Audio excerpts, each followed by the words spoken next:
Kitecraft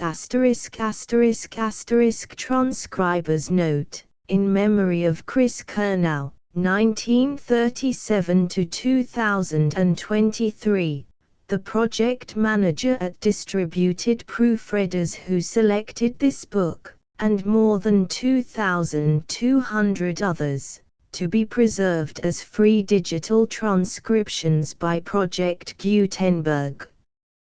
Oriental Mask. Kitecraft and Kite Tournaments by Charles M. Miller, Assistant Supervisor of Manual Training, Los Angeles, California. The Manual Arts Press, Peoria, Illinois. Copyright, Charles M. Miller, 1914. The north wind is my prancing steed, the bridle is my kite. I'll harness him, I'll drive him, till my kite's most out of sight. I saw you toss the kites on high, and blow the birds about the sky, and all about I heard you pass, like ladies' skirts across the grass. Stevenson. Introduction. Perhaps the one word that best expresses the trend of education at the present time is the word lifelikeness. The trend is toward more and more lifelikeness in organization and methods.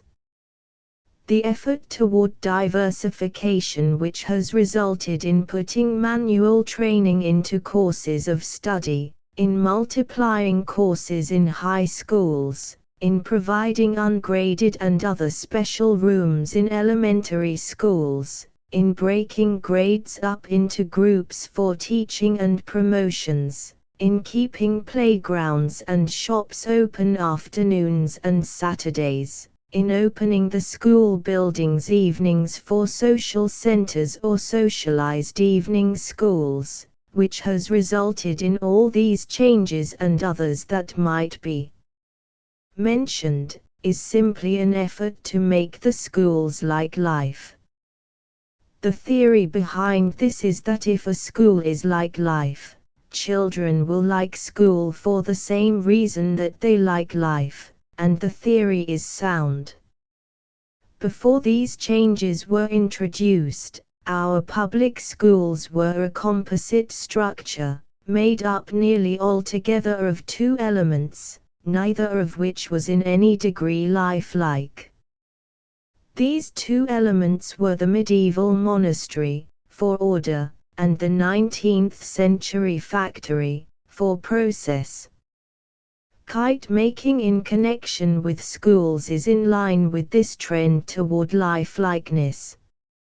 As the ideas and plans contained in this book have been worked out and carried into execution in the schools of Los Angeles by the author, they have demonstrated a wonderful socializing power. By recognizing kite season in the schools and carrying the discussion of it into the shop and classrooms, ending with a great kite tournament each year, not only have very many boys been reached who would not have responded to other influences, but the whole community has been stirred to sympathetic interest in the schools. This is the kind of influence which causes children to feel that school is life, and therefore makes tremendously for wholesome education. If the ideas and plans of the author can be carried out elsewhere as they have been in Los Angeles for several years, they must prove a help to the cause of education. M.C. Bettinger, Assistant Superintendent of Schools. Preface. When we started kite work in the Los Angeles City Schools, we little thought that so great an opportunity for awakening latent power in a certain class of boys was being initiated, nor did we dream of any such kite tournaments as have been developed during the past 6 years.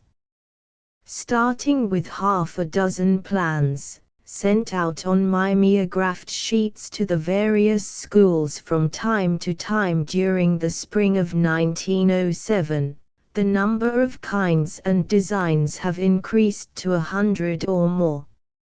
Other cities desiring information regarding the work, a reprint was published and has been in such demand that it was thought advisable to write a more comprehensive text on the subject.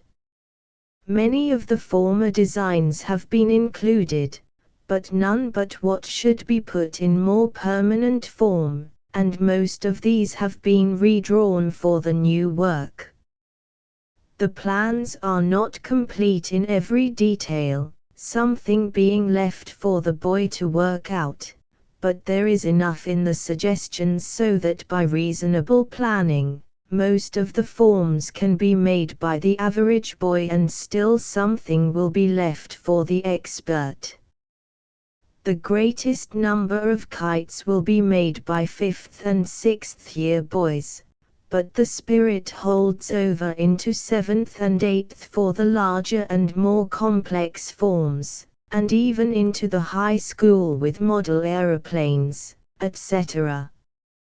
It is the hope of the writer that this little book may be instrumental in giving our boys and girls suggestions for many happy hours in the construction and flying of kites, and that it may also serve a good purpose to teacher and pupil in reaching a common ground, and that it will help some mother in furnishing a good healthy pastime sport for boys who sometimes try the limit of one's patience for the lack of something to do. It is a home construction work largely, and it has succeeded oft-times much better than was anticipated, for whole families have become interested in the development of our boy's kite. Mother generally is interested first, while father looks with disfavor on so much time being spent on a kite, but before it flies, father gets very enthusiastic, suggests here and there, and furnishes material for string, etc., with pleasure, and they all go to the tournament to see Jack win a first prize. This is one case. There are others. I believe there is need for such books, and this subject is without such a text, therefore, this little treatise.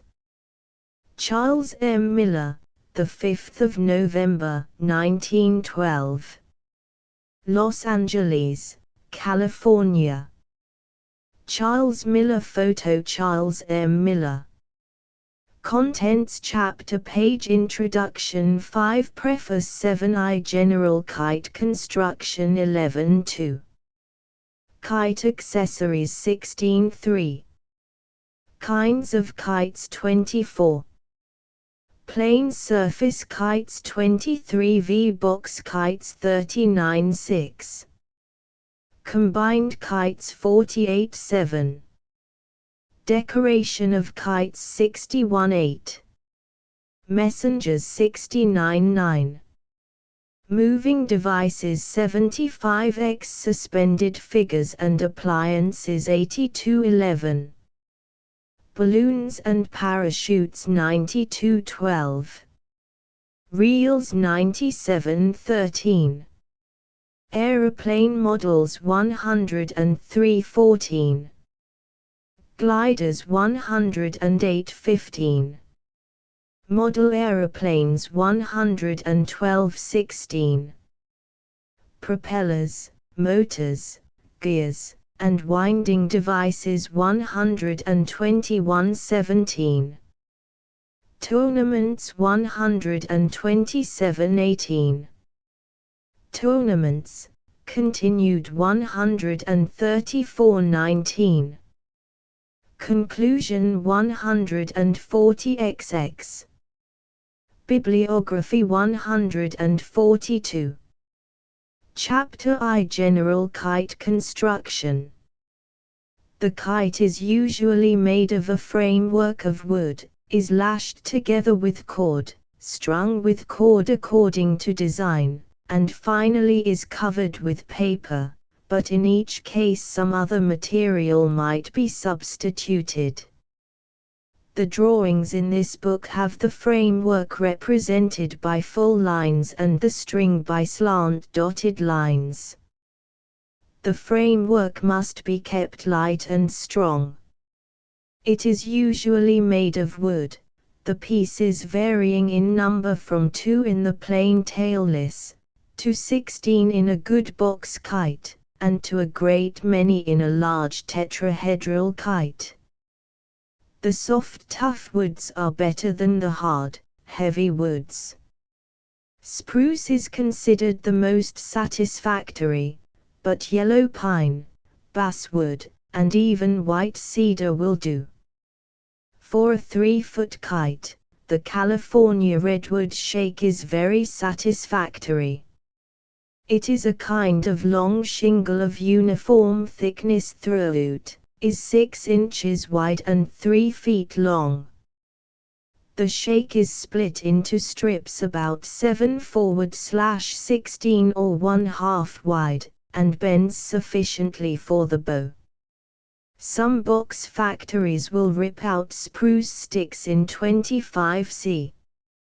Bundles for boys at about 1 penny each. Some good sizes are 3 forward/16 3, 1/4 1/2 4 and 3/4 5. These should be straight-grained and well seasoned. Sticks should be uniform in weight and bending qualities. Where sticks are to be centered, careful measurements must be made, then by balancing over a knife blade the difference in weight can be detected and the heavy end reduced by whittling off some. Some try to find center by balancing, but this is very inaccurate. A string may be used for measuring. Drilled joint fig. 1 aluminum tubing is used, especially for parts of model aeroplanes, but it is not available in many places. Some make frames of paper, but they are more for curiosity than utility. For large frames bamboo is excellent, but requires a different fastening of joints than sawn-out material, fig. 1 split bamboo is excellent for curved outlines and for light framework of butterflies and bird kites, and for Japanese, Korean and Chinese kites. Wire can be used for frames of small kites. Initial lashing fig. 2 second lashing fig. 3 lashing. When 2 sticks are to be fastened together, instead of nailing with a small brad, they should be lashed. First wind diagonally around both sticks in both directions, fig. 2. Then wind between sticks around the other windings. This draws all the cord up tight, fig. 3. Coat over with glue or shellac. Title or description fig. For large box kite frames with sawn-out material should have the upright posts let into the long horizontal pieces a little, fig. For if a brace is notched at the end to fit over another piece, fig. 5, and is liable to split out, it can be wound just back of the notch with thread, fig. 6, and coated with shellac. All windings should be neatly done without criss-cross windings as in fig. 7. Which do you like best, fig. 6 or fig. 7. Notched brace fig. 5. Brace with thread fig. 6. Brace W criss-cross fig. 7. Collapsible frames. Folding frames can be made for most kites. Large tailless kites have either a removable spine or bow, The square box kite has braces that spring into shallow notches, and the triangular box and house kite combination can be rolled by having a removable cross stick. It is a great advantage to have folding kites. Stringing. Symmetry is so necessary in the making of a good kite, that the stringing becomes an important factor, for if two opposite sides are made unequal, there will be more pressure on one side of center than the other. The kite will be pulling off to one side or darting down and perhaps will refuse to fly at all. A small hard twisted cotton cord is good for stringing as it does not stretch. Kite frame fig. 8 notched sticks figs. 9, 10. On kites where the string passes around the entire frame, fig. 8. It is best to fasten at the end of one stick only, as at A, then pass in the notches of the ends of the other sticks at B, C, D, and tie again at A. We must assume that the horizontal stick in fig. 8 has been measured accurately for center as that is a part of the framing process. The sticks can be notched with a knife, fig. 9, or a saw cut can be made in the end, fig. 10. The latter is less liable to split out, but the first is more convenient, for every boy is likely to have a knife or can borrow one. Title or description fig. 11. After the string is secured around the entire figure, adjustment between points is made. If a tailless kite is being strung up, the two upper portions are shifted until the right and left sides are equal. The ends are then wound with another cord, fig. 11, to prevent slipping. The two lower sides are then spaced and the lower end of the spine is secured in the same way. Some may think it a waste of time to measure the lower strings after the upper ones have been adjusted, but very often there is quite a little difference, due to a springing of the spine. A 6-pointed star kite would have 6, instead of 4 spaces to even up. Some stringing is used for inside designs, and some is used for strengthening frame. Covering. Probably more tissue paper is used in covering kites than any other material. There are a number of kinds of tissue papers, but the cheapest, because it is the cheapest, is used most. These cheap tissue papers are now found in all shades and tints of colors. The French tissues are more durable, and as a rule, more brilliant in color. A kite covered with this paper can be used from time to time without being disabled. Title or description fig. 12. The Chinese tissue paper is the strongest of all tissues in one direction, and should be used so as to bring the lengthway of the paper in the direction of greatest strain. This paper only comes in a cream color, but is very satisfactory where strength and hand color work are desired. In Los Angeles we get 2 sheets for 5 cents, and the size is 22-23. There are some wrapping papers that are pliable and strong enough to be used, especially on box kites, but only a few of these are of much service on plain surface kites. The tight covering on a box kite is an advantage. Some boys use a paper that is commonly known as a butter paper, and others find orange wrapping paper serviceable. Of the cloth coverings, cambric is the most popular. The sizing is sufficient to keep the covering in shape during construction. It is light in weight, comes in variety of good colors and is cheap. When cloth is used on plain surface kites, care must be observed that the goods are not used on the bias, as the unequal stretching would unbalance the poise of the kite. Silk is excellent, but it isn't used much by boys. Most coverings are turned over the outer strings, and are pasted or sewn down. In representative figure kites, the edge of the paper is sometimes left free, while the string is made fast by extra strips of paper pasted fast over the string and to the back of the cover, Fig. 12, thus leaving the edges to flutter in the breeze.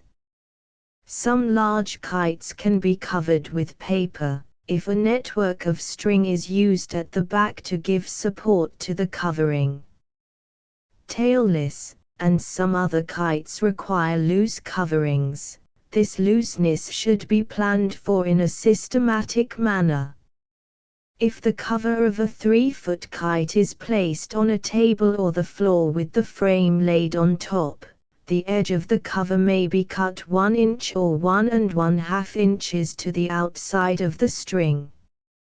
Instead of turning in this whole amount, only turn in 1/2 inch of the outer edge. This leaves plenty of looseness for bagging of cover, and is regular. Chapter 2. Kite accessories. The bridle. The kite is not supposed to be finished until the bridle, or belly band, is attached. Nearly all kites require a bridle. A very few have the kite line tied directly to some one point of the framework. The bridle is a very important part of the kite equipment, as the kite is dependent on it for the proper distribution of pull by the kite line. It also gives the inclination of the exposed surface to the breeze. The inclination is varied slightly for various purposes, such as high flying, strong pulling, steady flying, etc. To make the kite fly directly overhead, the kite line is attached above the normal point, and to make it fly low, the attachment should be below normal. If the single line can be attached to the framework so as to give this inclination, no bridle is needed, but it is usually difficult to locate the right point. Tailless kite bridle. Fig. 13. 3-string bridle. Fig. 14. 4-string bridle. Fig.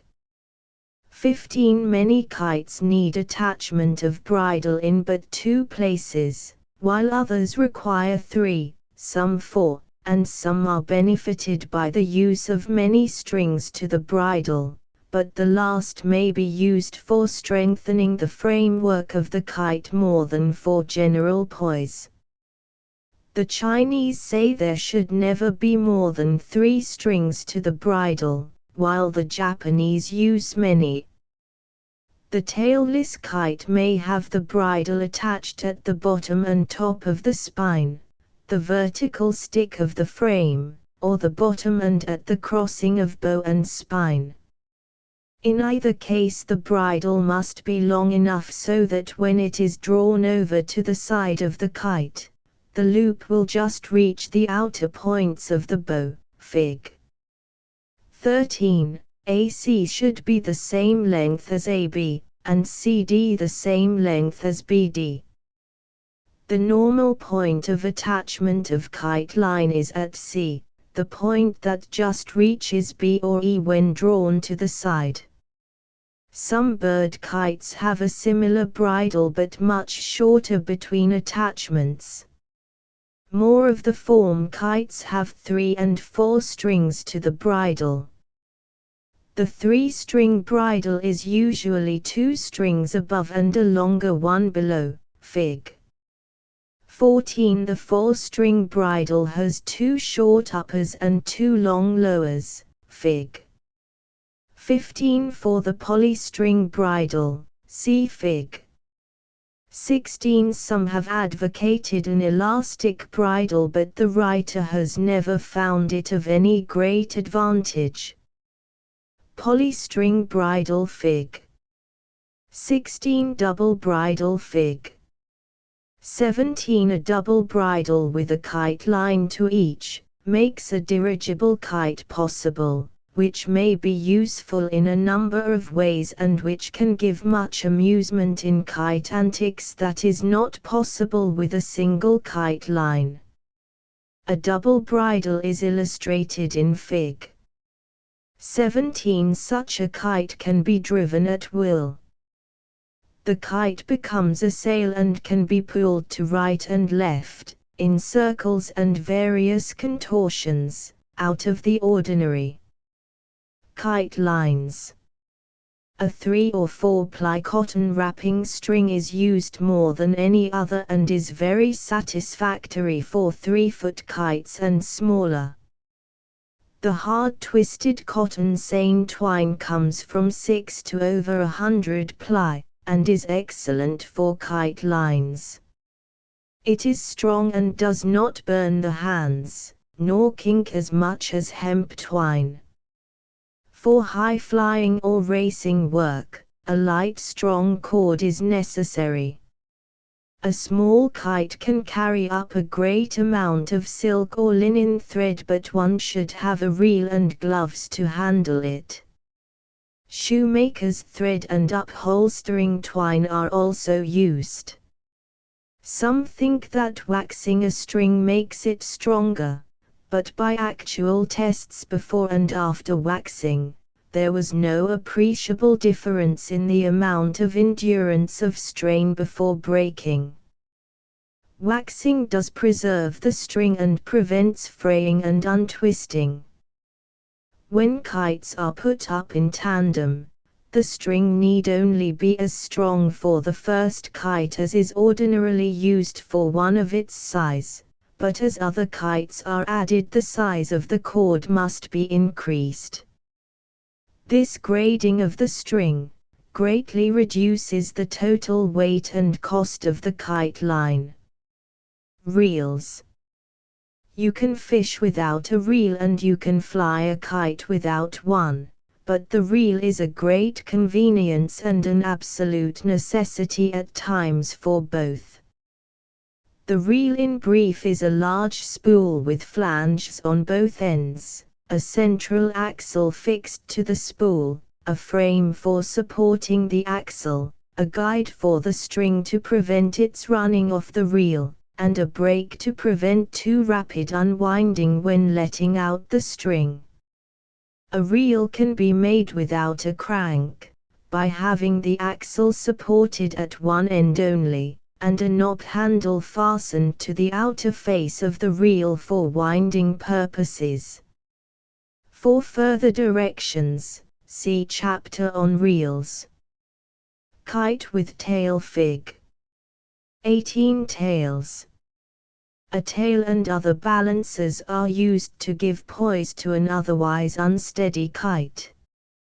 When a kite is constructed in such a way as to present a broad flat surface to the breeze, it will sway and dive, and no matter how carefully you attach your bridle it cannot be supported in the air.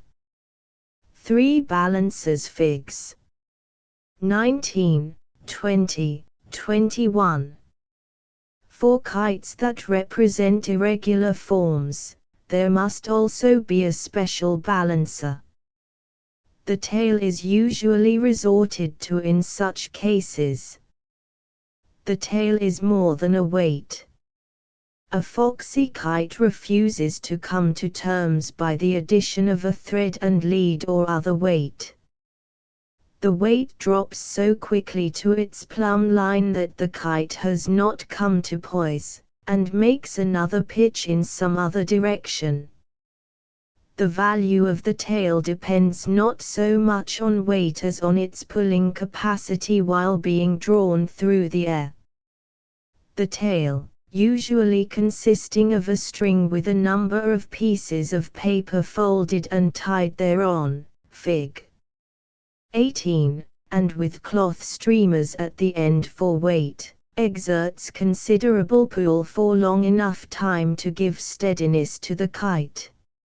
A kite must have poise in the air just as we balance a board on the end of a finger. If the finger is not centrally located, the board will fall to the left or right, front or back. So with the kite, if the pressure of the air is not centrally located, it will glide to left or right, or pitch forward or tumble backwards.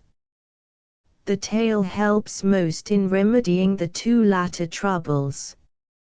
Almost any light surface can be supported in the air by proper attachment of bridle and tail. The Japanese use 2 or more tails on their square kites, consisting usually of long cotton ropes with large tassels on the end. These look very beautiful, trailing out in long graceful parallel lines. Another form of air resistance found serviceable is hollow cones or funnel-shaped devices of light cardboard attached by cords to the kite in place of tails. Fig. 19. A Chinese boy had a colored paper ball about 8 in diameter attached by a string to one of the kites last year. Fig. 20. Another form is the intersected cardboard discs. Fig. 21. Other forms can be used. Christmas and other paper rope used for decoration purposes could be used to advantage for tails of kites. They will catch the breeze and can be festooned into pretty designs, but will need cord supports to give strength. Don't throw away a kite because it has to have a tail. The tail is sometimes the most beautiful part. Chapter 3. Kinds of kites. Kites are so numerous in kinds and design nowadays that, in order to get at any kind of intelligent discussion of them, it will be necessary to segregate them into classes and varieties as the scientist does in his investigations of nature study. There is the great big subject of constructive sport called kite making. The name kite strikes joy to any live boy's heart, and it does him good too. But kite making is too big, so we will try running some crossroads through, thus dividing it into smaller groups. A large number of kites can be classed together as having the same general makeup, and we will call the first class A, plain surface kites. These kites have one general surface without any built-out parts, and can be subdivided into 2 divisions, 1 geometric and regular forms, 2 irregular and representative forms. There are 2 divisions of the geometric and regular forms: A. Tailless kites, B. Kites with tails, regular in form. The 2 divisions of irregular forms are A. Set pieces of design, B. Insect, bird, animal, and man kites. This brings the analysis for Class A down to variety, which will be discussed in succeeding chapters. Class B box kites has 6 subdivisions: 1 square, 2 rectangular, 3 triangular, 4 cylindrical, 5 hexagonal, 6 tetrahedral. Class C combined kites. Box kites may have additions of plane surfaces, or combinations of curved surfaces and plane ones, giving shapes that represent hollow forms of fish, animals, etc. 1. straight extensions of plane surfaces. 2 hollow shapes representing animal and mechanical forms. Class D kites in series. These are made up of combined kites also, but the combinations are so different that they belong in a class by themselves. 1 compound kites. 2 kites in tandem. A connected directly to one line. B connected by individual lines of some length to one main line. 3 dragon kites. The plain kites are the more numerous for several reasons. They are more easily constructed, take less time, use less material, fly in lighter breeze, and are usually more stable in air. The construction as a rule consists of 2 or 3 sticks as a framework with a covering stretched over it so as to form a simple plane that is exposed to the breeze. Of course, there are tricks in making the plane kites, but almost any of them can be made to fly by either warping the surface or attaching a tail. Box kites require considerable time and are more difficult in construction.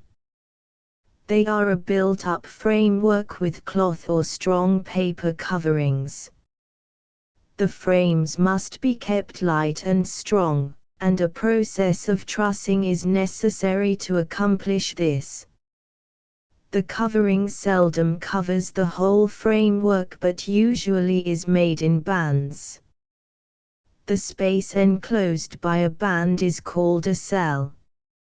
Most box kites consist of a forward and rear cell, that is, a band is found at each end around the framework, transversely to the length of the kite. Some of the most practical working kites are of the box kite type. By working kite, I mean kites that are used for a purpose other than pleasure.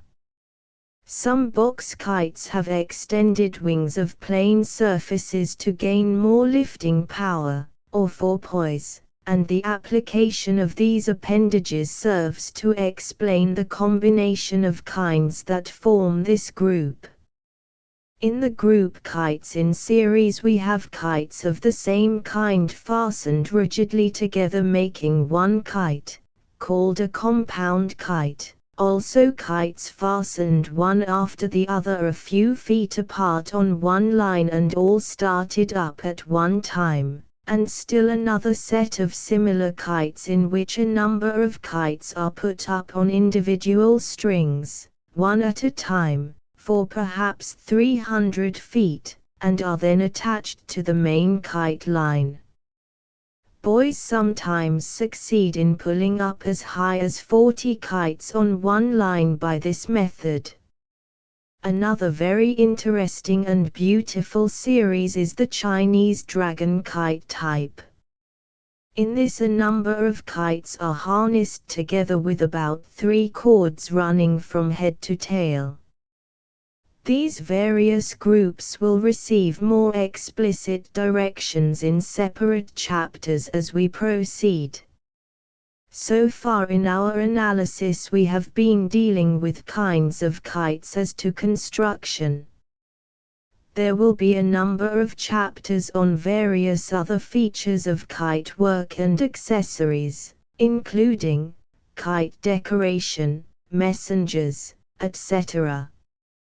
The Chinese and Japanese people have been making kites a great many years and have become very skillful workers and decorators.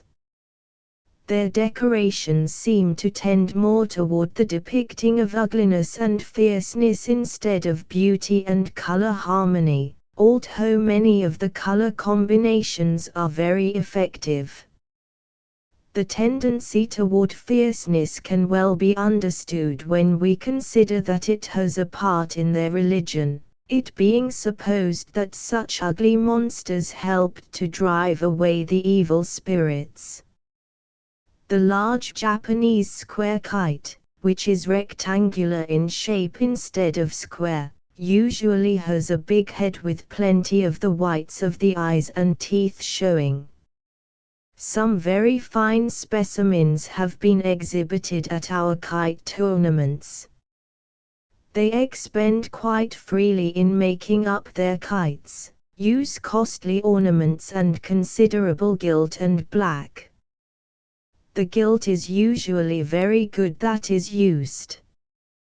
While the Orientals have shown us some stunning effects in decoration, I believe that the future will show some results of color harmony and artistic spacing that will be much superior to theirs. We are busy as yet trying to master the kite craft from the constructive and flying side, but we are getting on, even on the decorative side as well. We are now ready to discuss variety in the next chapter. Chapter 4. Plain surface kites. Tailless kite front fig. 22 tailless kite back fig. 23 double bow front fig. 24 double bow back fig. 25 The tailless continues to be the most popular of all the kites. No matter how artistic, how representative, how curious, or how mechanical the new kites may be, the tailless is the first and last out every season.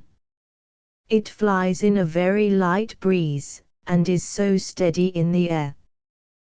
There are several kinds of tailless, but the two-stick eddy kite seems to be the winner. These kites are made from 5 inches to 30 feet in height. This kite, Figs 8 and 22, has 2 sticks of equal length. The vertical stick is called the spine, and should be straight, while the bow is placed about 1/5 the distance down from the top of the spine. This bow stick is bent backward by inserting a brace stick as shown by Fig.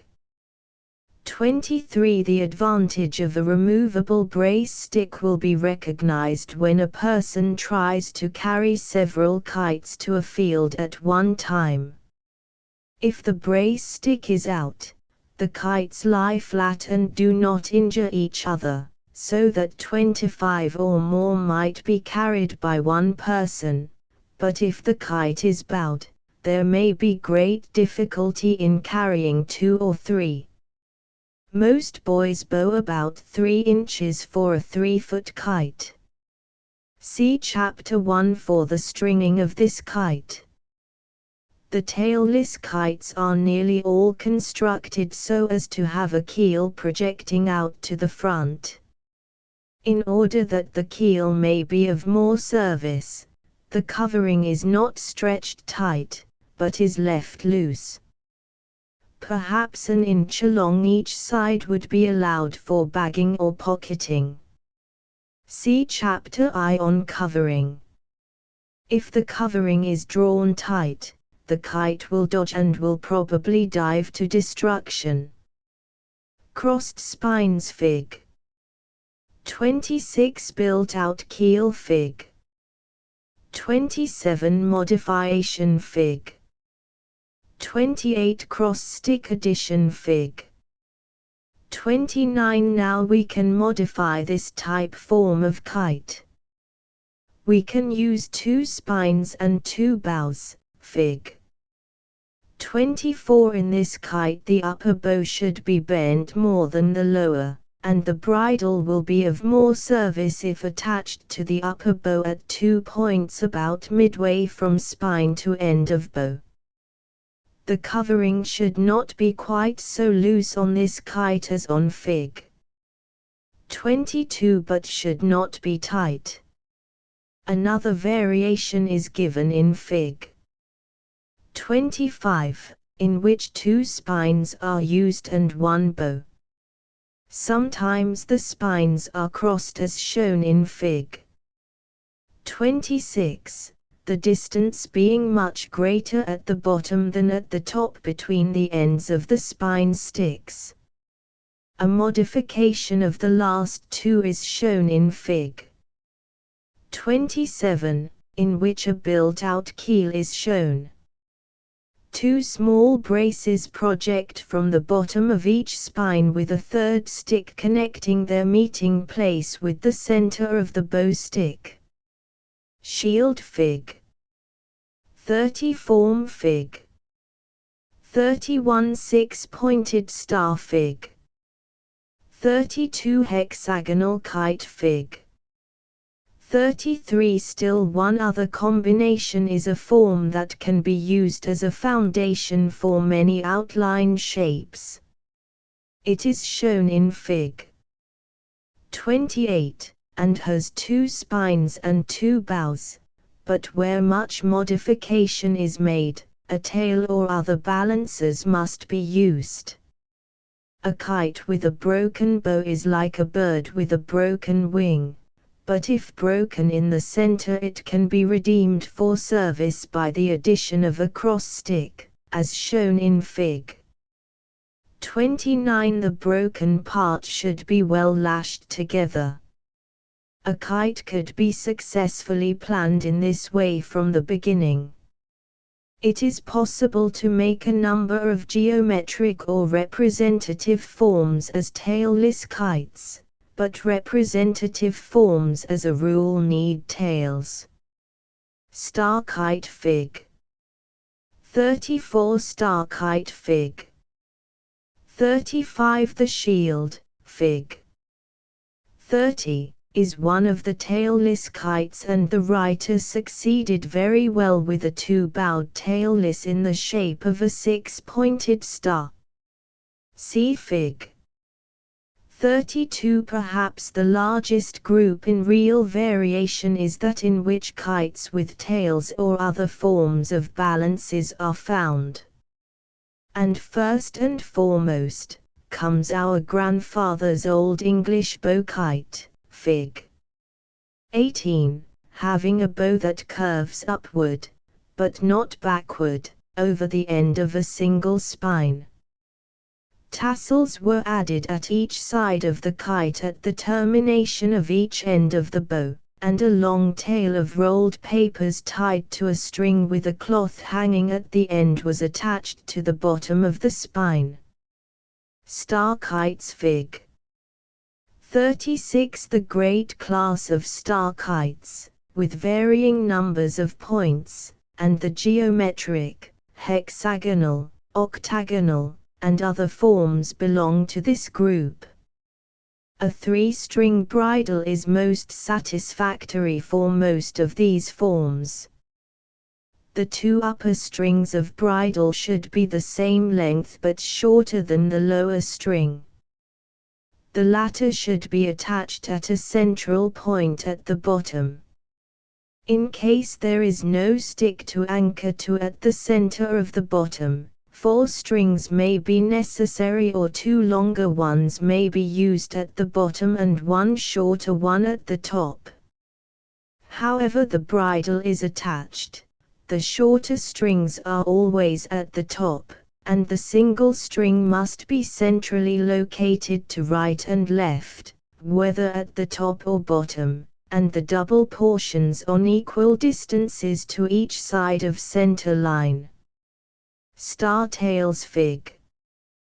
37. The bridle for a single spine and bow tailless is something attached at top and bottom of spine, or at the intersection of bow and spine, and at bottom of spine. In either case the bridle should be long enough so that when stretched out to the side of the kite while attached at the 2 points named, it will just reach out to the end of the bow, and at this point the kite line is attached. See Fig. 13 Fig. 33 shows a hexagonal kite. The same framework could be covered as a star kite, Fig. 34. There may be any number of points to a star kite, but most boys make the 6-pointed ones. Sometimes the points are arranged as in Fig. 35, and again as in Fig. 33. Fig. 36 shows a very interesting tail for smaller star kites. Fig. 37 has another arrangement of stars for the tail. Fig. 38 shows a pentagonal kite and its construction. The bridle might be attached at one upper point and the two lower points. Fig. 39 shows an addition to the 6-pointed star, in the shape of a crescent. Note that two sticks are longer, extending across the crescent, thus giving more rigidity to the surface. The outline of the crescent was made of split bamboo. In a similar manner, a broad circle could be formed about Fig. 38c. 38a. Pentagonal kite. Fig. 38 circular frame. Fig. 38a crescent addition. Fig.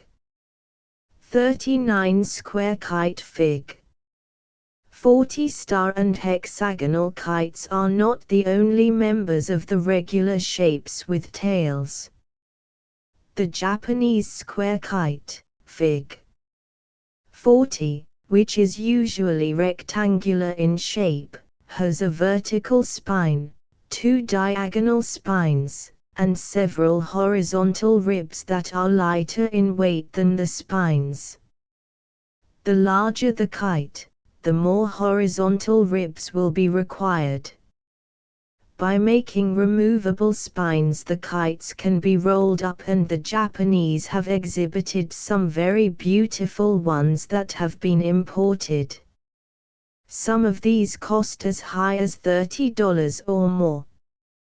The two long rope-like tails swinging in graceful, parallel curves give a beautiful effect to the whole kite. The bridle is usually attached at many places on this kite. Japanese kite. Fig. 40a regular forms of kites are many. In Fig. 41 the circle is of reed or split bamboo. It would be well to fasten the bridle at 4 points. Fig. 42 needs no special explanation as the construction is similar to Fig. 41 the balloon kite is another modification. The ship kites, Figs. 43, 44, 45, 45a, show the construction in the drawing. A piece of pasteboard is used for the hull. They make pretty kites. Circle kites. Figs. 41, 42. Bird kites. Fig. 46 ship kite. Fig. 43 ship kite. Fig. 44 ship kite. Fig. 45 ship kite. Fig. 45.a The irregular forms are more representative, and to many, more interesting, because with patience and ingenuity almost any form can be made to float in the air. Soaring birds, Fig. 46, are attractive and their construction is unique. Split bamboo is mostly used for the framework. The Chinese boys take small strips of the Chinese tissue paper to lash the pieces of frame together. It is very light and if twisted while wet, becomes tight and strong when dry. The covering is also of Chinese tissue and colored with a watercolor brush. A group of about 5 of these kites is very interesting when soaring about on high. A pleasing modification is an ingenious tail attachment that is hinged to the body so that the tail drops and is raised again by the breeze, giving the appearance of fluttering when a little distance away. Fig. 47 is a photograph of 3 that were flown at one time and were mistaken by many for real birds, while Fig. 48 is a photograph of a pair with fluttering tails. In each picture the back of one bird is shown. In Fig. 47 the birds are flat, but in Fig. 48 the bodies are rounded out, giving a keel to the kite. This is done by making a light framework of small split bamboo. Notice the little patches of paper on the back that hold the string, allowing the edge of the covering to float and flutter as feathers. The bridle attachment may be 2 strings, as in Fig. 13, and may be 3, as in Fig. 14. A set piece is shown in Fig. 49. With an American flag fluttering as a balancer. This makes a very beautiful kite when enough time is put on it to make the bird stand out clear and real in appearance. One boy cut papers and stuck onto a background for feathers, and while he succeeded well, it is not necessary and not as effective as a few good strokes with a watercolor brush. Butterflies offer a great variety in design and color, the best results being obtained by pasting the striking colors over the general covering. A more permanent kite can be made by using the Chinese tissue with strong watercolors, and it is more a work of art. A kite 30 inches across, made of bamboo and Chinese paper, will last for years if it has good care. Butterfly kites have been made to fly without tails, but nearly all need one. 2 drawings are shown. Fig. 50 shows the double tail of ribbon and button of cardboard at bottom. The body is curved like the bird form, Fig. 48, and the edge of the wing is scalloped, but the waves are longer than for feathers. A Chinese boy made this and placed a small silk Chinese flag on one side of the head and a like American flag on the other. The antennae were pieces of small reed with silk balls that are sometimes used in ornamenting draperies and gowns. Bird kites Fig. 47 butterfly kites Fig.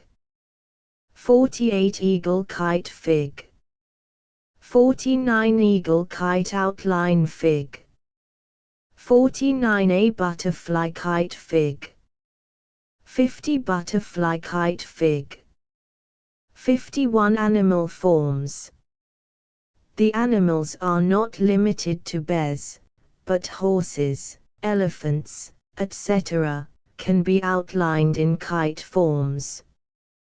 Fig. 52 shows a standing bear with little bears swinging between ropes as balancers for the large bear. The ropes in the kite may be strips of cambric. Small strips of wood should cross from one rope to the other back of the little bears, which are made of medium thick cardboard. The bridle can be attached from the bear's shoulders to the bottom of the spine stick. The bridle is attached only to the large bear. Animal kite Fig. 52 horse carrying knight Fig. 53 a horse carrying a knight in armor, or horses hitched to a chariot, would take much planning but are within reach. An elephant with splendid equipment of royal hangings would make a gorgeous appearance. When difficult problems of this kind are attempted, it should be by kite makers of experience, as much adjusting will be necessary, and plans for framework will be needed that will give rigidity and lightness. Some parts in a complex design will need stiffening with reed bent out and around from the framework.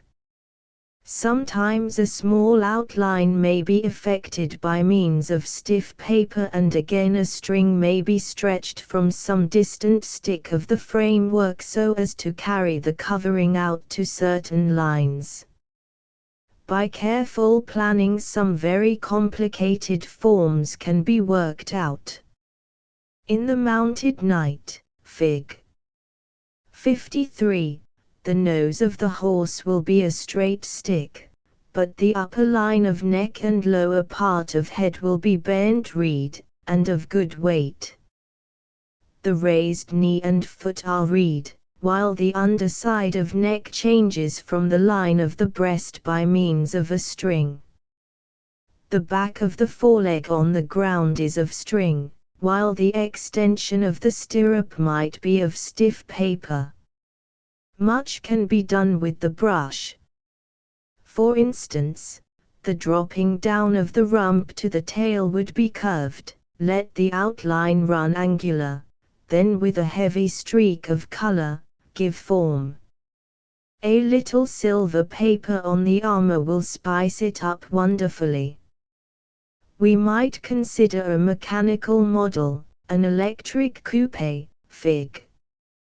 54. The tires may be somewhat exaggerated and stationary, while the inside spokes and hub could be in the form of a small windmill so as to turn around, giving the effect of running. In such case, the fans should be so turned as to turn the wheels in the same direction. By the use of a double bridle and two kite lines, it would be possible to cause the auto to travel across the sky. Electric cars and locomotives might be similarly made and manipulated. Electric coupe, Fig. 54. Boy kite, Fig. 55. When reed or bamboo are to be bent for some very particular form, it might be well to lay it out on a board with brads on each side, leaving it to dry. In this way a trill form may be secured. Bamboo can be bent into shape by a little heating over a flame. Squared Chinaman, Fig. 56. Clown and donkey, Fig. 57. Me happy, Fig. 58. The human kite has all the possibilities of caricature in it, and there are some very funny attempts. Just Boy, Fig. 55, is a good one, and Foxy Grandpa is popular. Fig. 56 is the squared Chinaman. The clown and donkey, Fig. 57, is rather easy, being a combination of three tailless kites. The Dutch girl makes a good kite, also Me happy, Fig. 58. In these as in the previous subgroup, much of the effect is dependent on skillful handling of brush, after the kite has been constructed. The flying depends much on the attachment of bridle and balancers. Chapter V. Box kites. Box kites were a new invention a very few years ago. People said, no use trying to put a dry goods box up in the air, and yet something very similar in shape has been successfully used for a number of practical purposes. The box kites usually require more breeze than the plain surface kites, but are stronger pullers, which means also heavier lifters than their lighter breeze cousins. Before entering the discussion of box kites, it will be well to understand some terms that are used quite generally by all kite enthusiasts. Fig. 59 is a plain two-celled box kite. A is the length of the kite. The framework consists of 4 sticks, 1 at each corner, and 4 braces, 2 near each end of the kite, placed diagonally across the inside of the kite from one corner stick to the other. The covering consists of 2 bands passing on the outside of the 4 corner sticks, 1 band at each end. Basic box kite. Fig. 59 square box kite. Fig. 60 bridle to box kite. Fig. 61 corner sticks. Fig. 62 end of corner stick. Fig. 63 The band and space enclosed is called a cell of the kite. So this kite has 2 cells. The length of the cell is the same as the width of the kite and is represented by B. The depth of the cell is the same as the height of the kite in its present position, and is shown by letter E, the breadth of the cell by letter D, and the distance between cells, C, is called the vent. Nearly all box kites require the vent, and the vent is usually wider than the breadth of the cell. Usually the 2 cells, the fore and aft, are the same size, but not necessarily so. No one would be seen flying a box kite with any kind of tail unless that had a purpose in carrying out the design. The square box kite, Fig. 60, is square in cross-section, is very serviceable for flying, and is convenient for carrying. It is usually made to fold up, and the bridle is attached to one corner piece of the frame. This kite flies diagonally in the air. It is quite easy to attach the bridle to 2 corner sticks of the frame. When it flies horizontally, Fig. 61 lining cambric is good for covering and some bright color should be used, but some prefer a good wrapping paper. Chinese tissue may be used if the kite is not too large. The corner sticks stand diagonally in the corners of the kite so that the notches of the braces can fit over them. See Fig. 62. The drawing represents the end of the kite, with the corner sticks stretched apart. Fig. 63 represents a part of one of the braces. String and glue are used back of the notch to prevent splitting when the strain is put on them up in the air. The braces are made just a little long so that they bow a little when in place, and this stretches the cover tight. Collapsed kite. Fig. 64, 65. Collapsed kite. Fig. 66. A word about getting the cover on the corner sticks may be in order. The distance around the kite is determined, and a band is made the right width and the right length to reach around when the braces are sprung to place. Stretch the band out like a rubber band, Fig. 64, and put in 2 corner sticks at A and B that have previously been glued on one edge, and allowed to partially dry until it is what is called tacky. Now the band at the other end should also be glued in place when the progress will show as in Fig. 65. Remember the glue is only on the outer edge of the sticks. Now find and mark the exact center between the sticks glued in place and fold to these 2 lines, and glue in the other 2 sticks in a similar manner. The progress made will be as shown in Fig. 66. When the glue is thoroughly dry, the kite is ready for the braces and for flying. The braces might be tied together where they cross each other. A good size for the corner sticks is 3/16 1/2 36 with bands 10 wide and 64 long, plus one additional for the hem. This will give 16 for each side. Enough will be needed additional in width so as to allow a 1/2 hem for each side. Each band then will require a strip of cloth or paper 11 wide and 65 long. With paper bands the 1/2 should be folded over and a string should be glued inside to strengthen the edge.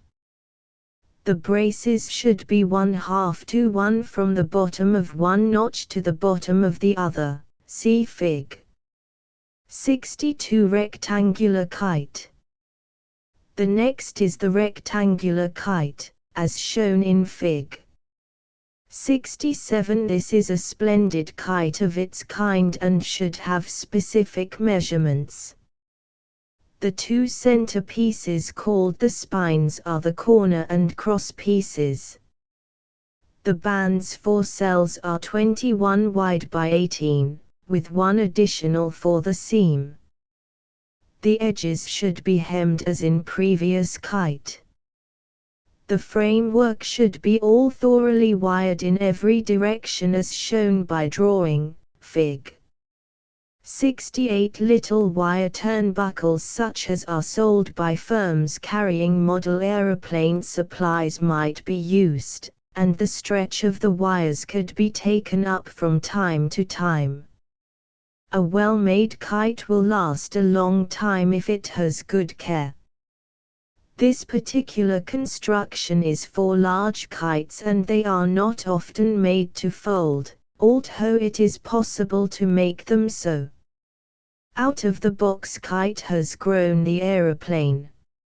Some good sizes for kites are 6-foot kite, 6 long, 6 wide, 3 deep, 1/9 width of cell, corner pieces, 2/6 between cells, spines. 9-foot kite, 9 long, 9 wide, 4 deep, 2/6 width of cell, 3/4 corner pieces, 4 between cells, 1/1 spines. 12-foot kite, 12 long, 12 wide, 6 deep, 3/6 width of cell, corner pieces, 5 between cells, 1/1/4 spines. Box kite construction Fig. 68. Box kite dimensions Fig. 67. The two kites just described may be modified in a number of ways as follows. 2 square kites side by side will give Fig. 69, and 3 side by side Fig. 70. These might be increased in both directions until a kite like Fig. 71 might be evolved. But there is no great gain and much hindrance in some of these complications.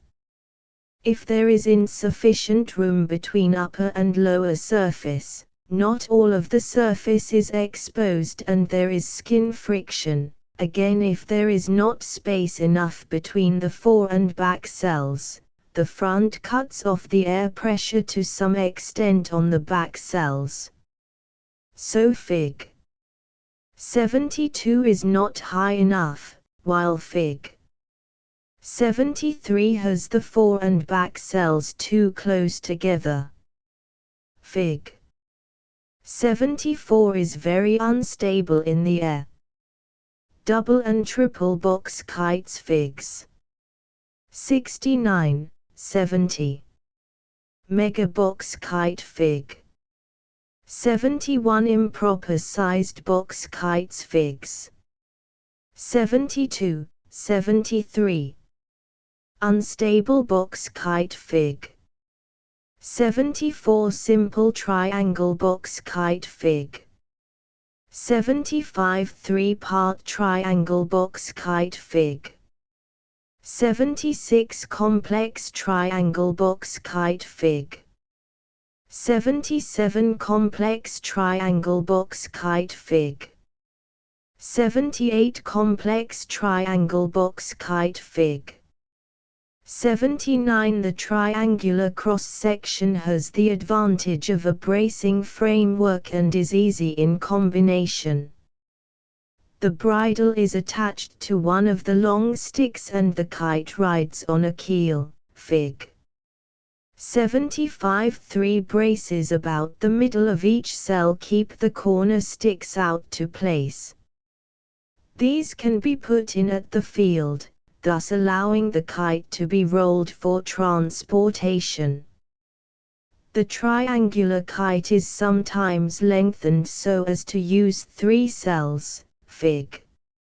76, and again 2 kites are placed side by side, fig. 77, and this may be increased by placing another below both, as in fig. 78 In the last combination we have a large kite to the outside and a smaller one to the inside which can be lengthened so as to give 3 cells in length, fig. 79, and many other combinations can be made. Tetrahedral kite fig. 80 tetrahedral kite fig. 81 tetrahedral kite fig. 82 tetrahedral kite fig. 83 tetrahedral kite. Out of the triangular has grown the celebrated bell tetrahedral kites, which can be increased in size beyond that of any other kite. No attempt will be made to give an exhaustive description or full construction of these wonderful kites, as Dr. Bell has written a number of good articles on the subject for the Scientific American and other magazines. There have been some wonderful kites made on this principle of construction. In simple kites of this construction we have a large tetrahedral frame composed of 6 sticks, fig. 80 Owing to the bracing effect, remarkably small material can be used. For a kite 4 feet to an edge, 3/16 sticks were ample. All of the drawings given here represent the kite resting on its keel, though a kite left in that position would topple over unless supported in some way. Now we will divide this large tetrahedral horizontally by 4 sticks, fig. 81, and in fig. 82 strings are run from the ends of the 4 horizontal sticks to the middle of the keel, also to the middle of the upper ridge stick.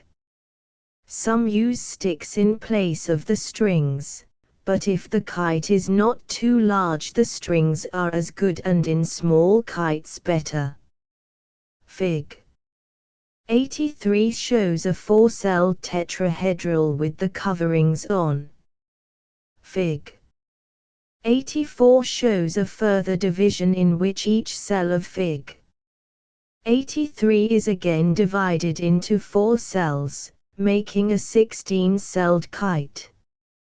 The kite rides in the air tipped as shown in fig. 85 Look up some of the articles given in the bibliography of kites for further discussions of this type. Tetrahedral kite fig.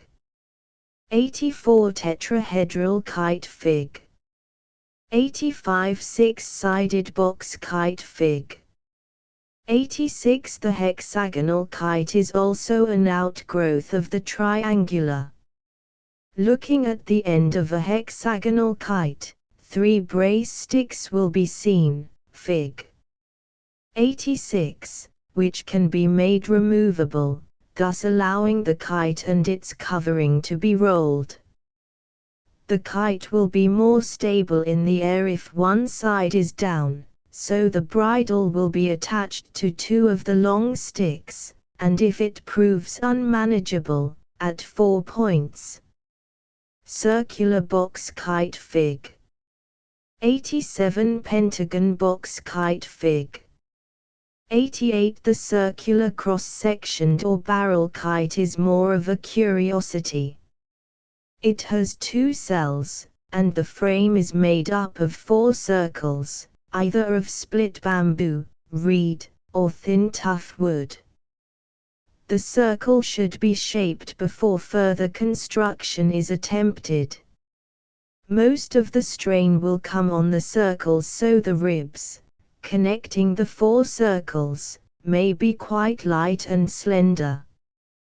There will be less danger of twisting out of shape if more than 2 ribs are used. The ribs should be lashed to the rings with thread or twisted paper. No braces are necessary in the small ones. A long stick slanting through the entire kite may be used in the larger ones, see Fig. 87, with covering.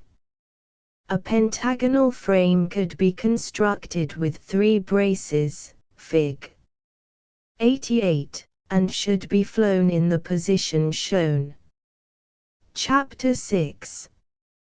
Combined kites. Combining plane surfaces and box kites together. Combined kite Fig. 89 Straight extension of surfaces. One of the most efficient and popular kites in the combined construction group is the 2-spin tailless, called the house kite, and the triangular box kite, as shown by Fig. 89. This is an easy kite to make and the proportions are easy to remember. The simplest plan is shown in Fig. 93 sticks of the same size are used, say, 1/2 for 1/2. The horizontal stick is lashed to the 2 vertical spines down 1/3 the distance from the top, in this case 18. The 2 spines are also 18 apart, which leaves the extension of the horizontal 18 to each side of spines. Now run a string around the outside of the framework, and cover as in Fig. 91. The 2 cells are now built over the 2 spaces between the spines. There need not be any braces for these cells, but another stick of the same dimensions as the other 3 is used to keep the keel-shaped portion in place when pulled out by the breeze. The whole framework can be built rigid, using 2 short braces about the middle of each cell out to the 4th stick or keel of kite. The best way, however, is to make the horizontal stick removable and without the short braces so that the kite may be rolled up. Remember, there are only 4 sticks in such a kite and they are all the same size. This kite is sometimes called the coin kite, again the French war kite, and is a steady flyer and a strong puller. The bridle can be adjusted so as to give much or little inclination to the breeze. For lazy, easy gliding, the kite would be adjusted as in Fig. 92, or with the lower horizontal shorter, as in Fig. 93. The horizontals may be bowed forward and also backward. We have had all sizes of this kite at the tournaments. Fig. 94 is about 5 inches tall, while another was 16 feet tall and required quite an army of boys to pull it up in the air. Kite variation Fig. 90. Kite variation Fig. 91. Kite variation Fig. 92. Kite variation Fig. 93. A similar combination can be made with the square box kite on the diagonal with straight surfaces out to each side, as shown in Fig. 95. Besides the 4 vertical sticks, there are 4 horizontal pieces of the so as to be nearer horizontal. This kite can be modified by a lower horizontal 2/3 down of the same length as the upper horizontal, as in same length, and 1 short brace placed centrally in each cell to keep the fore and back sticks apart. The short braces can be notched to slip into place and on being removed will let the kite down flat. This kite will need to be more rigid than the one just described.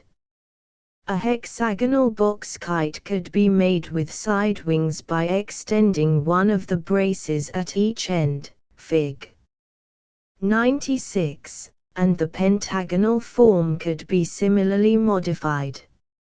Fig. 97 has a little different plan of extension that looks more like wings. A triangular box kite is used as the main structure to build on. 3 long sticks are required with 4 short braces on each side, 8 in all, with 8 wing sticks, 4 long and 4 shorter, that are attached to an inner long stick of the box-like portion and extend across to the short brace of the opposite side. When a pair of the extension sticks are fastened to place, they are lashed together at their crossing point. The slanting extensions are strongly built and add poise to the kite. 5-inch kite Fig. 94. The poise of a rectangular kite may be increased by the addition of slant extensions.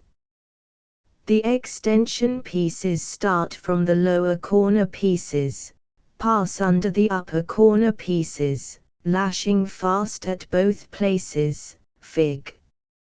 98. If a little variety in outline is desired, split bamboo or reed could be used to make such forms as are desired. Even string connections can be made. In making hollow form objects both patience and skill are necessary. A form that is interesting but not representative of any real object is shown in Fig. 99. Another is the arrow kite, Fig. 100. The flying bird kite should make a good problem for some ingenious chap. The framework and stringing is shown in Fig. 101. The cross-section of the body of the bird is about the shape of a tailless kite. The plan gives such good bracing construction that very light material may be used. 4 feet would be a good length for this kite. The soaring bird, Fig. 102, is quite similar in construction to the preceding kite. The body is never square in cross-section. A little bow is given to the tip ends of the wings. The back line of the wing changes by means of an extra cord. This kite is not as stable as the flying bird modified box kite Fig. 95. The flying fish Fig. 103, needs vents, as the whole body is a box kite. 2 views of the framework are given. A center spine runs the entire length of the fish with 2 curves at the mouth. The mouth is left open, so string is used for the outline. The original kite was very mechanically made. It was beyond amateur work and showed that some skilled workmen had assisted. Much can be done with the brush to make this a very interesting kite. Scales can be painted and the fins and tail lined up. Wherever vents are placed, there should be a string for the edge of the paper to turn over, or it will tear out. The clown and donkey fig. 57, is the combination of three tailless kites, and is what is known as a compound kite. Fig. 104 is another example of compounding. Fig. 105 shows a star kite compounded together. Kite variation fig. 96 kite variation fig. 97 kite variation fig. 98 bird form fig. 99 kites in series. A boy may put up a kite about 500 feet, and if it is a good flyer, tie the kite line fast and put up another on perhaps 300 feet of string. If the second is also a steady flyer, he can tie the end of that kite line to the first and let out perhaps 300 feet more of the first line, and again tie it fast. Another kite is added in the same manner as the second, and so on. The best flyers of the series should be placed as leaders. Boys have put up as high as 40 kites in such a series, and no one has any idea of the beauty of such a series, when looking up from the standpoint of the flyer, until he has actually seen such a combination. Some prefer to take a color scheme and use it for all the kites, others prefer a great variety of colors, and it is hard to tell which is the most pleasing. Tailless kites are used more than any other for such purposes. Fig. 106 shows the arrangement. This is one of the best schemes for high flying. The first kite should not be put out to the limit of its lifting power, else when the rest of the string is lifted it will not mount up higher. It should have considerable reserve when the second kite is attached. For high flying, the kites should be placed farther apart, and the first part of the line should be light and strong and the thickness increased as needed for strength of the combined kites. Kites can be put up to a great height in this way. This way of combining kites is called kites in tandem. Tandem kite fig. 100 bird kite fig. 101 bird kite fig. 102 fish kite fig. 103 Another way of flying kites in tandem is to fasten all kites directly to the one kite line, the line passing through each kite after the first. This method, however, requires a helper for each kite and they are placed closer together. At one of the Los Angeles tournaments, two boys had a beautiful team of green and white kites arranged in the second series of tandem. The kites were of the triangular box and house kite order, Fig. 89, were 6 feet and 9 feet tall, and were 9 in number. There was insufficient breeze to fly them well, but it was great sport for 30 or 40 boys to run with the kite line. They were strong enough to lift up a large man. The heaviest pull that was registered was a little over 200 pounds, but in a good breeze they would have pulled over 400. I would like to show you a picture of them, but I failed to get one. Tandem kites Fig. 104 Tandem kites Fig. 105 Tandem kites Fig. 106 Tailless dragon kite Fig. 107 Tailless dragon kite fig. 108 tandem kites fig. 109 in the second series of tandems, while all kites are attached to the same line directly, there is an individual bridle for each kite, but in the third series we have a sort of harness that combines all kites together, so that if one tips forward, all tip forward, and vice versa. It will be seen that in figs 107 and 108, where a number of tailless kites are arranged in a regular series, that there is a complete harness running from the larger kite as a head, to the banner floating out at the rear. 4 cords are attached, one at the top, another at the bottom, and one at each side. The distances between all points are the same, so when the head tips forward, the second kite has a similar inclination to the breeze, and so on throughout the whole series. The bridle is attached at the 4 points at the head, so attached as to give a good flying inclination. This series is called a tailless dragon kite and flies well and makes a fine appearance in the air. The tailless dragon can be made more ornamental and seem more connected, by extending the spine above the kite as in the head, a string with a feather edge of tissue paper being festooned from the top of one kite in the series to the next. At the bottom of each kite some streamers of tissue paper would help in the same manner. Fig.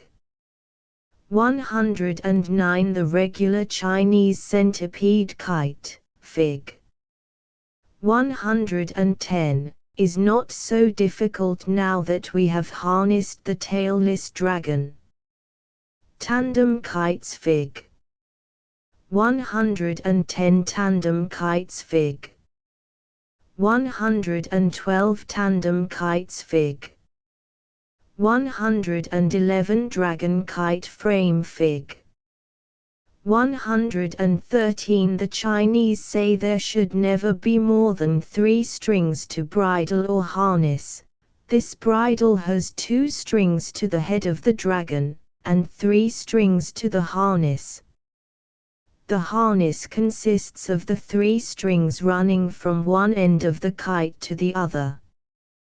The Chinese dragon kite usually, if not always, has circular discs for the body of the monster. Fig. 111 shows a beautiful kite hung on the wall for decorative purposes and shows the design on the individual sections, while Fig. 112 shows the same kite held by boys on the lawn. The lighter portion on the disc is green with gilt scales, while the darker portion is scarlet. The head is all colors, with red mouth, white teeth, eyes that revolve with little mirrors thereon to flash the sunlight. The framework for the head is shown in Fig. 113, while the framework for each circular disc, Fig. 114, is just a band of bamboo, with a light strip of bamboo to which the peacock feathers are attached as balancers. The discs are covered with Chinese paper and decorated. The discs are 10 and the balancer sticks 30. The feathers are lashed to the balancer sticks. The discs are 12 apart. The last disc has streamers of ribbon or tissue paper. This kite flies well and sways about like an immense brightly colored caterpillar up in the air. Dragon kite tail Fig. 114 The dragon kite, Fig. 115, was very beautiful and flew high in the air. The colors were pink and white. Instead of feathers for balances, tufts of tissue paper were used. A special balancer was used for the whole kite in the form of a hollow ball. Small reed or bamboo was used for the skeleton, and this was covered with tissue paper. See it hanging below the kite's head in the picture. The various sections are covered with different colored papers. The heads differ, but otherwise the kites are quite similar in construction. Dragon Kite Fig. 115. Chapter 7. Decoration of kites. Kites may be decorated in 3 general ways. Piecework in covering, overlaying, called a placa, and brushwork. The decoration of kites presents some unique problems. The great distances at which the decorations are to be seen force a study of the carrying qualities of colors. Star Kite Fig. 116. The star kite is probably the best for decoration, as the spacing falls in easier relationships than some of the other forms. In the kite shown in Fig. 116, the covering is applied so as to give a decorative effect, and it showed up splendidly in the air. The colors did not stand out as well as might be expected, however, and while high in the air it was nearly overlooked by the judges. When brought nearer it received the first prize. Another way of combining colors is to make one half one color and the other half another, giving a light and shade effect to each point. Fig. 117. Fig. 37 shows a pleasing arrangement of spaces. The kite is first covered with the body color, then the bandings are put on, and lastly the spots. A banding around the outside of the stars in the tail is effective and in keeping. Passepartout is excellent for banding in some places. The 5-pointed star kite, Fig. 38, is neat and artistic. The framework is given to the left. The 6-pointed star, Fig. 118, has interesting spaces and paths. The wide paths running to the center are divided by Passepartout. The discs at the points are in keeping with the large one at the center. The main cover was in 2 tones of gray-green. The 1 spine and 2 bowed tailless kite gives good opportunity for decoration. Fig. 119 is designed as a banner kite, Fig. 120 a conventionalized bullpup, and Fig. 121 a flower form. The 2-stick tailless kite is not as easy to space well as some of the others, yet a number of excellently decorated kites of this form have been exhibited. Fig. 122 has a blue body and black paths with gilt over the black. The gilt was put on by hand. Fig. 123 is very similar in design but with light paths between dark. Fig. 124 has a red, white and blue combination with black paths and gilt stripes on the color spaces. In Fig. 125 the radiating lines would be curved in the air. 2-color kite Fig. 117 banner kite Fig. 119 The Japanese square kite, Fig. 126, is like a canvas, ready for a grotesque figure, a beautiful landscape, or a conventional design, and many of these have been very artistically decorated. For box kites with bands as a part of their construction, the banding designs seem more consistent, and so are used more. See Figs. 127 to 133 Fish, bird, butterfly, boy, man, and clown kites and all forms of representative kites require considerable brush work. Fig. 134 is a beautiful brown kite all decorated with the brush. The school building in the center was painted with watercolors. The fish kite, Fig. 135, is all handwork. Fig. 136 is the head for a dragon kite and should have considerable fierceness. Fig. 137 has the decorative feature in carefully planned lettering which possesses a good space-filling quality. 6-point star Fig. 118 painted kite Fig. 122 bullpup Fig. 120 flower kite Fig. 121 painted kite Fig. 123 painted kite Fig. 124 painted kite Fig. 125 square kite Fig. 126 box kite Fig.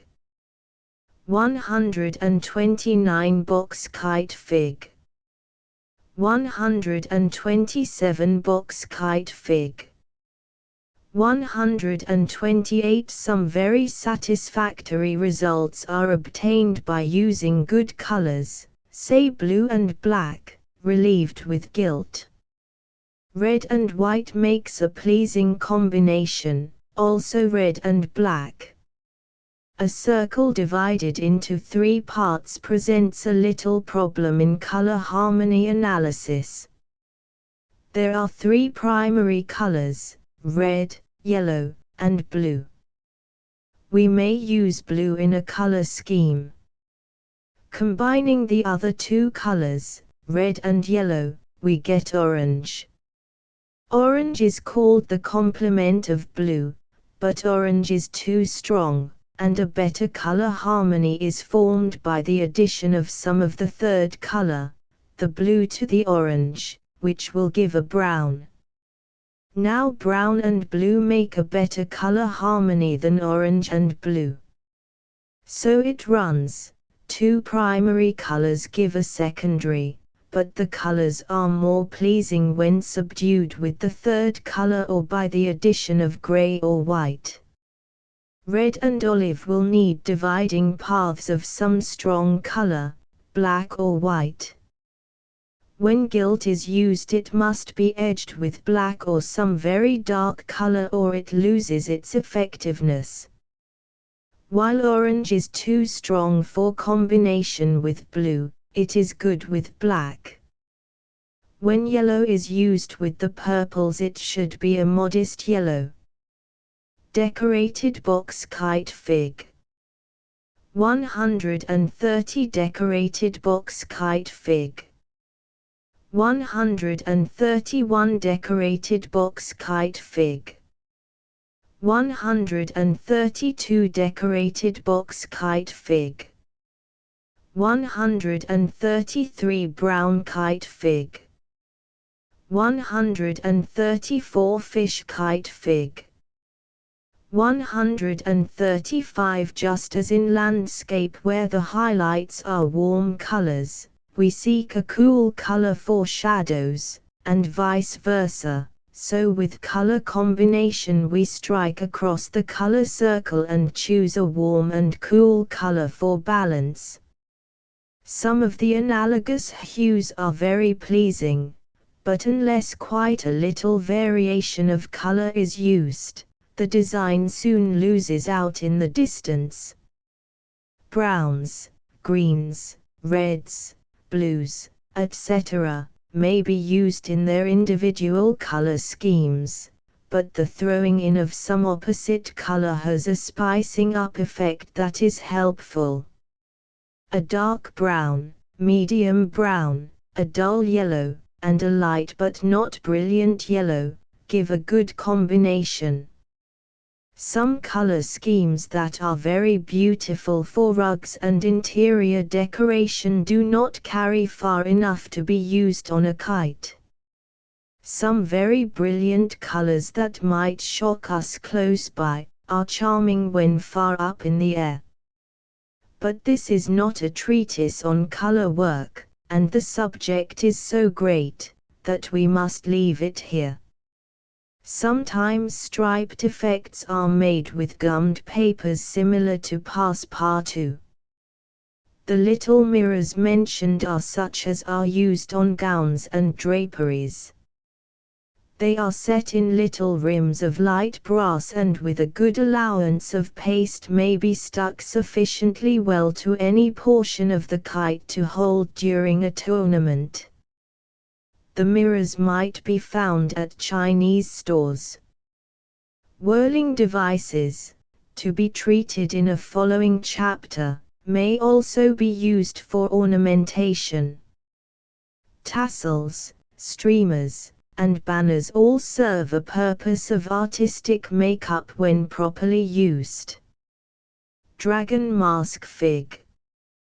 136 Decorative fierceness fig.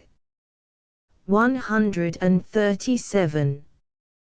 Chapter 8. Messengers. Messenger kite fig. 138. All are more or less familiar with the piece of paper with a hole in it that is slipped over the string of a kite high in the air. The wind catches it and whirls it along, until it finally reaches its destination, the kite. Sometimes urgent business demands several communications to the kite, so several pieces of paper are seen whirling at various distances from the buoy, making their way, now slowly, now faster, overtaking, falling behind and so on until they fulfill their mission. Such is the usual kite messenger. Parts of ship fig. 139 Trip on beam fig. 141 Screw fig. 142 Mast fig. 140 A clever little messenger was described by Nugent in St. Nicholas, for October, 1900. This has been modified and used at a number of kite tournaments. It is in the form of a little yacht, and has a beam on which is attached two pulleys under which the kite line runs, a mast that carries the sail and that also extends downward through the hull to carry a weight that holds the yacht upright. The mast slants backward a little so as to brace against the pull of the sail. The sail is held up by a string that is attached to an easy trip, and when released the sail drops and the yacht returns down the kite line to the operator by gravity. Fig. 138 shows a complete model with sail up as it appears on the up trip. Fig. 139 shows the various parts. The beam, A, is made of a light wood, 1/4 1/2 15. Portions are cut away to reduce weight. The mast, B, is round, 1/4 in diameter at bottom, tapering to a point at the top, is 29½ long, 9 below the beam and 20 above. The mast is lashed to the side of the beam. C and D are yard arms, C being 16 and D 14 long and both about 2-3 forward/16 through. C is lashed above the beam, and D is hung by a thread 15 higher up.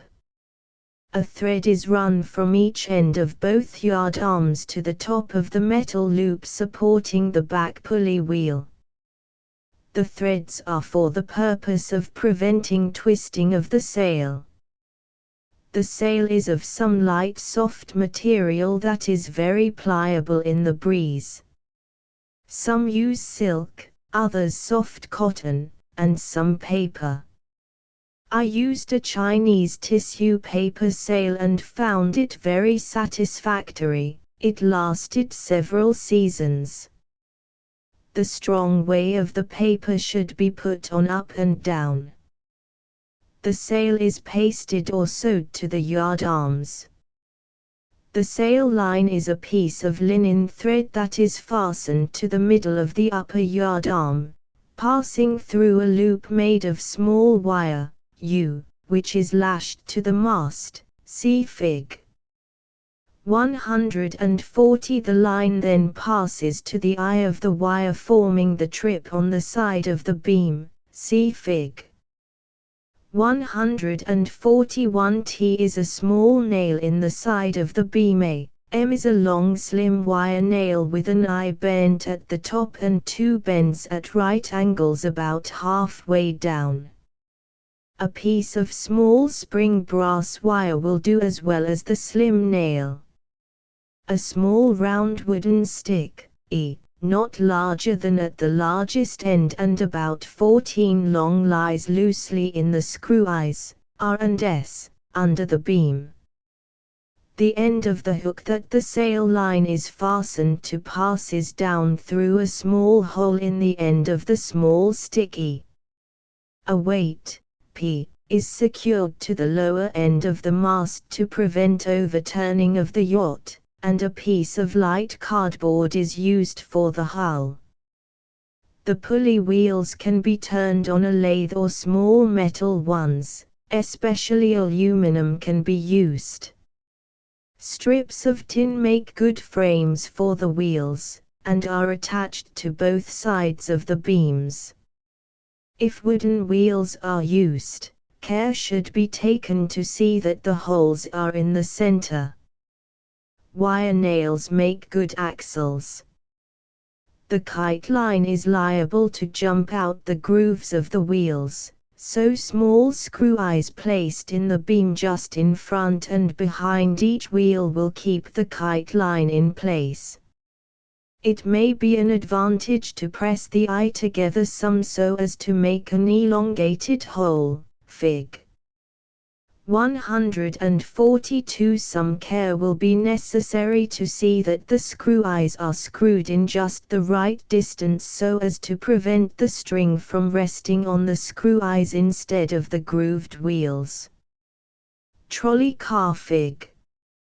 144. Pulley block Fig. 145. TN, image missing, Fig. 143. The release. The sail is tripped by the stick, E, being pushed against an obstruction of cardboard fastened perhaps 300 feet from the kite. See Fig. 143. The reason for placing it away from the kite is that when the weight comes on the kite line, the last part of the trip is very steep. By placing the obstruction some distance from the kite, this difficulty is largely overcome. As a final warning, the sail line should just be tight enough to hold the sail in place while going up and not tight enough to prevent easy tripping when it touches the obstruction disc. Some put on elastic bands to pull the sail down quickly when it is tripped. The nearer the sail can float out straight behind on the return trip, the less resistance there will be to the breeze. Some even go so far as to have a little rolling up device for the sail. A thread should be attached to the beam and to the little roddy to prevent its falling out on the down trip. The Chinese and Japanese sometimes have little messengers that are released when a punk burns down so as to burn off a supporting thread. This might be applied to parachutes too. Another good device but which is not self-propelling on the upward trip is the trolley car, Fig. 144. The car is pulled up the kite line to a trip, when it is released and returns by gravity. The pulley block is tied into the kite line, Fig. 145. The line below the block passes through the car under a little roller on the inside of the car at each end. The car can be made up of any light material, but need not be as light as self-propelled devices, the weight being an advantage on the downward run. The line that pulls the car up passes around the grooved pulley, through the guides in the pulley block, and one end goes to the car while the other goes to the operator. A release is necessary, and perhaps a little sharp blade like a safety razor blade will be as effective as any. Fig. 146. In Fig. 147 another trip is shown in which a wire is bent, as at A. This wire passes up through the upper portion of the roof at B, and passes through screw eyes C and D. D is bent forward. The lower portion of the wire as represented is much longer than the upper, and when it touches the pulley block is pushed back, and the shorter portion is pushed back of screw eye D, which releases the small ring, E, to which the pulling line to the operator is attached, and also sets free the car to run down the kite line. This last is not a difficult attachment and seems a little more scientifically mechanical. Release mechanism. Fig. 146 trip mechanism. Fig. 147 There are other ways of effecting the release. A good pulling kite is necessary, as in the excitement of pulling up the car, more strain is put on the kite than one would realize. If a race is on, a fishing reel would be an advantage. This last messenger is not limited to the street car, but the form might be a locomotive and train, an automobile or an airship. The latter might have adjustable wings so as to be open to the breeze on the uptrip and so be self-propelling as in the yacht, and by releasing that which holds the wings open, they will close up, and the messenger would be ready for the down trip. In the messenger races, it is necessary to measure the string. At a tournament it is necessary to do this beforehand.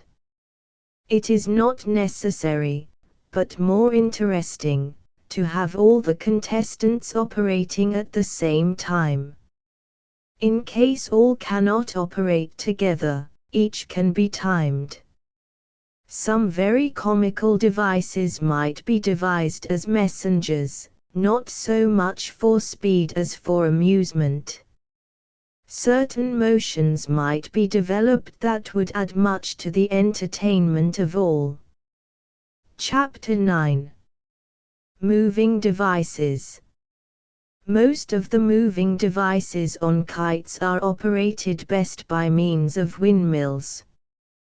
The windmill can be placed back of the kite out of sight. Various movements can be devised such as opening and shutting of eyes and mouth and moving of ears. Feet and hands can be made to dangle without any device. The windmill can also be used for decorative purposes. Revolving disc Fig. 148 windmills. There are two general kinds of windmills. Those turning from left to right and vice versa, and those turning fore and back. The last named type is used for eyes that turn. The eyes are set in little rims of some stiff material, a thin piece of bamboo, shaving, or stiff cardboard. Holes are cut in the covering of the kite and these rims are pasted in so as to stand edgewise. These rims prevent the interference of any obstruction to the revolving eyes. The eye may be set in place by means of a wire running through each side of the rim and through the eye. The eye has a smaller rim on which two half circles of paper are pasted. See Fig. 148. A little paper wound into a little ball would be made by the Chinese boys, but a glass bead will answer to keep the eye away from the rim of the opening. The two semicircles of paper are on the two halves of the eye. In Fig. 148, A is on the upper half of the front side while the other semicircle, B, is on the lower half of the back. Sometimes little mirrors are pasted to the eyes, as at M, to reflect the light as they spin around, which they certainly do, if nicely set in their places. Some use considerable black on one half and white on the other, giving a blinking effect. This same kind of revolving disc is sometimes used on wires or cord to the outside of the kite. See Fig. 134. Windmill Fig. 149. Windmill Fig. 150. Circular windmill Fig.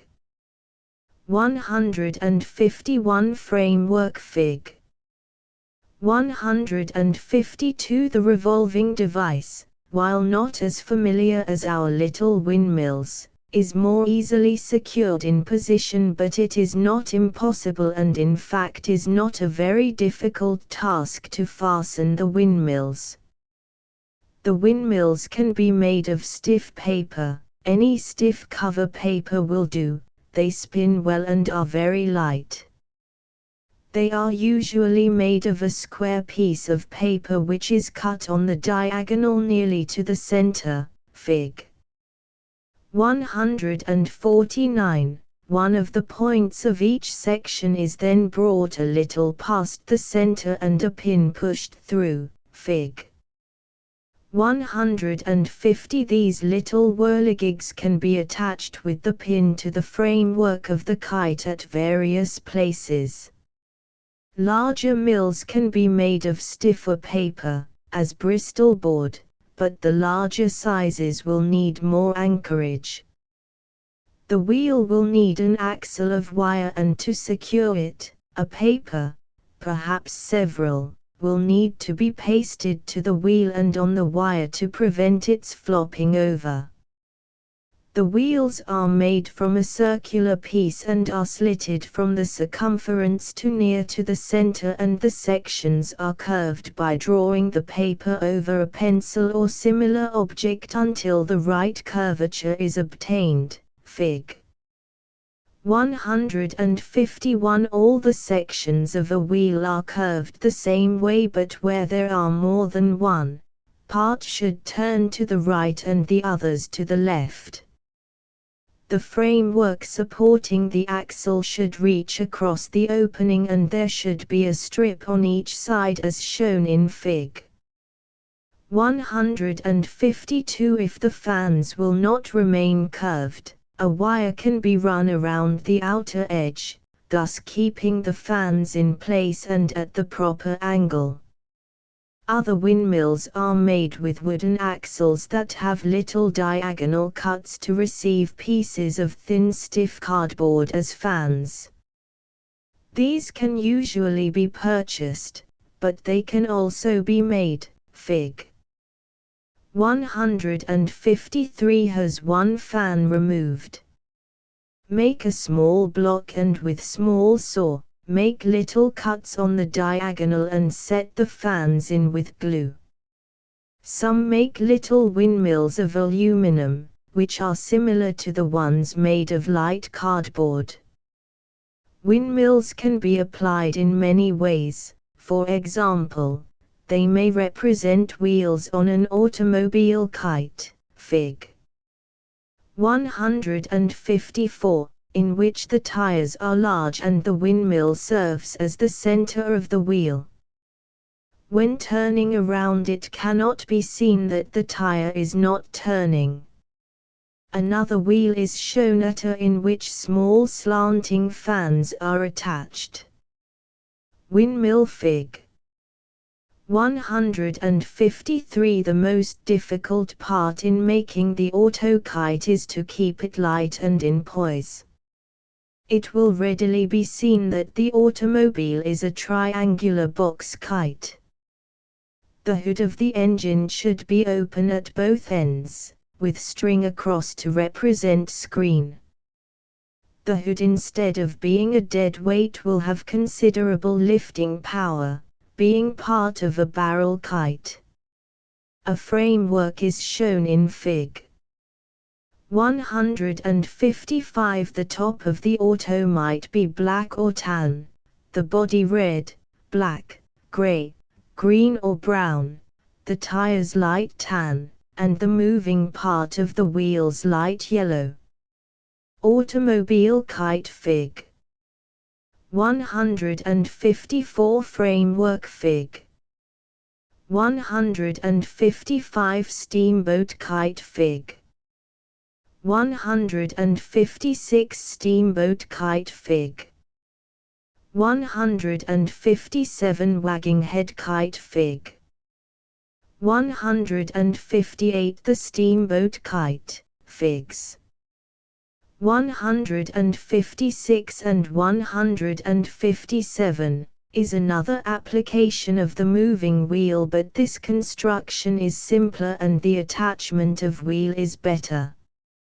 In this model, a part of the wheel is shielded from the breeze, so the uneven pressure causes it to revolve. This is a very feasible and interesting problem. Fig. 158 shows a kite with a wagging head above it. When we understand this device, we should be able to plan many others.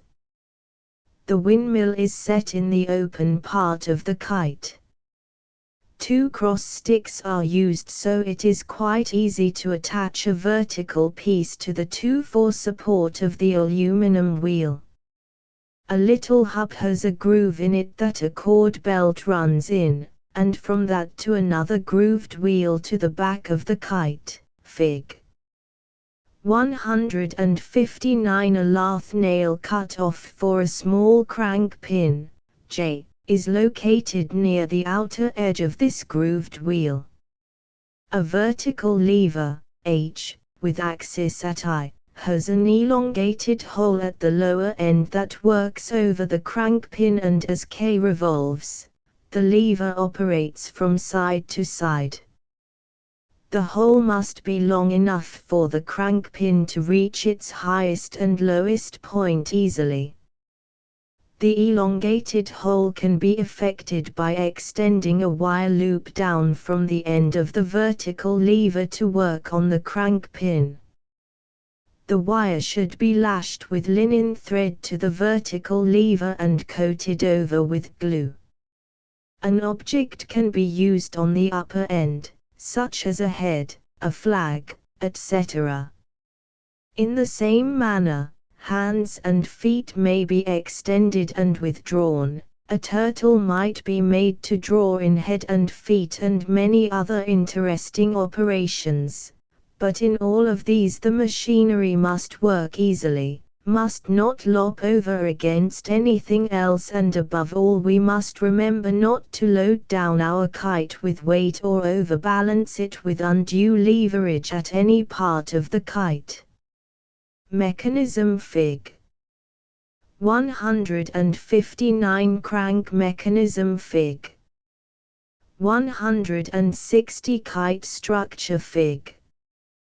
161 Another way of attaching to windmill is to make the wire axle long enough to pass through and at the back bend into a crank, Fig. 160 The lever H would work direct on this crank as it does on the crank pin in the device with the second grooved pulley, K, Fig. 159 To make the head go up and down, use a round hole instead of the elongated ones in the vertical shaft. A loop of wire, Fig. 161, should hold the upper part of the vertical lever in place, and in case of the head bobbing up and down, the lever is not attached at I, Fig. 159, but the loop, Fig. 161, must not be omitted. Other devices. But windmills are not the only means of operating moving parts of a kite. An extra line to the ground will give opportunity to the kite flyer to open and shut eyes and mouth and move ears at will. Ears could be made to grow a foot and then be drawn back by light elastic bands.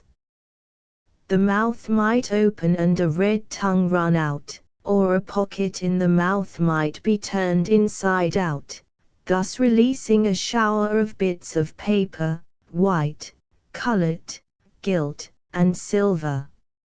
Let the imagination play for a time, then set the inventive machinery of the brain to work and watch us grow. Chapter X Suspended Figures and Appliances. These devices are usually suspended from the kite line. It is necessary to have enough suspension cords attached to prevent twisting up with the main line. Most of the devices will float out and have some lifting power of their own, but some will require a kite that can sustain some weight, in some cases a pound or more. Flag kites Fig. 163 Fig. 162 Flags and banners. One of the prettiest attachments is the American flag. This can be attached in two ways, first by means of a vertical stick of some weight, Fig. 162, and second by using the horizontal stick, as in Fig. 163. A pleasing trick is to have the flag folded, do not wind on the stick, and covered, tied loosely with bow knots that are easily untied, and when the flag is well up, the tripping string is pulled and the flag released. The string of the bow knot passes down the kite line through little loops of wire attached to the main line to prevent the tripping string from getting twisted therein. If two are operating, one can stand at a little distance so as not to get the two strings twisted, and thus avoid the wire loops. Banners Figs. 164, 165, 166, 167. Banners are used sometimes for schools, sometimes for advertising, and sometimes for just no particular purpose but the pleasure of doing it. A few banners are shown. Fig.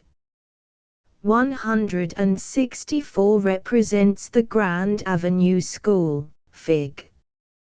165 The Hobart Boulevard School, Fig. 166 Vermont Avenue and Fig. 167, the 10th Street School, Fig. 168 shows how the banners are attached. Banner Fig. 168 Wireless telegraphy Fig. 169 Wireless telegraphy. The wireless has a great attraction for most boys. Some attach antennae to the kite, others drop a number of wires from the kite line, as in Fig. 169. A stick is suspended similar to a banner, except that it requires only 2 suspension cords. Another stick hangs by the wires about 10 feet below, and below this the wires come together and a wire follows the kite line to the receiver and to the ground. Caution is here given against the use of a wire kite line. One boy tried this, and when the kite lowered in a lull of the breeze, the wire crossed the trolley line, and in the mix-up the boy became entangled in the line by attempting to get his kite up again, and received quite a shock, but there was no serious results.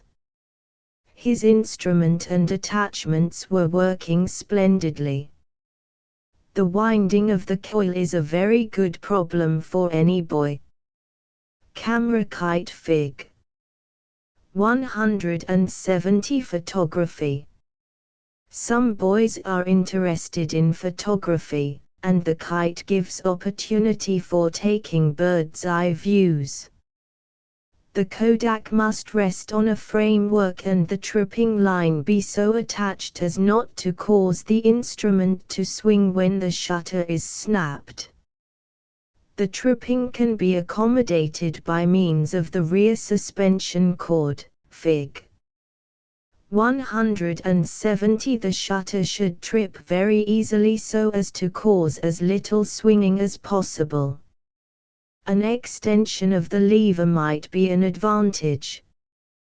The 2 sticks of the framework should be halved together so as to bring the upper surfaces level. A screw eye placed in the cross stick directly below the tripping lever holds the tripping string so that it draws on the camera in line with its own seating on the framework, and causes the minimum amount of swaying. Figs. 171 and 172 were taken on a kite line that was sent up from the YMCA building.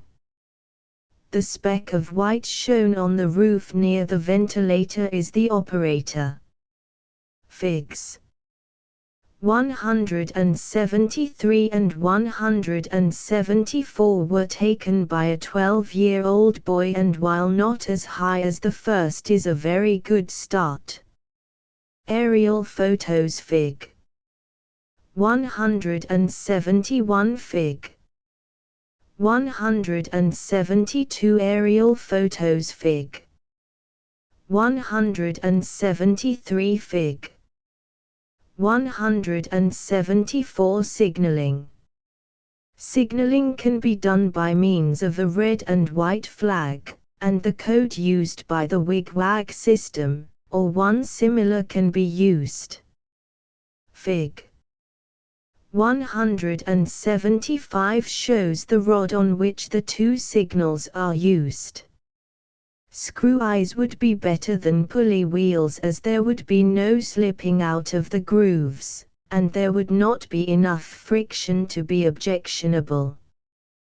The cord operating the 2 signals should be continuous, passing from the ground to one signal, through the screw eye above, then through the other screw eye to the second signal, and from that back to the ground. The distance from the signal to the screw eye should be convenient for manipulation by the operator, for while one flag is up the other is down, and this distance corresponds to the pull and relaxation of the hands of the operator. The signals can be red and white flags, or a device like Fig. 176, in which a full surface of color would always be in view. Sometimes a flag flying directly toward or away from you is not a very large object to see. This last device is made of two good-sized cardboard discs, each cut halfway through, Fig. 177, and set at right angles to each other. The red and white is placed there to help in location of the other signals, as to up and would read, red and light, that is R is red or right, while L is left or light. So the same code operates for both. The center black square down and right and left. The code given is one that we have used somewhat, but not many have mastered it as yet. It can be used for night signaling, as red and white or light would read R and L2. Rod for signals Fig. 175 full color signal Fig. 176 signal discs Fig. 177 we will illustrate with the letter B. The code reads LRL. At night this would be flashed, light, then red, red again, then light. On the kite signal we would run up the light signal, then the red, red again, and then the light. Just so with the wigwag. The wigwag flag would be waved to left, then two to the right, then one to the left and back again to center. If we were spelling out BOY, a little pause would be made after B had been signaled, then left, right, or light, red would be signaled, and after a slight pause again, the three reds or three waves of the wigwag flag to the right. A little longer pause between words and then the next word would follow.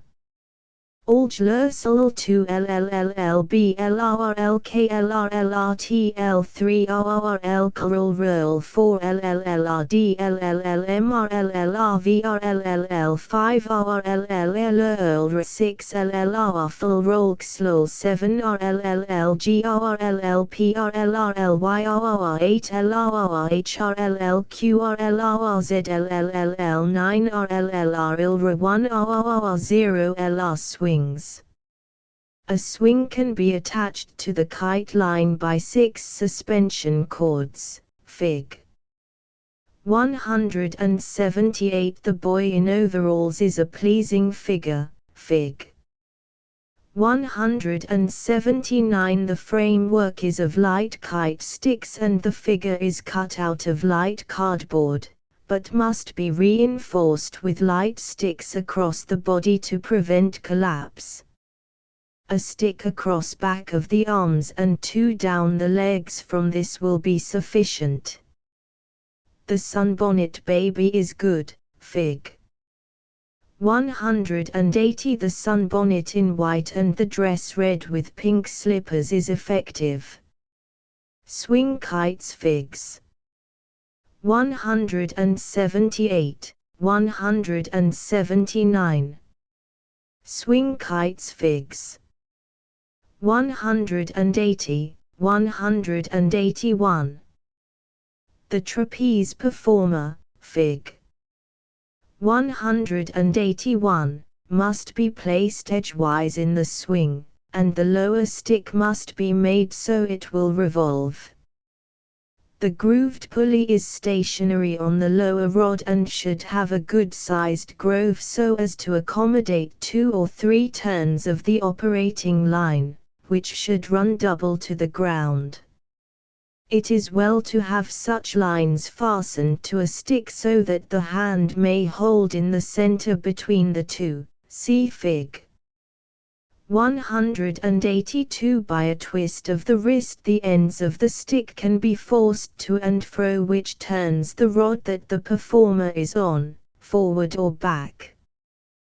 This will suggest other forms of trapeze performers. Line fastener figs.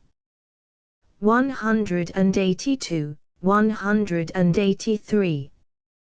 Color devices and optical illusions could also be arranged. A color device like fig. 183 would be an interesting study on the ground, and would be very interesting up a little way on the kite line. Each section, as A, is independent of the others, and the sections should alternate as to directions, the first going to the right, the next to the left, and so on. It is as easy to make them go in one direction as the other. A vertical wire reaches from top to bottom of the framework, and beads should be placed between sections, and to the outside at the top and bottom. The colors of A are red, yellow, and blue, but white could take the place of some color, and black of another section. As the sections are not likely to turn with the same rapidity, there should be a constant change of combination of colors. Light forms that fill out with the breeze can be made of tissue paper and attached to the kite line. Ugly monsters with large mouths and highly colored bodies with heavy lines on them to outline scales are very striking. It is necessary to have these open at both ends or they will be torn open. Also, it is best to have a light framework about the head to keep that in shape. The rest of the body will usually be taken care of. Long serpents and fish are good for the purpose. If the grotesque does not appeal to one, long and short streamers can be used in abundance. A kite line decorated with pointed streamers of various colors would be very beautiful. Japanese lanterns might be festooned along the line, and to reduce the weight, the bottom could be removed. If kite flying is indulged in at night, fewer lanterns can be used, and these lighted. Chapter 11. Balloons and parachutes. Balloons that really go up are always attractive, but by thoughtful planning they can be made much more beautiful. A nice white balloon against a blue sky is very pleasing, but most boys like more color. The hot air balloons are made of tissue paper, and consist of an inverted bag with a light piece of reed at the bottom to keep the mouth open. The most successful shape is shown by Fig. 184. This need not be perfectly round on top, but may be pointed, as in Fig. 185. If the balloon is too nearly round like a ball, it is liable to turn over and allow the hot air to escape. If the balloon is too long and slender vertically, it would probably flounder around in the breeze too much. There is not the variety possible in balloons that there is in kites, as no ballast can be attached that is of much service. In some shapes only a very little is necessary to keep them in an upright position. In this case a little ballast will suffice, and a number of shapes can be made with this addition. The ballast should be suspended by strings from the reed at the bottom, see Fig. 186. The ballast may only be a piece of cardboard, but in some cases that little is very necessary. Some of the boys try models of the dirigible, but usually they get something too large for hot air manipulation. The dirigible is more of a cigar-shaped balloon. Strings run down to a framework that carries the propeller, which is a paper windmill in this case, but it is very difficult to keep these representative parts light enough to be carried by the hot air medium. In making a balloon-like Fig. 184, the covering is made in tapering sections. The pattern given is for a 5-foot balloon. The width at the lower end of the section is 5 inches, 3 feet farther up 15 inches, and it comes to a point at the top. The edges of these sections form a long curve. Fig. 187, 5 feet would require just a little over 2 lengths of tissue paper. There are 7 sections in the balloon. Balloons Figs. 184, 185, 186. Figs. 187, 188, 189, 190. Figs. 191, 192. Inflation. 2 methods are used to fill the balloons. A wire is stretched across the frame of the mouth of the balloon and another at right angles to it. A ball of excelsior having been soaked in paraffin is attached at the crossing of the two. The ball should be flattened into a disc about 2 inches in diameter and 1 inch in thickness. Holding the balloon up by the top, the paraffin disc is lighted with a parlor match. It burns and creates heat that collects in the upper part of the balloon. When it is filled so that it lifts a little and wants to get away, it is released, carrying up the heat generator with it.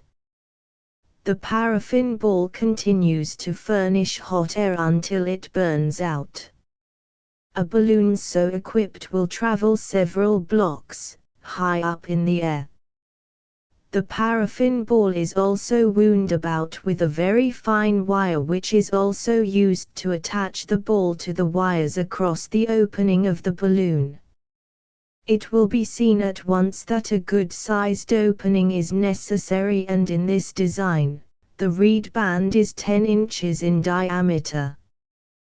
The other method of filling is by means of a stovepipe furnace or some similar device, but in this case all the heating is done on the ground.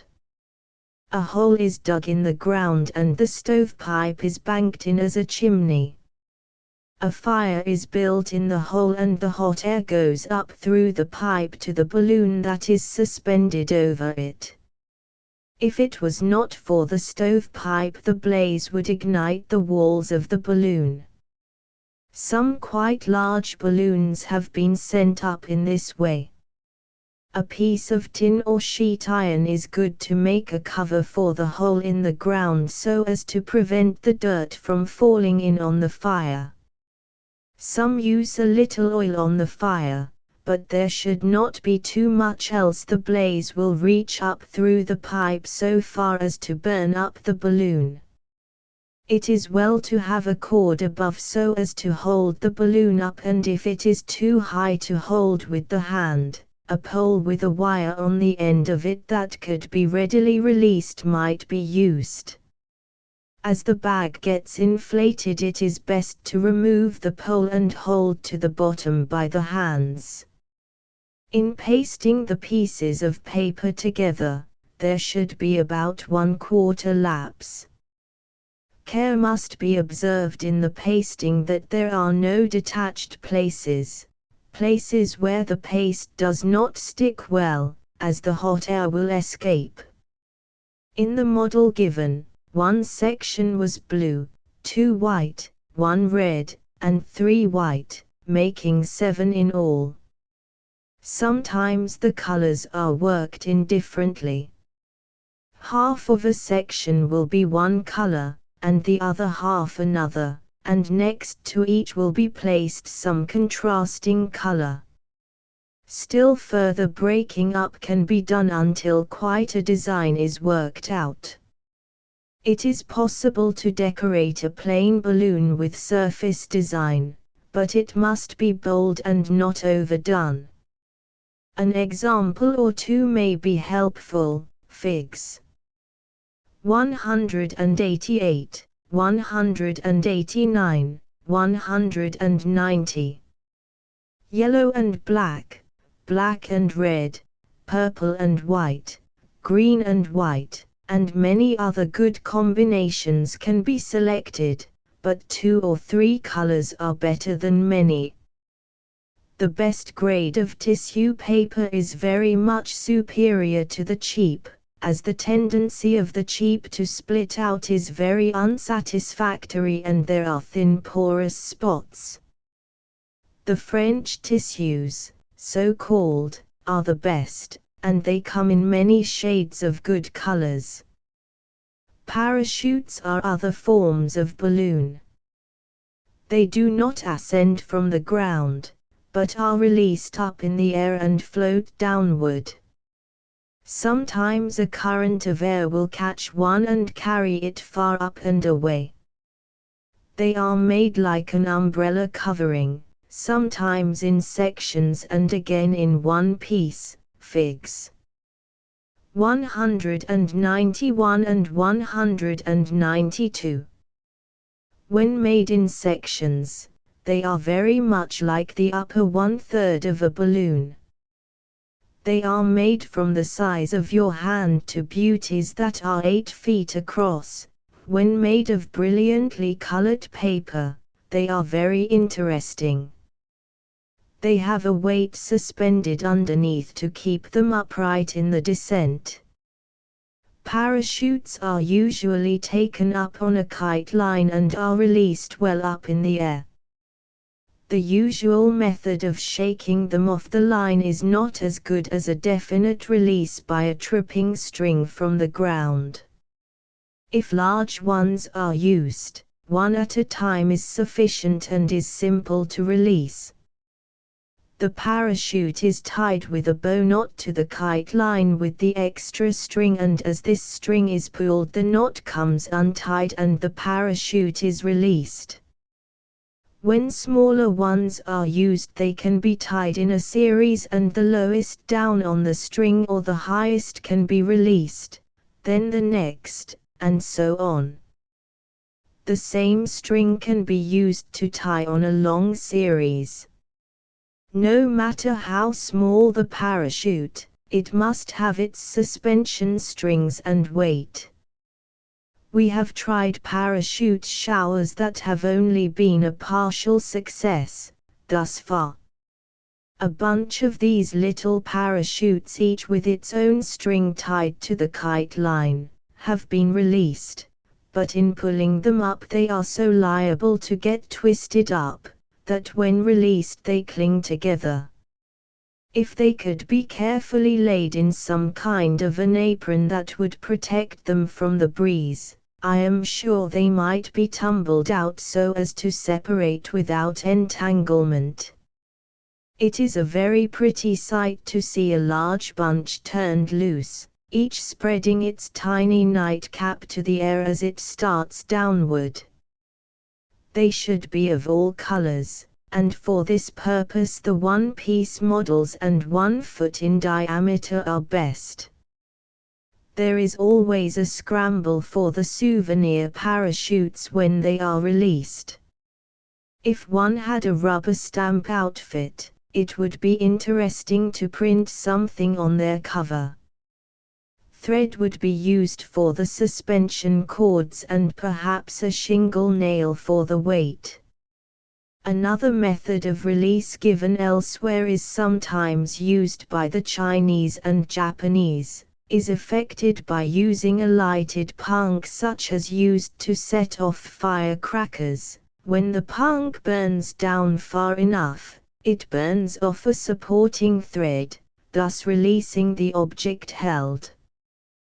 Chapter 12. Reels. Reels are very convenient for most kite flying and quite necessary for high flying where so much string must be let out and wound in again, but an absolute necessity for events where racing is an important feature. Many devices have been used at our tournaments and some have been very clever. A simple and effective reel can be rigged up in a kerosene box. The box is long enough to allow a seat for the kite flyer, a foot brake can be arranged, and an all-around satisfactory reel can be made at light expense. Fig. 193 shows such a reel fully equipped. A portion of the top is cut away so as to expose the spool of the reel, it being necessary to see if the line is winding properly, to see if it is nearly off, and to watch for knots or entanglements. A measuring device might also be attached, similar to cyclometers used on bicycles. The end of the box is partially cut away but not the full width of the box, the portions remaining at the sides preventing the kite line from getting off the ends of the spools. The portion remaining should be a little wider than the thickness of the flanges of the spool. The axle will usually be a broomstick owing to the ease with which it may be obtained and being hardwood, is very satisfactory.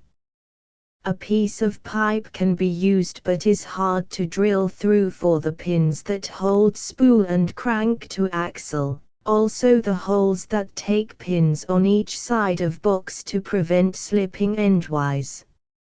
Iron washers are used on the outside of box and between spool ends and inside of box. Reel Fig. 193 reels figs. 194, 195, 196. The crank is shown in the drawing and needs no special directions.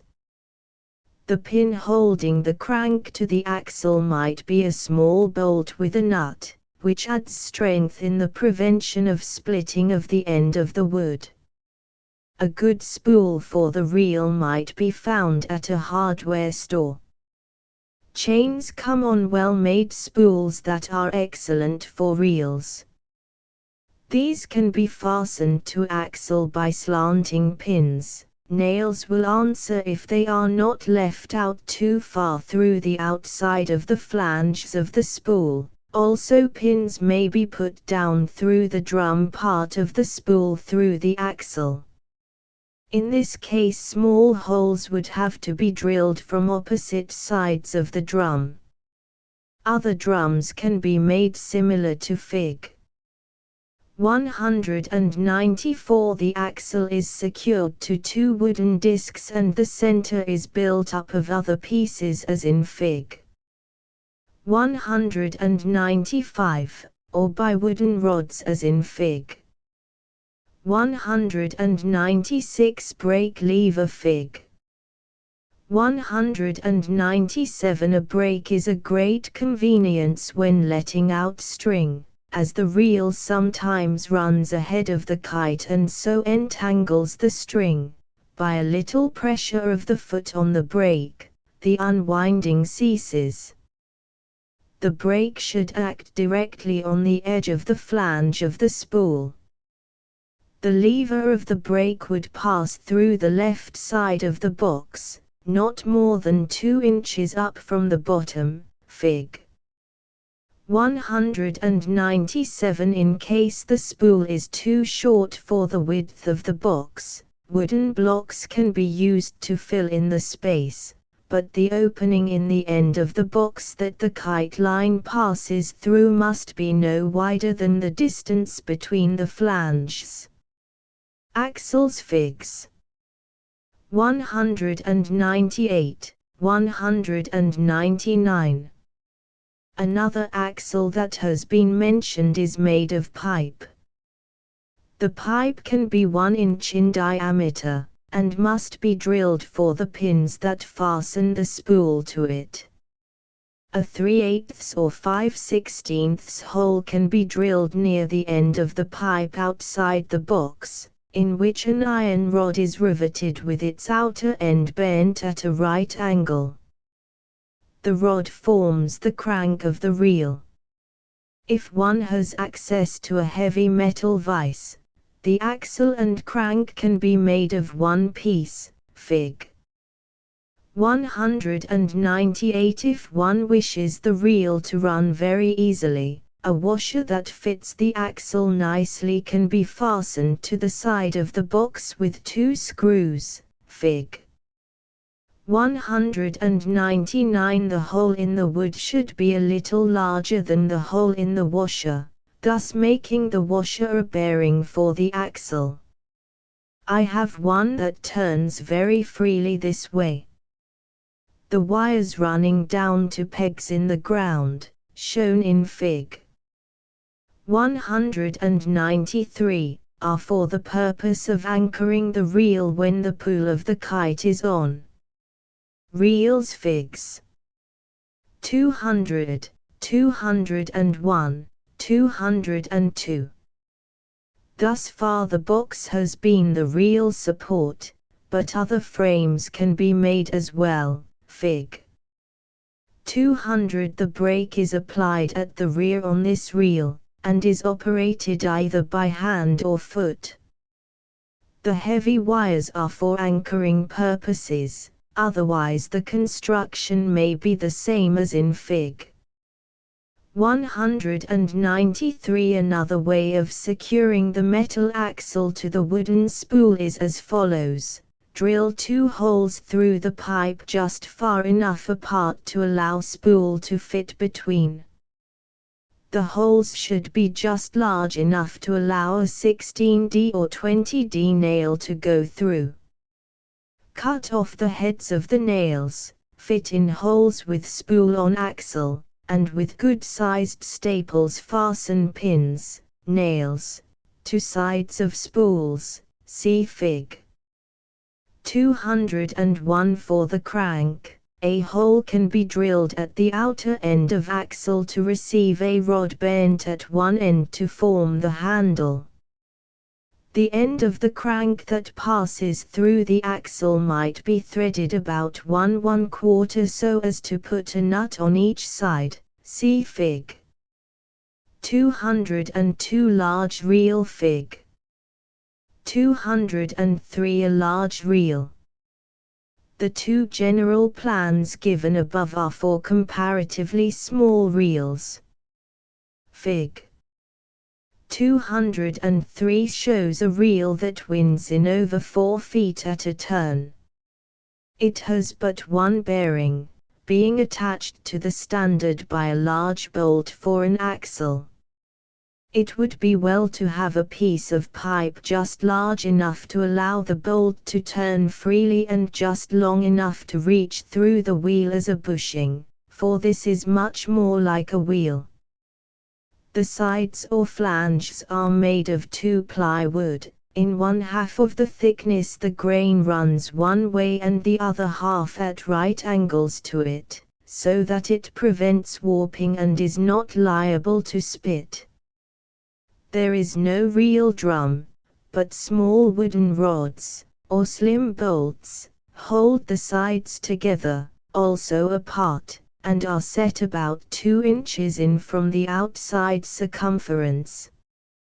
In the drawing, the wheel being 18 in diameter, the bolts or rods are in a circle 14 in diameter.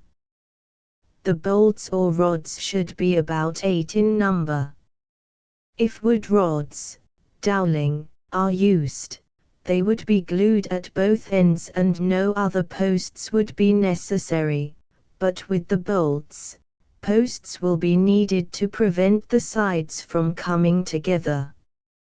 4 posts will be sufficient. No crank is necessary on this reel as a handle can be fastened to the side of one of the large discs. A brake can be attached underneath as in the last reel. The axle must be made very rigid in the standard as it has to support all the pull of the reel. This is a first-class reel for fast work. Reel plan Fig. 204 Reel plan Fig. 205 discs can be obtained at some box factories for 7 and 10 cents apiece for sizes 15½ and 19½ in diameter, respectively. They are made of 2 plywood and make good reels. A good way to get the holes opposite is to clamp the 2 discs together and bore all the holes through both at the same time. Others make reels very much like our grandmother's yarn reels.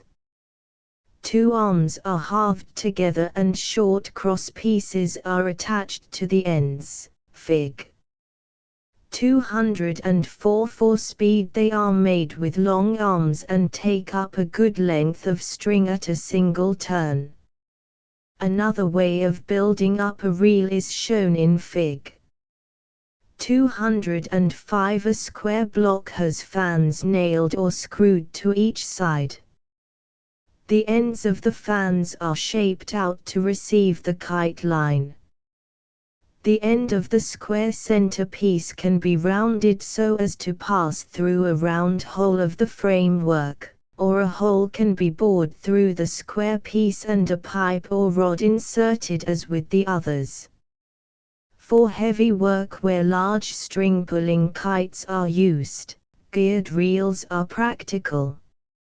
Fig. 206 shows a picture of a boy and his reel rigged up with a chain drive, utilizing parts of a bicycle.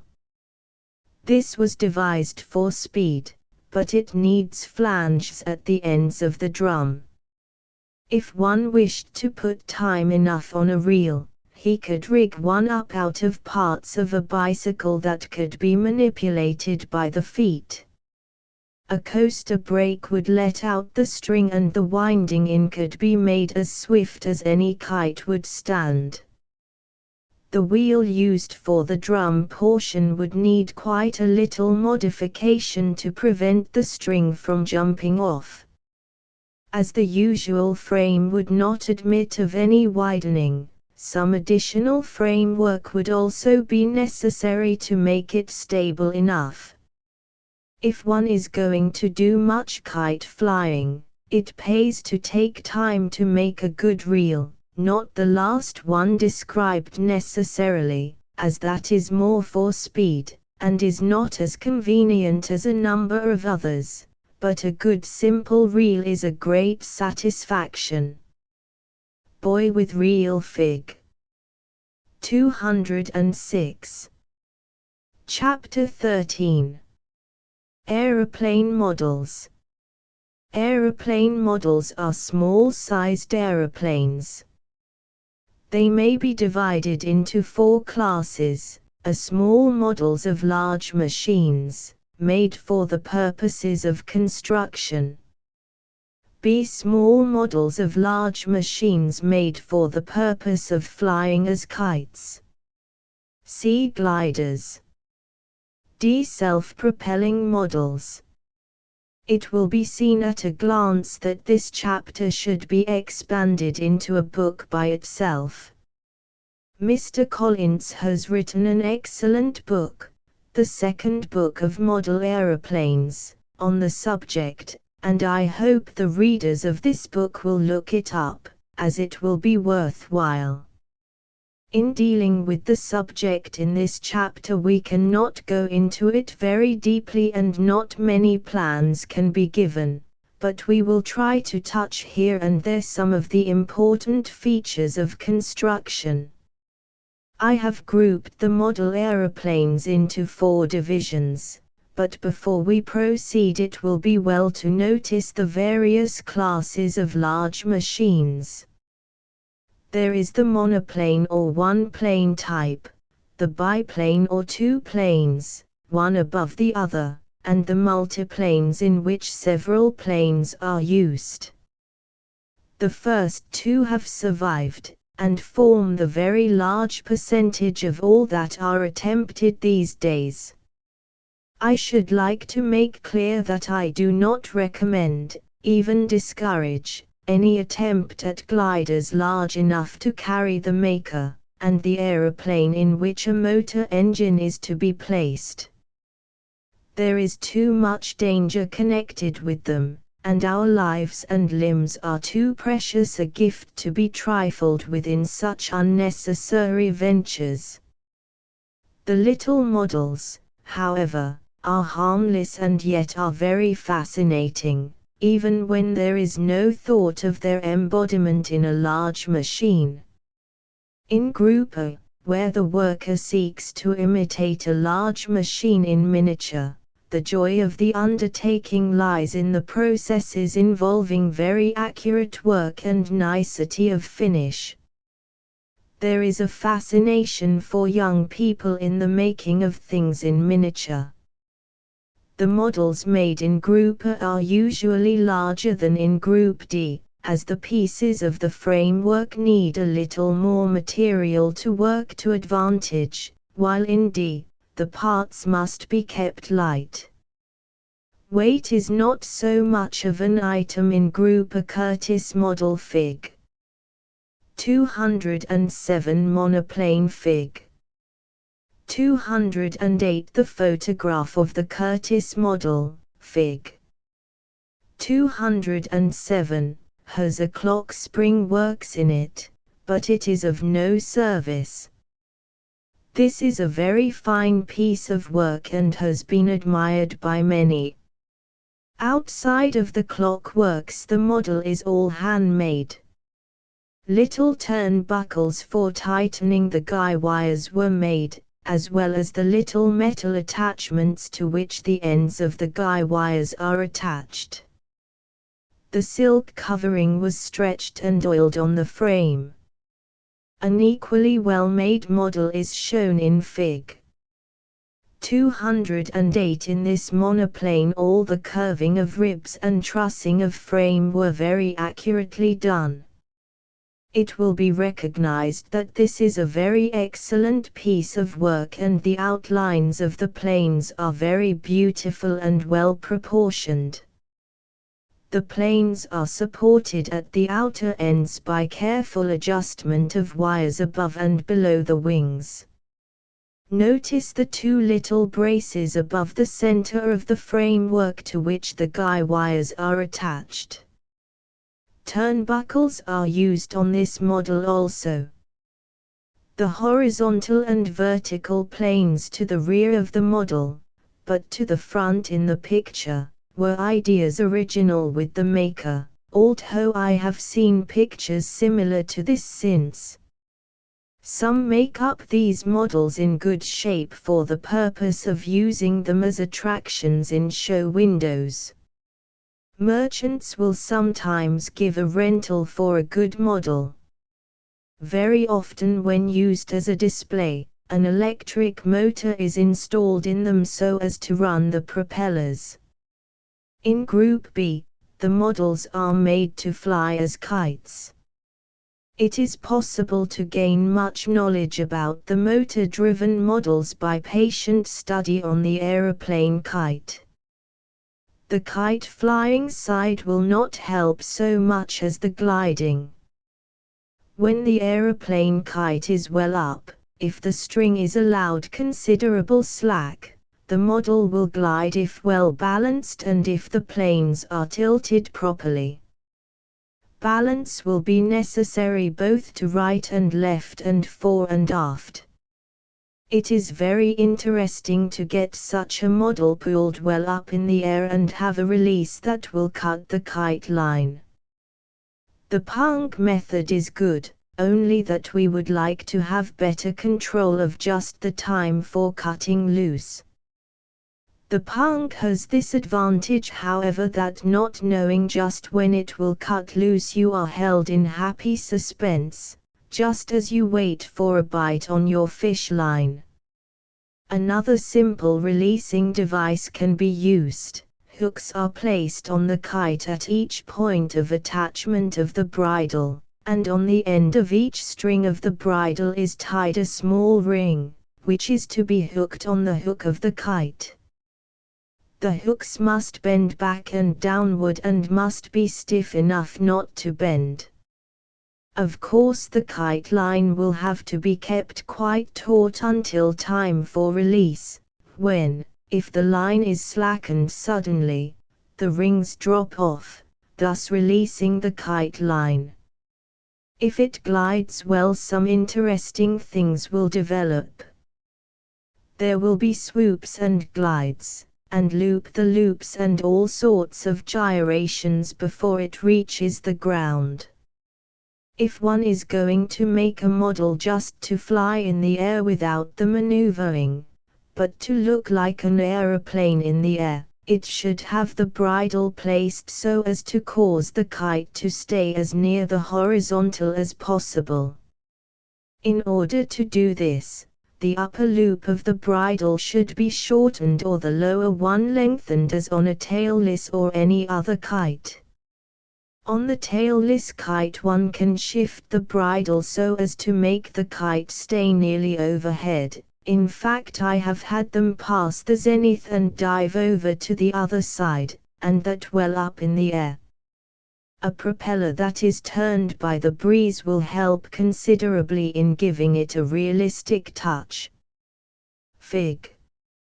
99 is very good for aeroplane kites. The side wings can be extended and modified, as in Fig. 209, or the cross pieces can be bowed up, as in Fig. 210. The bridle should be attached only in two places. Model planes. Figs. 209, 210, 211, 212, 213, 214, 215. A biplane is shown in Fig. 211, one with bowed cross pieces in Fig. 212, and one with bent up tips on the upper plane in Fig. 213. The folded paper glider made by the children soars excellently. Try an aeroplane kite on that plan. Fig. 214. Another modification of Fig. 214 is the bird aeroplane kite. Fig. 215. In this a plane is placed about halfway from front to back. The ends of the wings get their curve from the back stick, a piece of heavy reed, and the outline of the bird is also of reed. By drawing the shape on a board, the reed can be bent to the shape. The reed should be wet and tacks should be driven at each side to keep the shape until dry. This kite, if well made, should glide for a very long distance.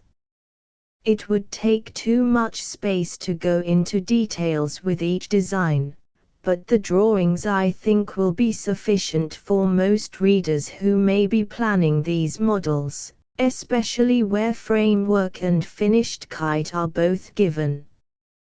Chapter 14. Gliders. In Group C is to be found the most profitable source of study for the self-propelling model aeroplane.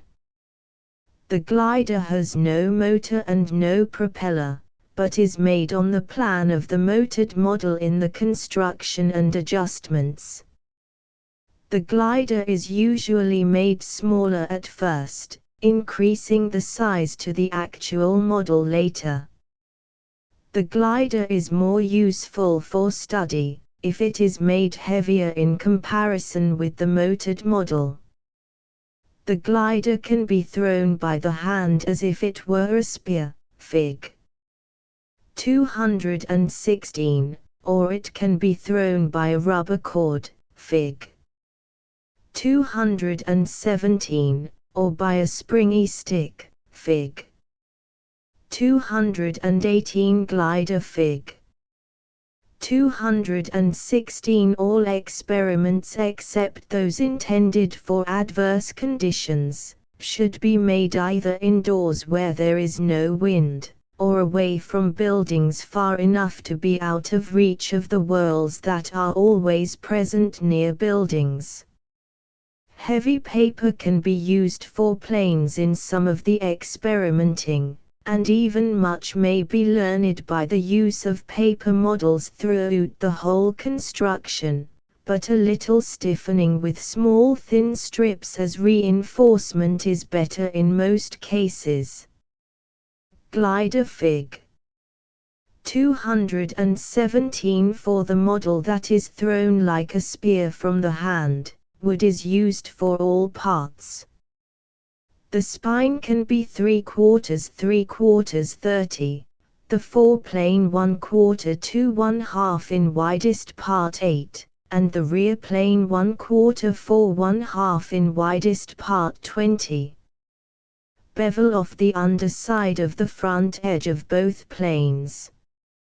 Fasten the planes to the spine with rubber string, rubber bands will do. This will allow easy adjustment back and forth on the spine. There are many experiments that can be tried with this model. Move the foreplane back, try. Move back plane forward, try. Move foreplane forward, try, and so on. This model and all other models are just the opposite of teeter boards.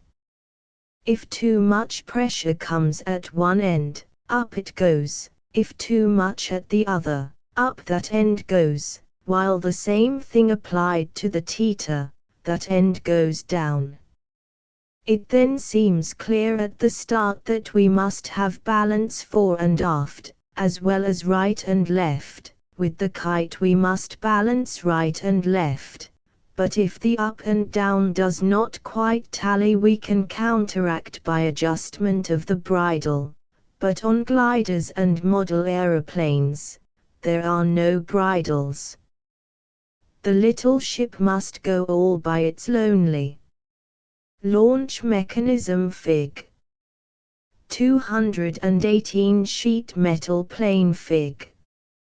219. Another adjustment is possible, and probably will be necessary, and that is tipping of the planes.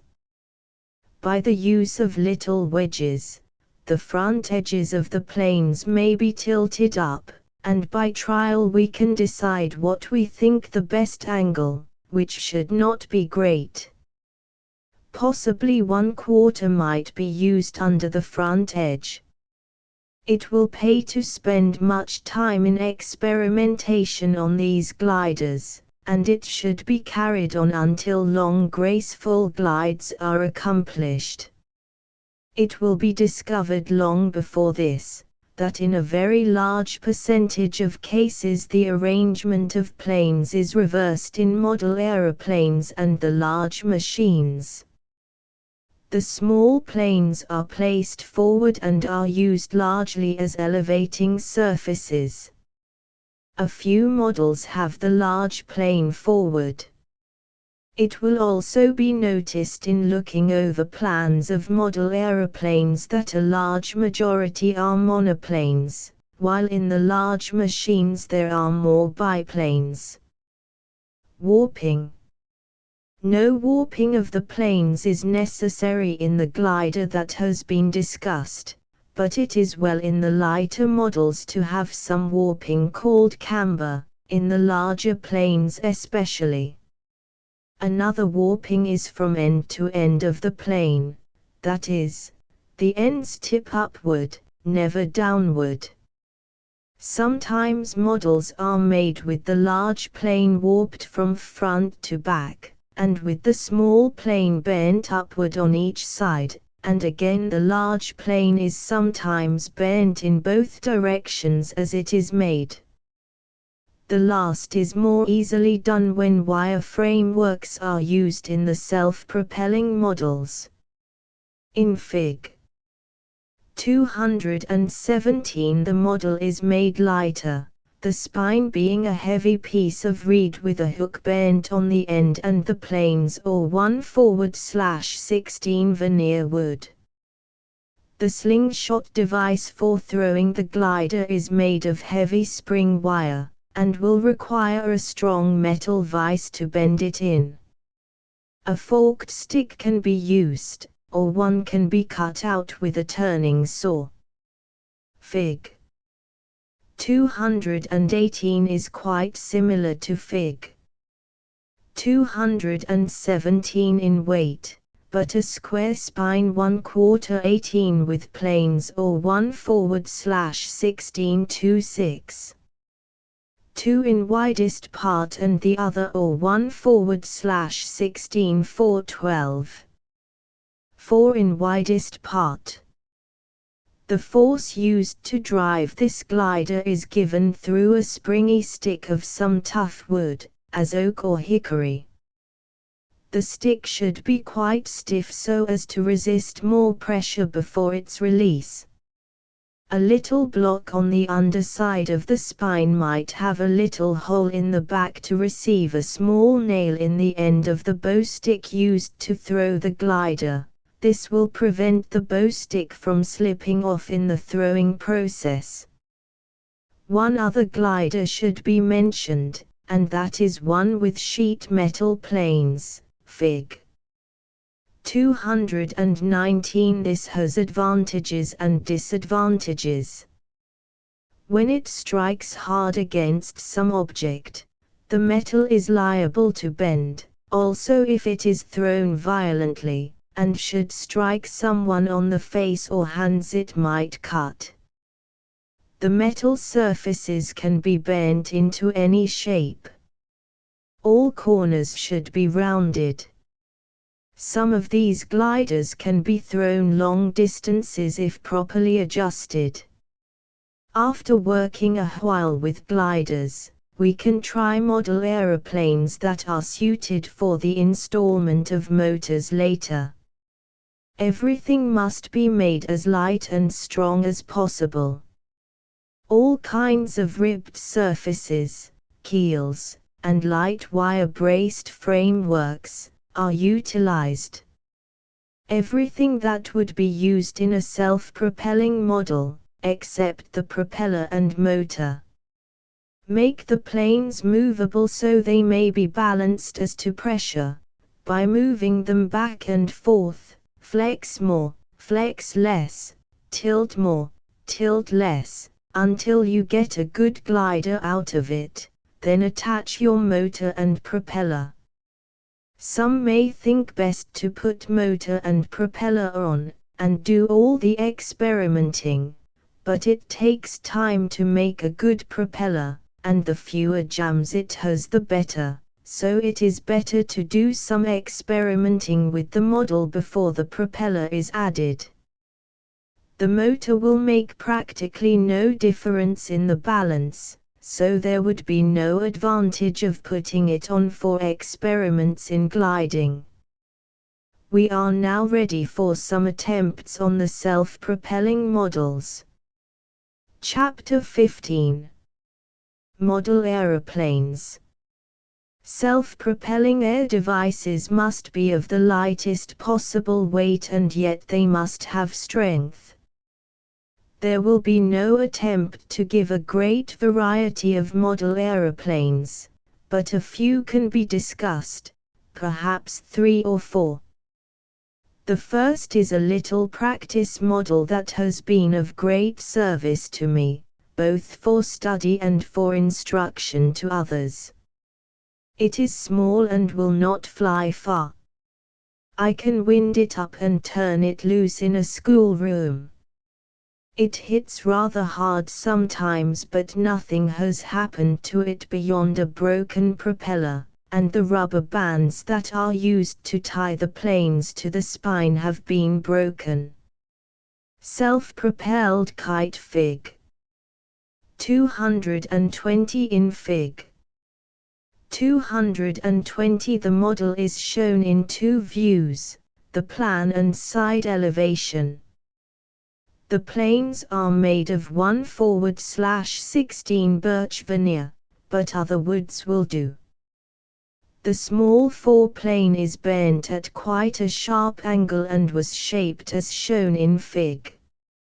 221 Steam the plane thoroughly over the tea kettle and place it under pressure until dry, and it will remain so bent. The plane is also tilted up a little by means of a small wedge. Construction details Figs. 221, 222. Anchor block construction Fig. 223 The spine is made of spruce and is 1/4 12. The large plane has about camber and is bent as shown in Fig. 222 Lay a strip as thick as the desired camber on a board that you can nail brads into. Steam the veneer for the plane and lay in the strip, in this case about 1/3 the distance back from the front edge. Bend down until the edge touches the board underneath the strip and drive brads in slanting so as to hold it down. The brads can be bent down a little after they are driven in. By using brads on both sides, the veneer can be held down until dry. The outline can be cut away before or after the bending. The decoration of course is not essential, but it is interesting to beautify it a little. The anchor block for the propeller shaft is of wood 1/4 and is glued and nailed with brads to the rear end of the spine.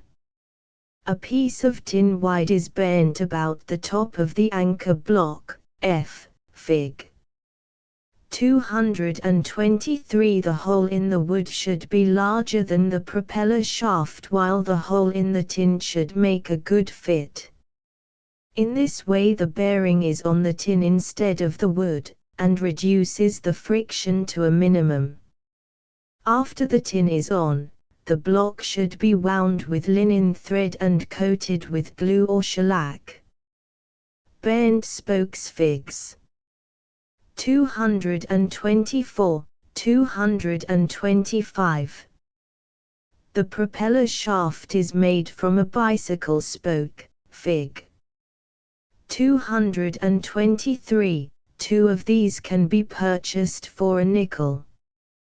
The long nut, shown at B, is cut with a metal saw in two places, giving small nuts C and D. C is used on the inside and D on the outside of the propeller.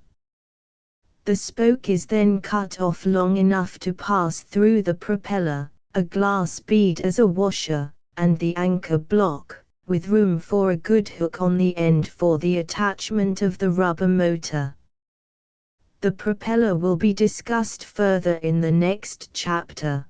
The only thing to be mentioned here is the size of the blank from which it is made, which is 1/2 Another piece of the spoke is bent as in Fig.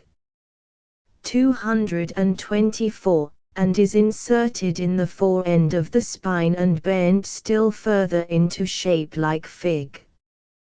225 This gives the other anchor hook for the rubber motor. One other piece is the small keel shown in the side view. A groove is made in the underside of the spine and the keel set in with glue. I am using 4 rounds of 1/16 rubber string for the motor. That makes 8 strands. 6 do very well. This is a very useful little model, but it will not fly over 50 feet, or mine has not, but the fact that it does not fly far, gives you opportunity to study its start, its landing, and its flight. The long-distance models are out of observation range so soon that we miss the chance to diagnose their crazy symptoms, if they have any, and most of them have some. Model plane Fig. 226. At the beginning of model aeroplane making, everyone seemed to try to see how much surface could be exposed in the planes. Now the best models are those with as narrow planes as it is possible to use and still support the aircraft. The reason is obvious: there is so much skin friction on broad surfaces. At the beginning, many were inclined to scoff at the rubber band motor, but since flights have been made considerably over a half-mile, with this same power, it seems good enough for anybody. Most of the long-distance flyers have long framework so as to accommodate long strands of rubber, which allow much increase in the winding up of the motor. Model plane Figs. 227, 228. A good model. A simple and effective model is shown in Fig. 226. Lay out a light framework, as shown in Fig. 227. It is the combination of a tailless kite and a triangular box kite.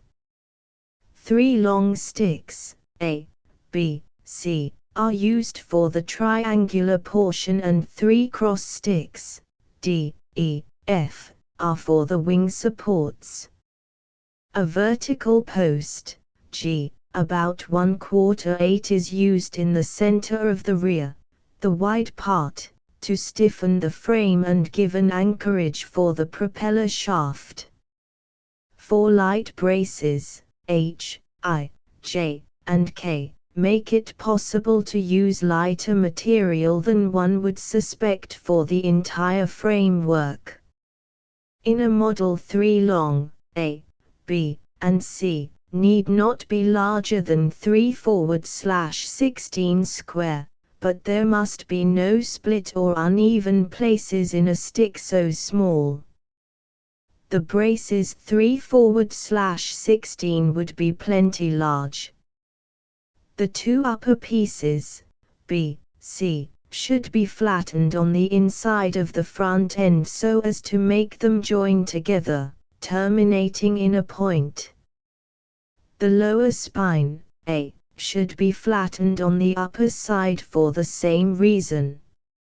All 3 should be glued and lashed together with linen thread. A triangular block, L, should be placed about 4 back from the front end with a strong cup hook screwed in the side toward the rear, on which the ring of the rubber motor is attached. The block, L, must be well secured to the triangular framework with glue and thread. The cross piece, D, is 30 long and is bowed upward as is shown by Fig. 228. PC is 24 long, 5 in front of D, and both are 3/16 1/4. 3/16 will be heavy enough for F, and this should be bowed much more than D and E. It will be necessary to steam this piece a little. Chinese rice tissue will be good for covering. Cover the underside of the 2 planes, and the underside of the triangular framework, which is similar to the hull of a boat, and acts as a keel. Test out well as a glider. Put more and less curve to bows, and experiment for poise of model. A small piece of tin on each side of the support will give a good bearing for the propeller shaft. The hole in the wood should be a trifle larger than the shaft. String is run from both ends of D and E to the front end of the framework but is not attached to F wiring Fig. 229. When long models are made with single spine, they need some simple wire supports to prevent springing up or down, and from left to right. Fig. 229 is 4 long and the spine is only 1/4 at the small end, 1/4 at the larger end. A little 1/16 oak veneer cut in strips 3/16 wide would be very serviceable for the purpose of support in trussing the long spine. It should stand 2 above and below the spine, and the same amount for the right and left brace. Fig. 230. The wires for these should extend about a foot on each side of these posts, and be attached to the spine with little tin anchors, as shown in Fig. 230. A propeller shaft. Figs. 230, 231, 232. The propeller shaft bearing is of metal and is lashed to the cross piece, called the base. Fig. 231. It is not necessary to have 2 points of bearing for the shaft. The metal is about 1/16 1/4, bent as in Fig. 232, and lashed to the underside of the base. The planes are similar to those in the next model. 1 1 1/2 7 1/2 propeller blanks are used. Try about 14 strands of 1/16 string rubber for each motor, 7 rounds. Model plane. Fig. 233. My favorite model aeroplane is shown in Fig. 233. It had made some very pretty flights when it took a notion to glide into a young man's bicycle as he was riding by. Well, there was no improvement on the aeroplane when the chain and spokes of the bicycle were through with it. Framework details. Figs. 234, 235, 236, 237. The framework is light and is spread well at the rear. The 2 spines are 3/16 1/4 33 and they come together at the forward end, the vertical section being 1/4. 9 inches back from the front end is a cross piece that is just under in thickness, 1/4 wide and 2 1/2 long. The cross piece is on the upper side of the spines, and is fastened by a small 1/4 brad, is lashed with thread and coated with glue or shellac. The other cross piece is 1 forward from the rear end, is of the same dimensions in cross-section as the forward piece, but is 8 long and is secured in the same manner as the other. See Fig. 234. The framework is further stiffened by 2 fine wires that run diagonally from the ends of one cross piece to the ends of the other. They are secured to the inside vertical face of the spines by means of small pieces of tin that have 2 small holes, one at each end. The one receives a 1/4 brad that is driven into the spine, while the wire is attached to the other hole. The little pieces of tin are about 3/16 1/2 and are lashed to the spine in addition to the fastening by the small brad. This kind of fastening prevents slipping, also the cutting into the wood, either of which would destroy the efficiency of the wire. In order to increase the tension of the wire, a small turnbuckle is inserted. Fig. 235. Rudder. Fig. 238 4-plane figs. 239, 240. Propeller shaft fig. 241. The bearings for the propeller shafts are lashed to the outside face of the rear end of each spine, fig. 236. The bearing is a piece of brass 1/16 1/4 1, and is bent to a right angle at the middle. A small hole is drilled for a brad into the side of the spine, and the other hole is drilled to receive the propeller shaft, which is 1/16 steel wire. The shaft is bent into a hook after it passes through the bearing. To prevent the rubber of the motor from touching the steel wire, which is injurious to the rubber, a small rubber hose is slipped over the hook. In this model, the propellers are pieces of veneer steamed and pressed into the spiral shape. The propeller shaft then is bent around the center of the propeller, has two little washers between this and the bearing, after which comes the covered hook, see Fig.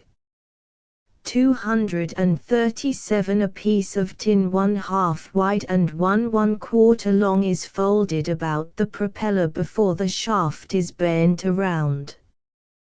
The shaft is soldered to the tin being secured by two small brads and shellac. A small tin rudder with a small fold in its upper portion may be slipped over the back cross piece, Fig. 238. The foreplane is made of very thin spruce, shaped like Fig. 239, and is bent up almost like a butterfly's wings, Fig. 240. The wood is less than 1/16 thick.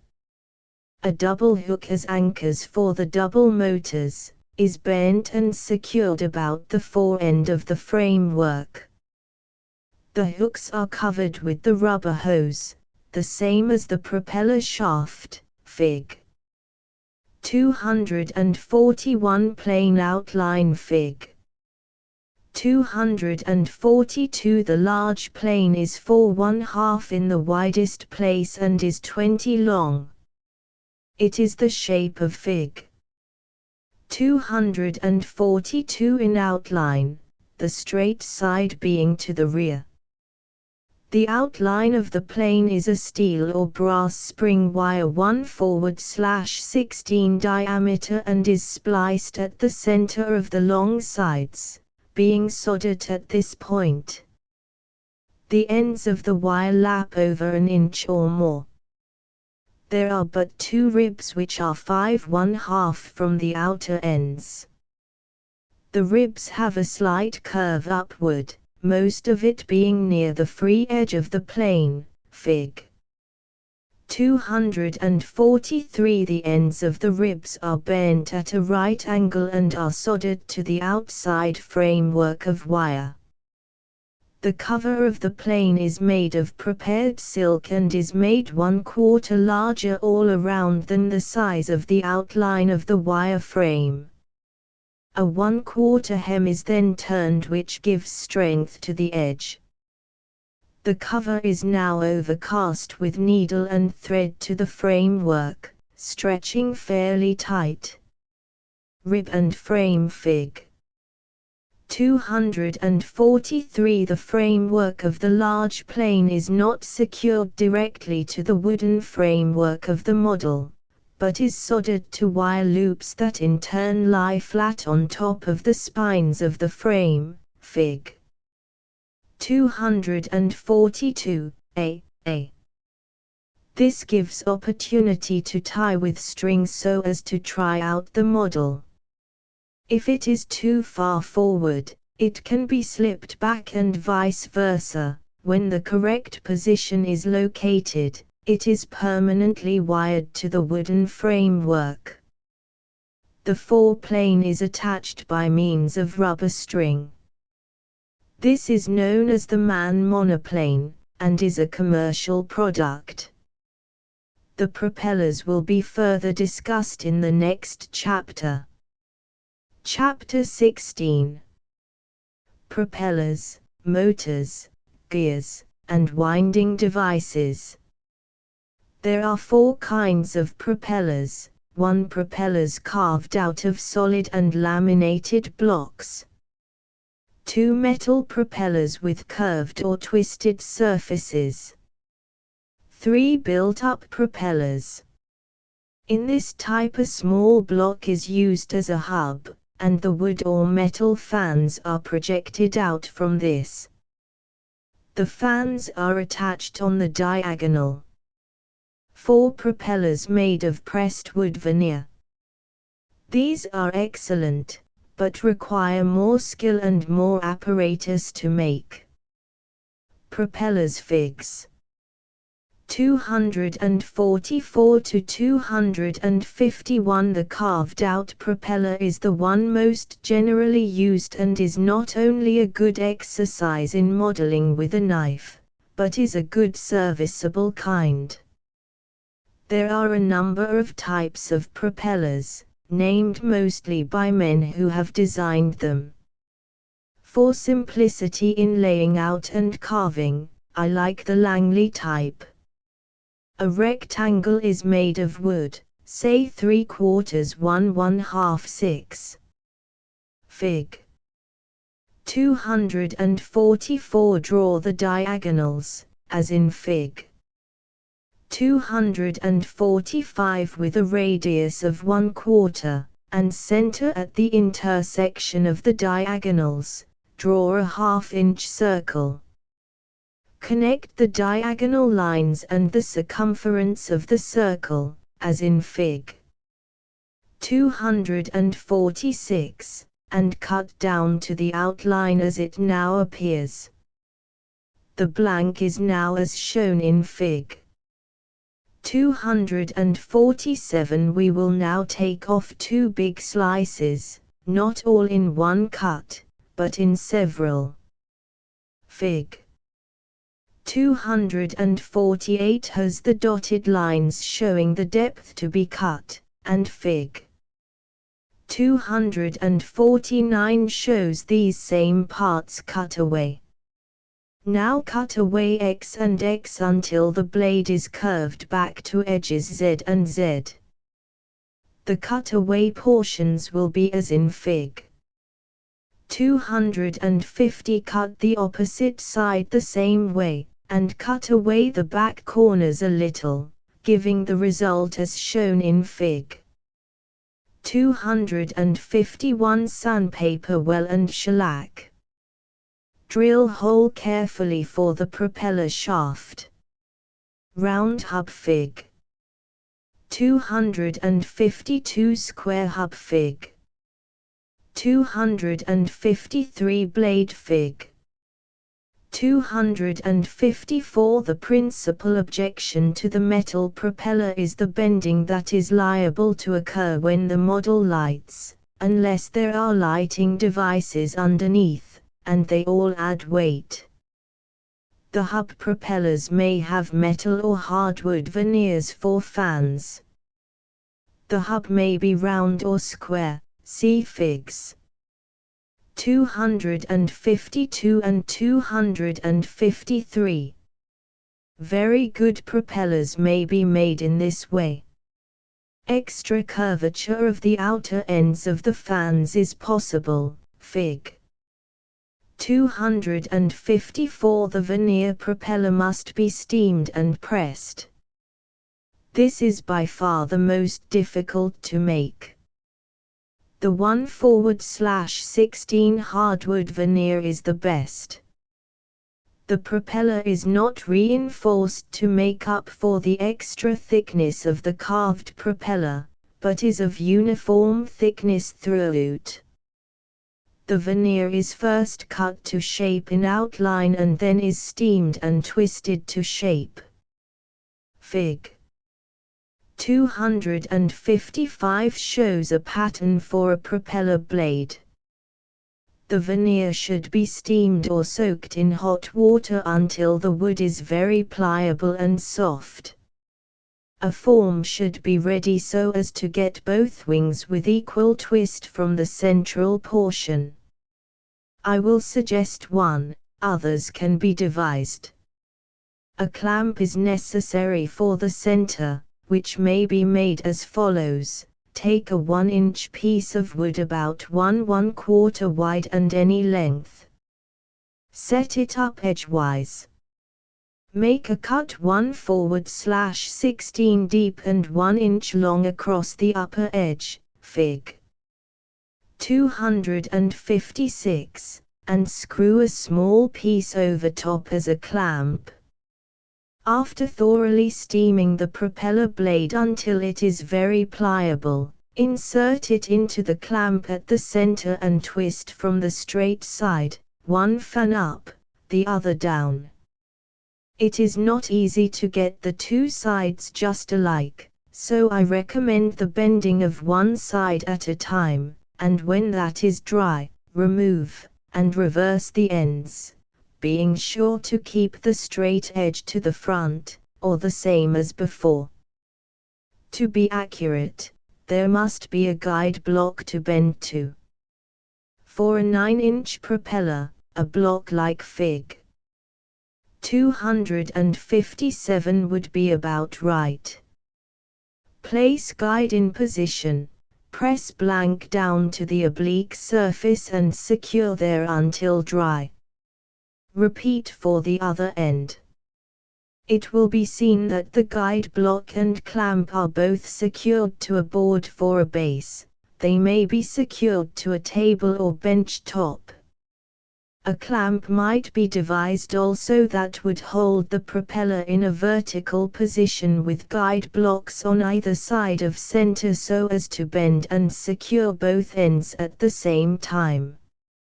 Veneer propeller figs. 255, 256, 257, 258. Clamped propeller fig. 259. Another way to bend propellers is to clamp the center of the blank in a vertical position, and with two clamps made by sawing into the ends of two pieces of wood, Fig. 258, a cut wide enough to take the thickness of the blank, and deep enough for the width. Bend one blade forward and the other back, Fig.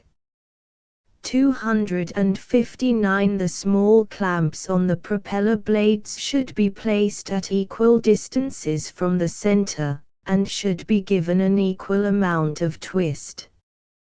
The small clamps on the blades will not be forced over until they touch the base, so blocks of equal size should be used as stops in the operation of twisting. The clamps should be secured in the last position by means of cord to the base until the propeller is dry. 1:1 gear Fig. 260. Larger ratio gear Fig. 261. Still another way to attain the twist in veneer propellers would be to have two blocks gouged out to the proper shape, one just fitting in the other. After the propeller is shaped in outline and steamed, it is placed between the two blocks, which are in turn clamped firmly together until propeller is dry. Motors. Quite a number of devices have been tried, but the rubber string is by far the most efficient power yet discovered. Rubber has a great deal more power than an equal weight of steel in all ways that steel has been tried. The power of the rubber motor is dependent on the unwinding of the strands of rubber after having been wound up. The longer this unwinding may be delayed, the further the little aircraft may be propelled, providing there is force enough expended at any time to give the necessary momentum to the propeller. A long motor has more revolutions than a short one. Hence some advocate a long spinned frame to the model aeroplane. Others prefer to cut the frame a little shorter and give great pitch to the propeller, which demands more energy at a given time, hence heavier strands, or more strands of the smaller rubber string. With the greater pitch propellers, the model is propelled faster and so may cover as great or greater distance than one with a motor that gives more revolutions in unwinding, but it is possible to revolve so fast as not to propel at all.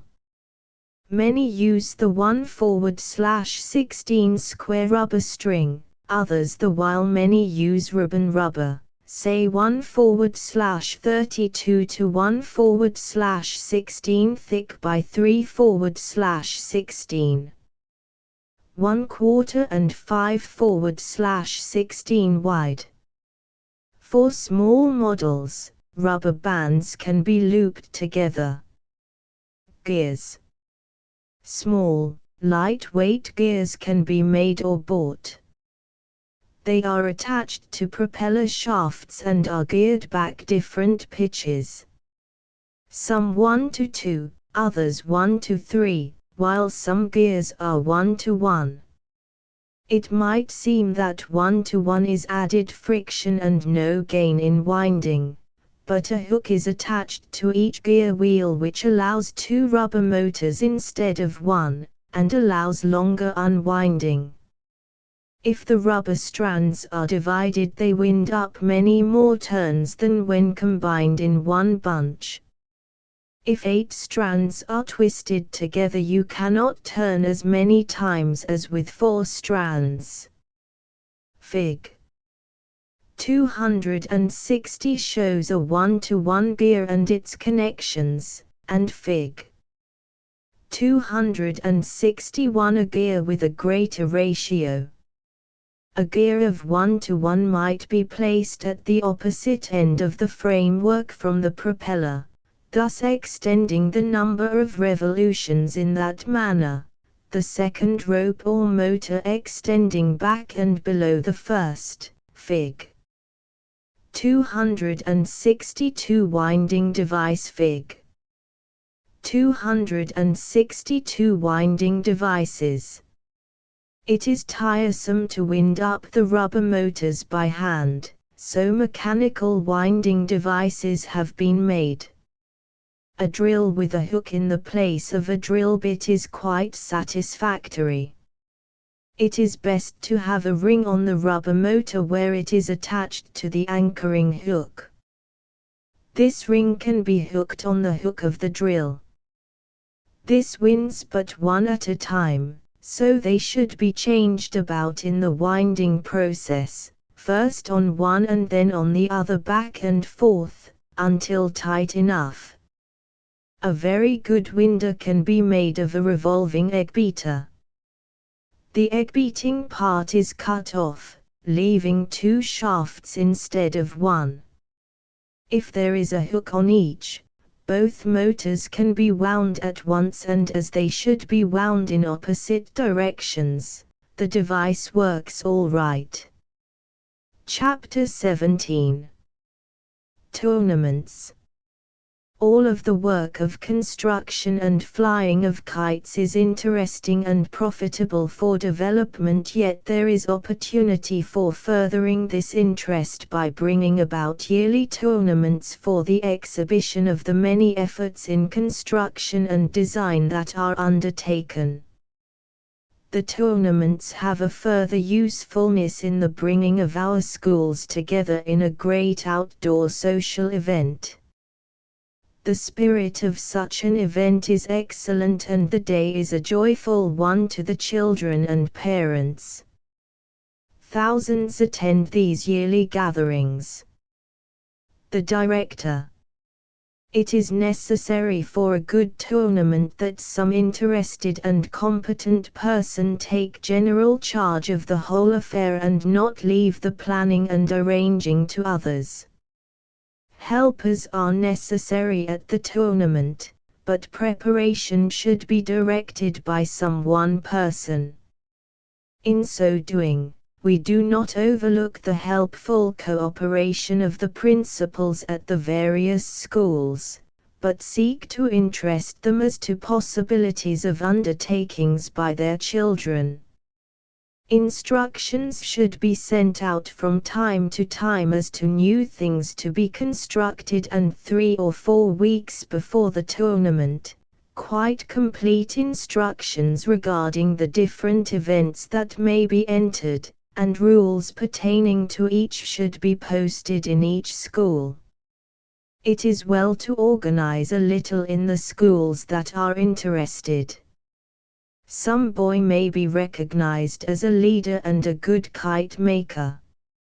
He can round up the team, get the boys interested and encourage them to enter events not yet taken so as to cover as many events as possible and fewer in the same. The preparation for the tournament gives a great opportunity to the teachers and principals to get in touch with boys. Many boys have come to know their teachers with just such an introduction, and it has been the means of starting a good many boys to work in the schoolrooms on their studies.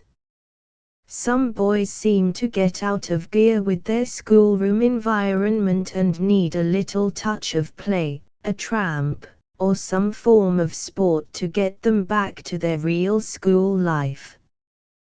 This kind of undertaking is one of the great opportunities for the teacher to get near to the boys. Some teachers are enthusiastic enough to send out for a good-sized bundle of sticks and have someone retail them out to the boys at cost. The boys appreciate a little effort of this kind even if there is no prospect of a tournament. A discussion of design in the drawing work will also be a practical departure from the regular work, and will again arouse the lazy boy to do his best. Now if the teacher will take some interest in the making, even if she doesn't know very much about it, and especially in the flying of the kites, she will be progressing, and there are but few teachers who cannot learn a good deal about kite making and flying, if they are willing to try. The manual training teacher and the shop are very able assistants to the kite construction projects. In some schools, a week sometime previous to the tournament is allowed for the special construction of kites in the shop. The boys will waste valuable lumber if allowed to rip up thin boards, so it will pay to encourage the buying of spruce sticks. There is much adjustment in attaching string and covering, and putting on of the bridle. As much as possible of this should be reserved for home work, but some might be done at school. Suitable location. But the work at the school is not a tournament, although an important factor of it. The director, we will call the manager of the tournament, must find a suitable location. It must be open to the breeze, free from wires, accessible by streetcar service, a little to one side so people will have to go a little out of their way to see it. Hoodlums don't usually care so much for beautiful things, especially if it is some trouble to go to it, and it should be large enough to accommodate a great many kites without getting into too close quarters. Kites are liable to dive around somewhat, so if they are not too thick, there is more chance to get the kite straightened up before getting entangled in other kite lines. Now that there are so many kinds of kites, it is necessary to locate the kinds on the field.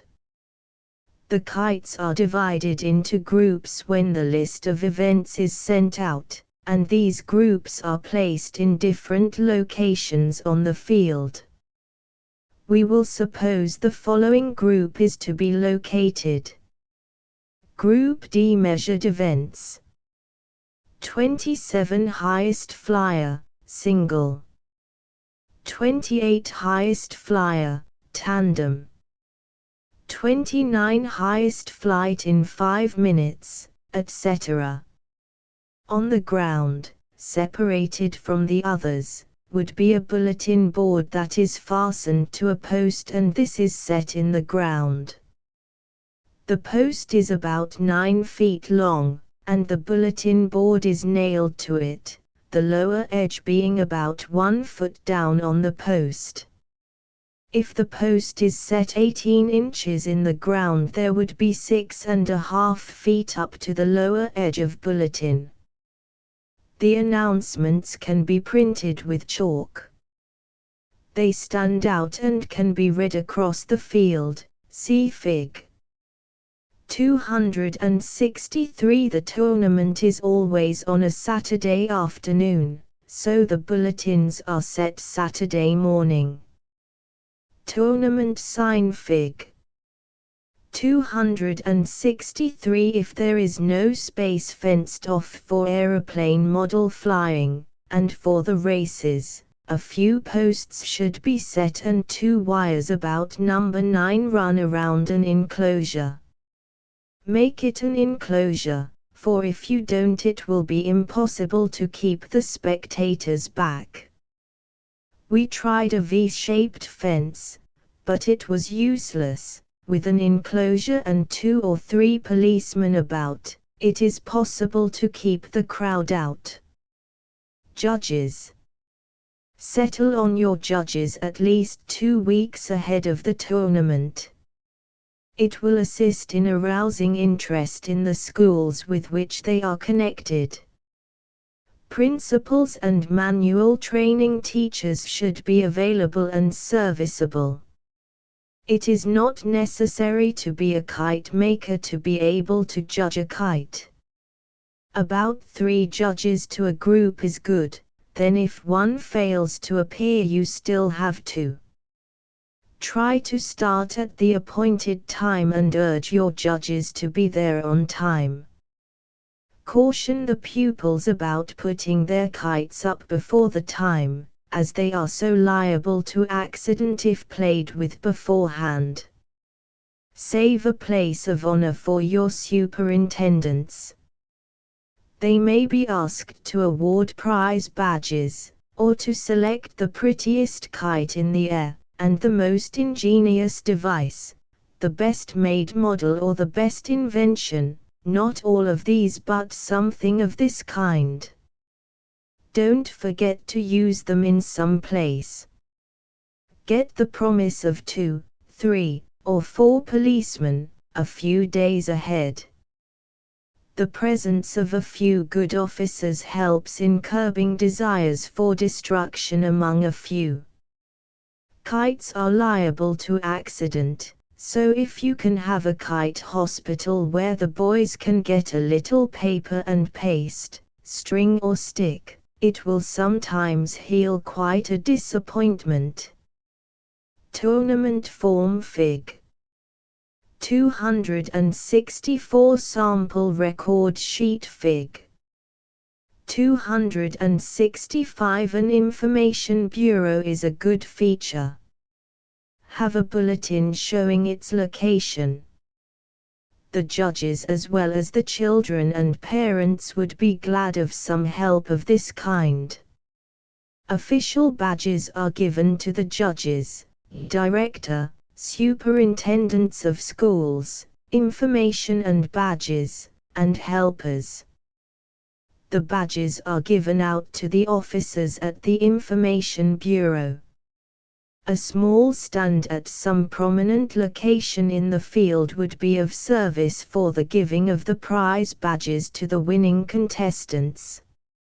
Each winner receives a slip, Fig. 264, from one of the judges of his group, giving his name, school, the first or second prize and event, the judge keeping a duplicate record on a mimeographed sheet that is mounted on a piece of cardboard, Fig. 265. The pupil takes the slip to the awarding stand and hands it to the judges. The judges turn in their records, and the director fills out a small diploma of recognition, Fig. 266, and sends it to the school from which the boy has entered. It may be a girl. We have had a number of winners among the girls. These slips and record sheets for the judges will be some of the work for the director before the tournament. Each pupil who wins in any event receives an appropriate badge, Fig. 267. Kite diploma, Fig. 266. Award ribbon, Fig. 267. If it is convenient, it is always well to have two transits give the actual heights of high flyers. Some simple ones might be made, but there are often students who would like the opportunity to do some work of the kind for practice. It is well to send out a printed list of the winners to all the schools after the tournament. It might be written as follows: 25. Highest flyer, tandem. First, Albert Johnson, 24 Saint School. Second, Victor Wagner, Washington Saint School. In sending out notices before and after, request the principals to place them in a conspicuous place for the boys to see. The principal's office is not a good place, for some will not go to the office to study them. These boys may be just as interested, but they don't care to have us know it. If the material is where the boys can see it easily, they sometimes get interested unawares to themselves. All plans should be placed in an open place. Chapter 18. Tournaments, continued. The newspapers are glad to publish notices and pictures, and some will even print plans of work free. They are very persistent in getting reports of the tournament, so the judges should be careful in recording each event. The reporters will be on the ground if they have knowledge of its whereabouts.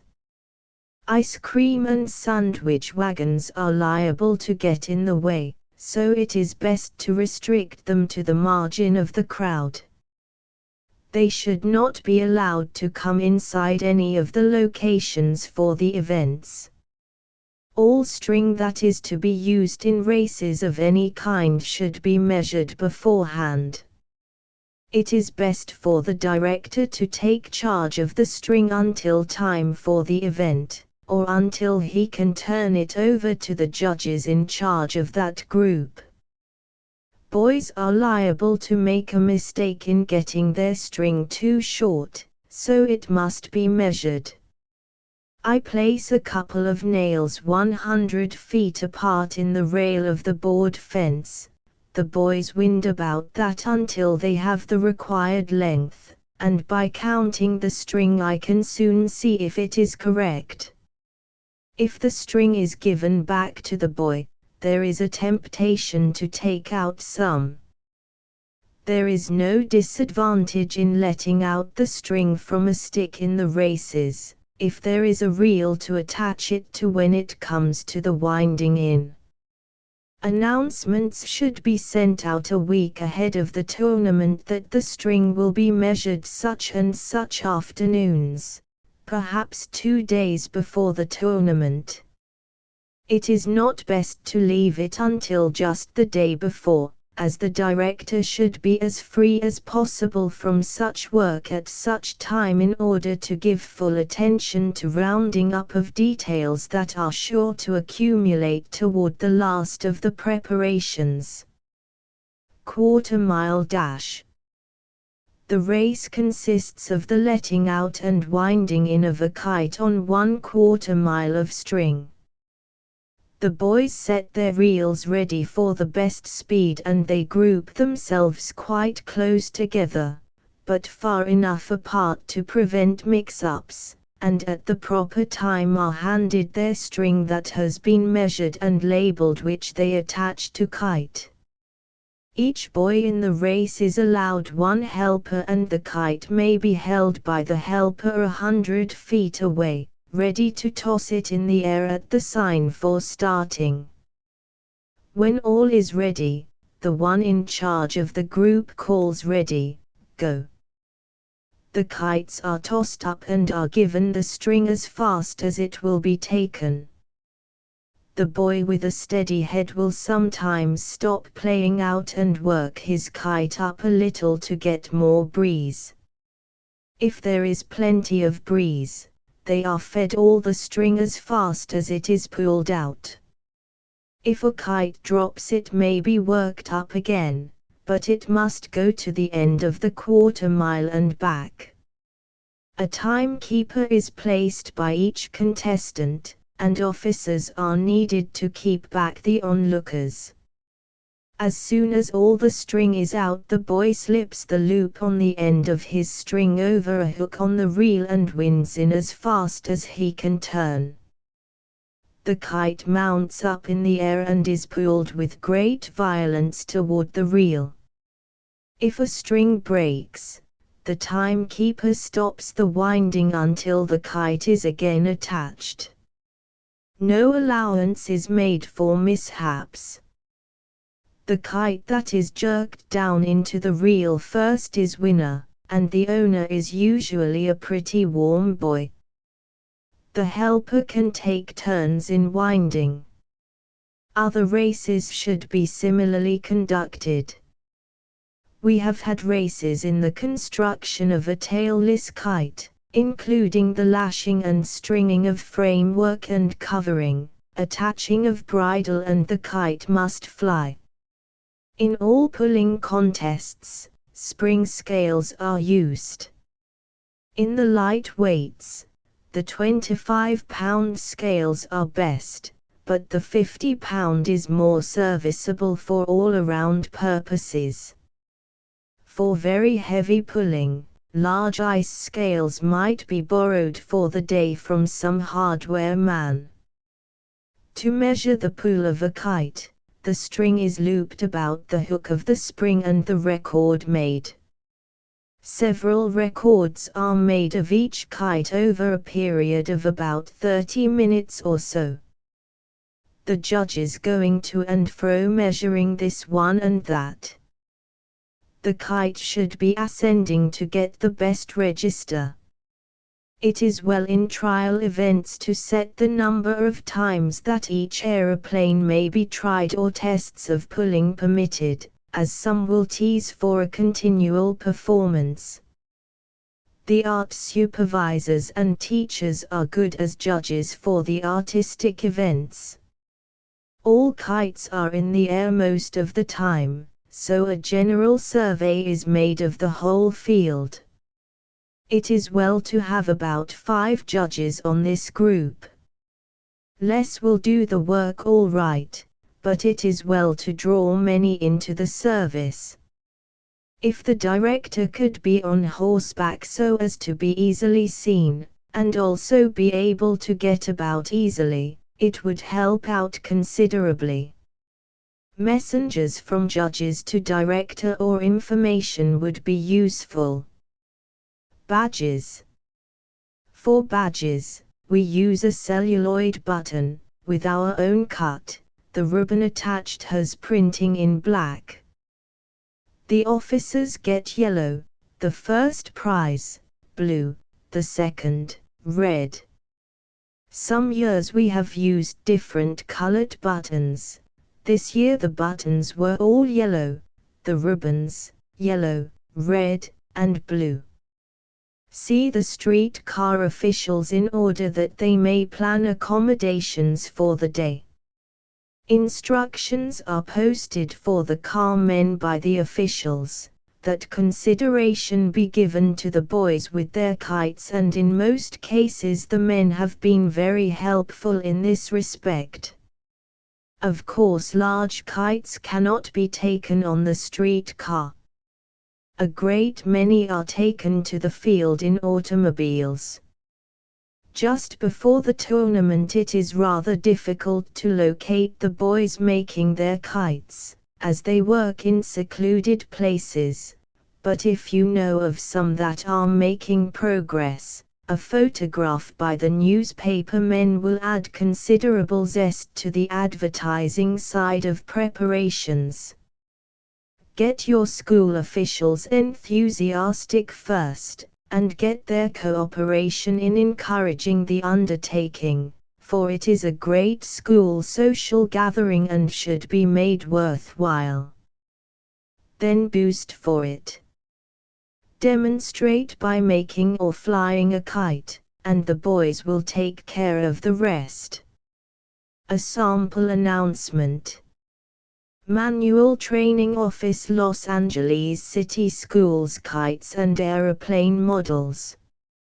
New Year's greeting to the kite makers of Los Angeles. The 6th annual kite tournament will be held the 20th of April, 1912, at Exposition Park. The spring vacation will be a good time to design, construct, and try out new ideas. The model aeroplanes will have a much larger place than heretofore at the coming tournament. A number of good plans of kites and model aeroplanes will be sent out during the coming season.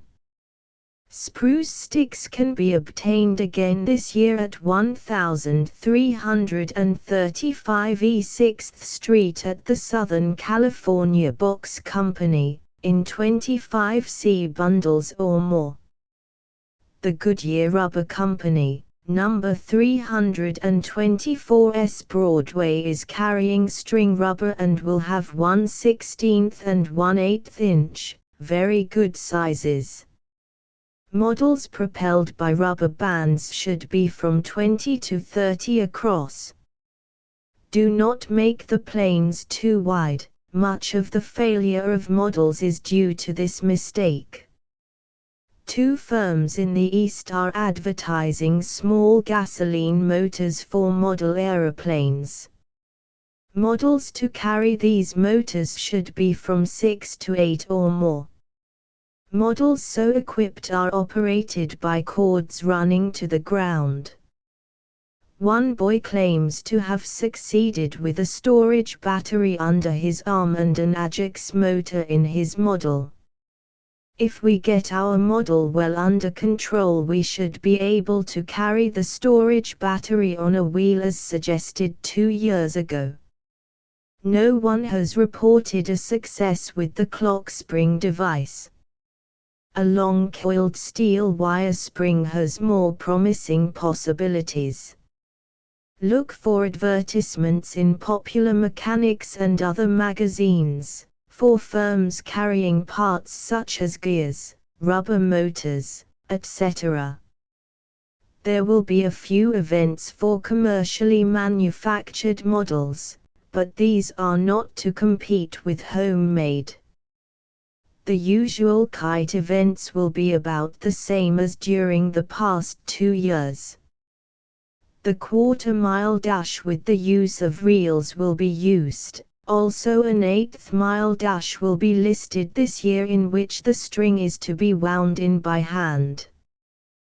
The Scientific American of the 14th of October, 1911, has an article on how to make a model aeroplane that will fly 700 feet. Look it up. Ask at the libraries for Mr. Collins' books on model aeroplanes. There is a second book out by this author that seems very good. Look out for ideas in the daily newspapers and at the Dominguez meet. Principals please post. Respectfully, Chaz. M. Miller. Manual Training Office, the 12th of April, 1912. 6th Annual Kite Tournament at Exposition Park, the 20th of April, 1912. Time: no kites are to be put up before 1 o'clock, and judging is to begin at 2 p.m. Cars, Georgia Street, University, Grand Avenue to Figueroa Junction, Vermont Heights or Inglewood on Main to Figueroa Junction. Places: bulletin boards will be used as usual. See information if you can't get located. Rain: if the afternoon is stormy, the tournament will be postponed 2 weeks. Girls: all events are open to the girls. Admission: no admission fee, and friends invited.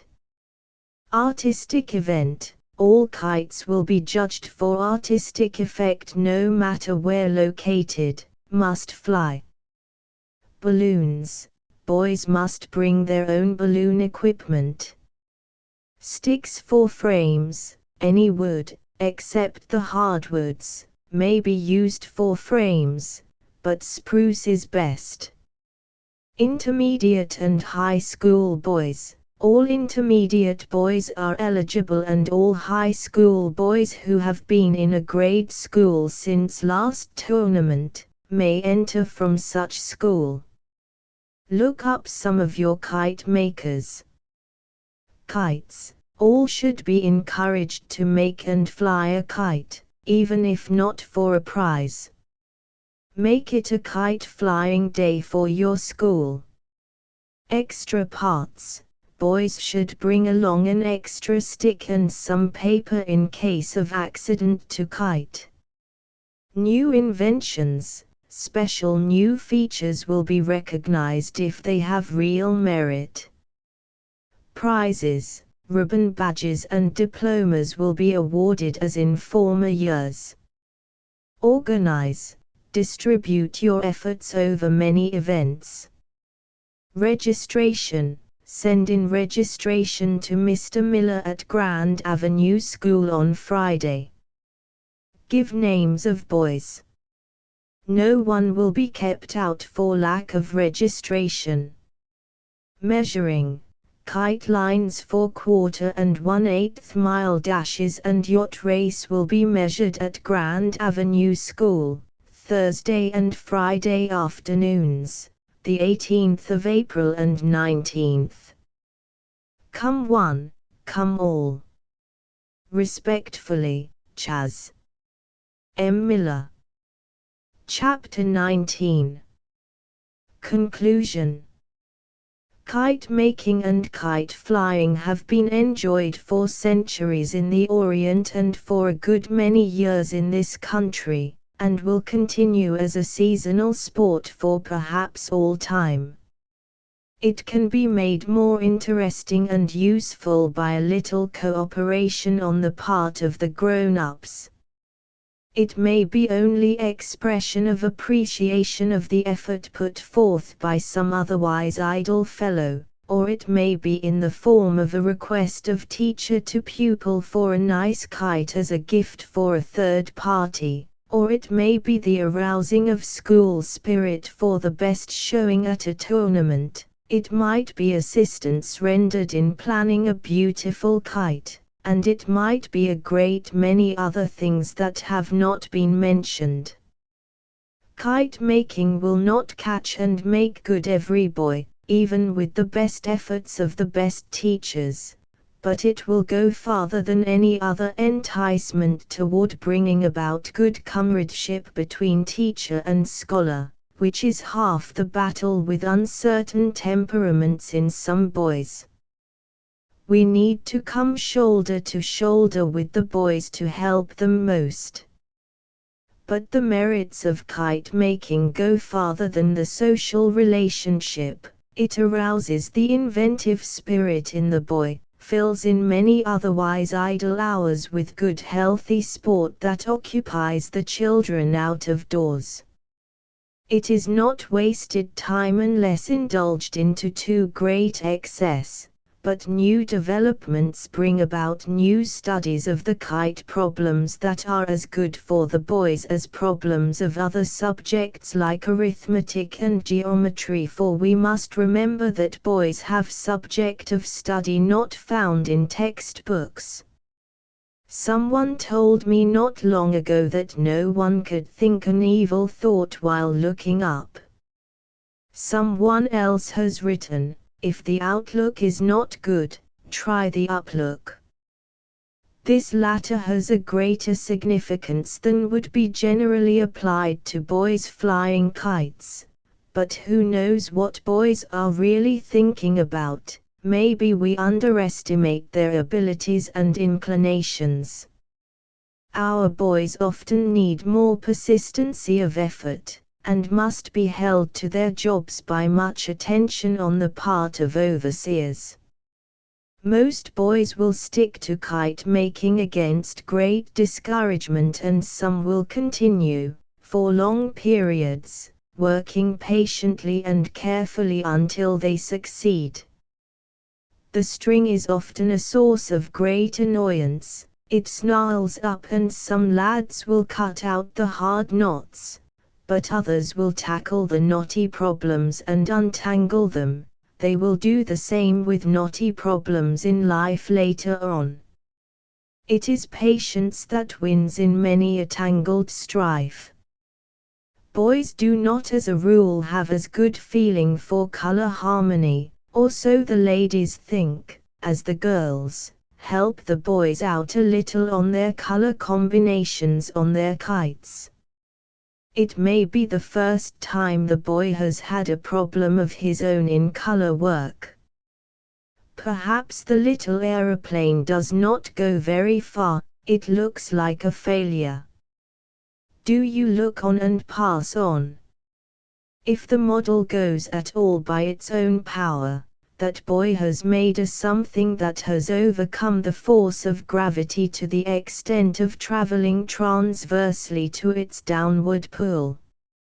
Recognize it, and encourage the boy.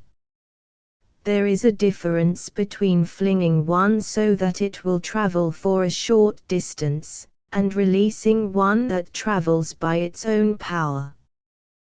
The former may be a deception. Give credit where credit is due. The balloons have very little lifting power, but the force of gravity has been overcome. Two gases of unequal density have been placed in juxtaposition and the lighter one goes up. So we might go on with each of the subjects attempted in this book. There has been great demand for the briefer treatise, and I hope this little book may have met the expectancy of its readers more than halfway. Remember, it is not just the pretty kite soaring high in the sky. Remember, there is a boy at the other end of the kite line. Boost for him. Boy with Star Kite Chapter XX. Bibliography of Kites. Prepared by M. Charlotte Casey, Los Angeles Public School Library. Adams, J. H. How to Make Kites and Flying Gigs. Women's HC 31 hours 44 minutes. Baden-Powell, BFS Kites, Their Theory and Practice. JSOC. Arts 46:359. Baden-Powell, BFS Man Lifting Kites. National 26:494. Baden-Powell, BFS War Kites. McClure 12:543. Baldwin, TW Outlook Tower of Banbriagle. Tetrahedral Principle. SCI. 97:242. Beard, DC. How to Make Tailless Kites. Outing 48:254. Beard, DC. 2 tailless kites and how to make them. Outing 48:254-6 Beasley, W.L. Picturesque Chinese Kites. SCI. 89:408 Bell, a G. Frost King, a tetrahedral kite, ill. SCI. S63:26264-6 Bell, a G. Hargrave box kites and tetrahedral kites compared, ill. SM. 63:26269-74 Bell, H. Professor Bell on construction of kites.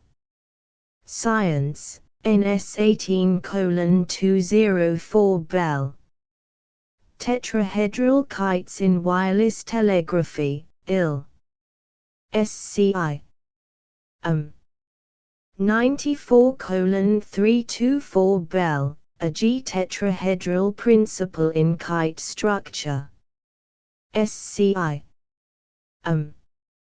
S55:22947-50 Bell, a G tetrahedral principles in kite structure. Nat. Geog. Mag. 14:219 Bell, a G. Bell's kite experiences. SCI.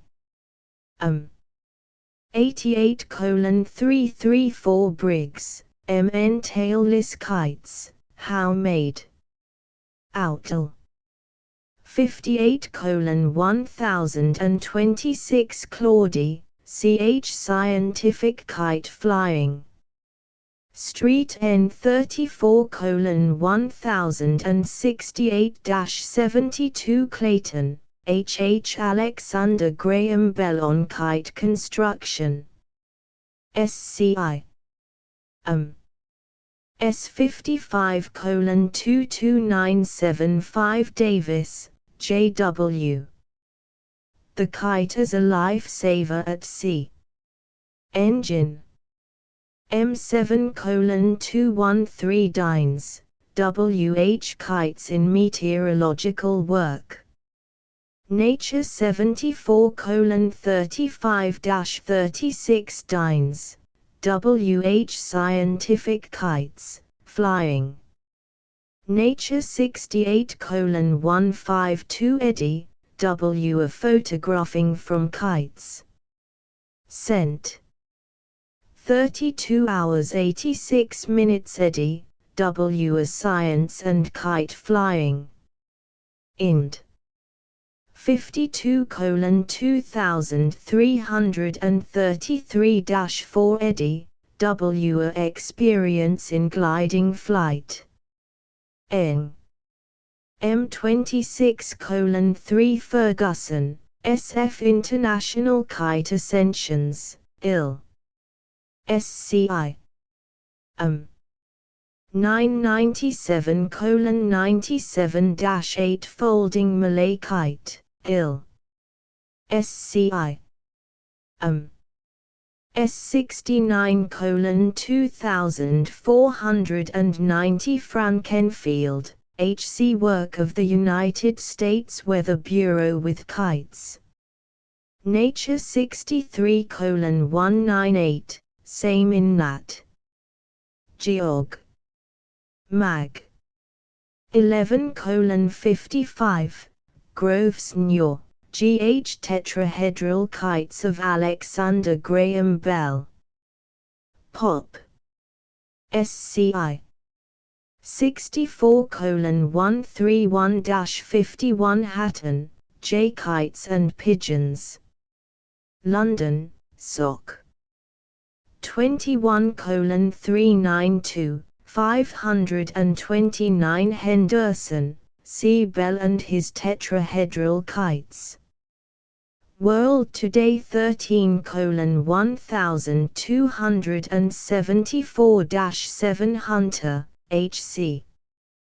The Modern Kite and the Government Experiments. Outing 39 hours 43 minutes investigation of the upper atmosphere by means of kites. JSOC. Arts 50:858 Black. 179:743 Live. H259:169 Kite, the ICL. M147:170 K. Lit. 32:607 Kitecraft. School Arts Book, February 1910. Kite Excursions. K. Lit. 32:607 Kite Flying at Sea. Science, NS 20:848 Kite Flying in the East. K. Lit. 30:483-3 Kite Flying over the Atlantic. Science, NS 23:852 Kite Flying over the Ocean. Science, NS 22:882 Kites as used in meteorological observances. SCI. 83:226 Kites, code is manlifting. Science, NS 20 hours 64 minutes Kites in life-saving operations. SCI. 96:207 Loomis, CB Kite Craze. Cent. 74:346 Lorimer, Sea Festival of the Lantern Kites. Overland, NS 48:251 McAdie. Franklin's Kite Experience with Modern Apparatus. Pop. SCI. Mo. 51:739 Marvin, CF Kite as an instrument of meteorological research. Frank. Inst. 148:241 Marvin, CF Kite Meteograph Construction and Operation. SCI. S49:20166-7 Miller, CM Construction and Flying of Kites.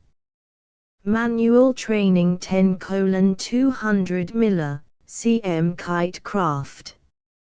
School Arts Book, February 1910. Miller, J.S. Scientific Kite Flying. Cent. 32 hours 66 minutes Moft, C. Scientific Kite Flying. McClure 6:379 Muillard, LR Gliding Flight. Cosmopole. 16:459 Musical Kites. Lays.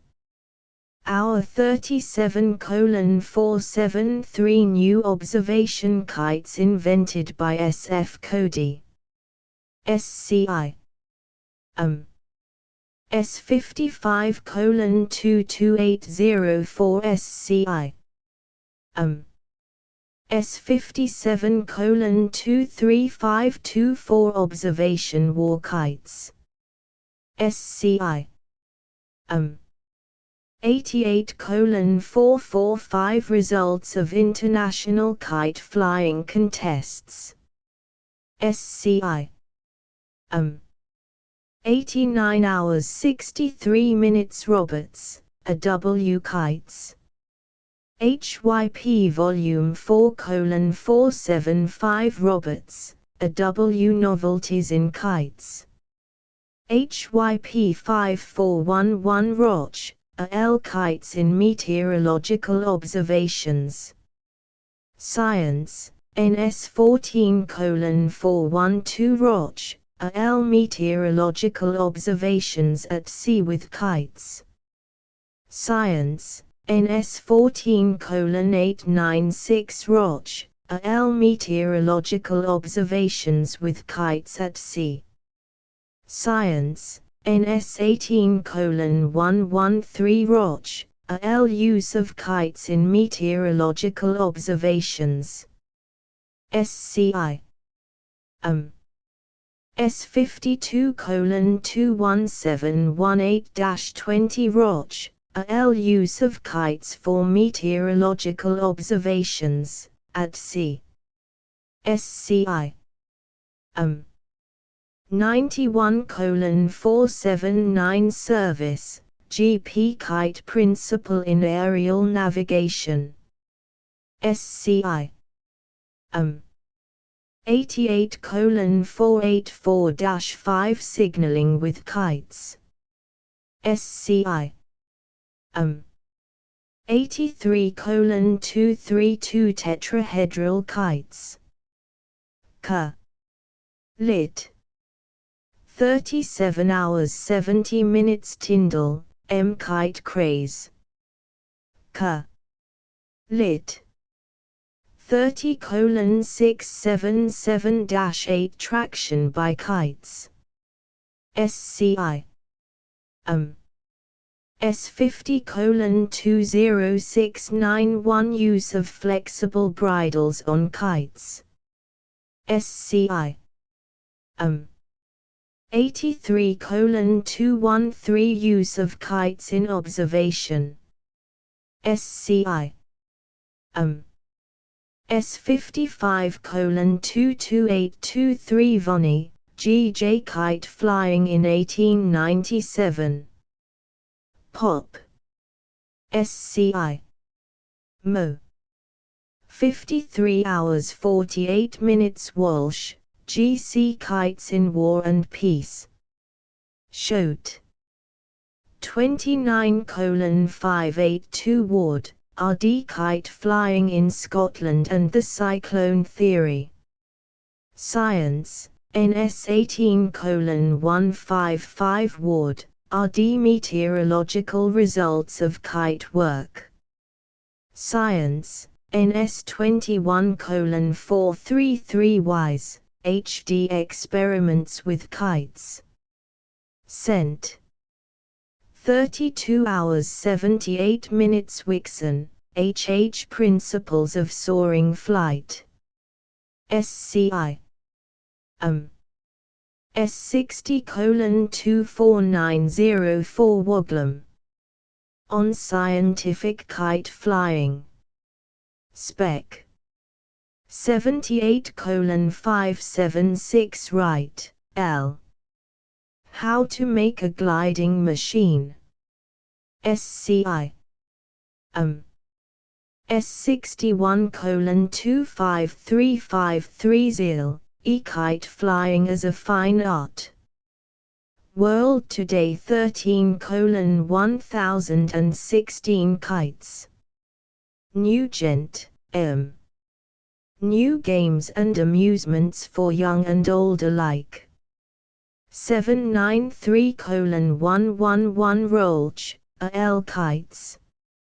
In his Sounding the Ocean of Air, p. 117-174, in 551.513 Walker, F. Practical Kites and Aeroplanes, How to Make and Work Them. 533.6:10 Woglum, C.T. Parakites, A Treatise on the Making and Flying of Tailless Kites. 533.6:3 Beard, D.C. American Boys Hand-Eye Book. Beard, D.C. Outdoor Hand-Eye Book. Advertisements books for boys especially helpful for the use of boys in their home shops beginning woodwork, at home and in school. By Clinton S. van der Zen. A full and clear description in detail of the fundamental processes of elementary benchwork in wood. This description is given through directions for making a few simple, useful articles, suitable either for school or home problems.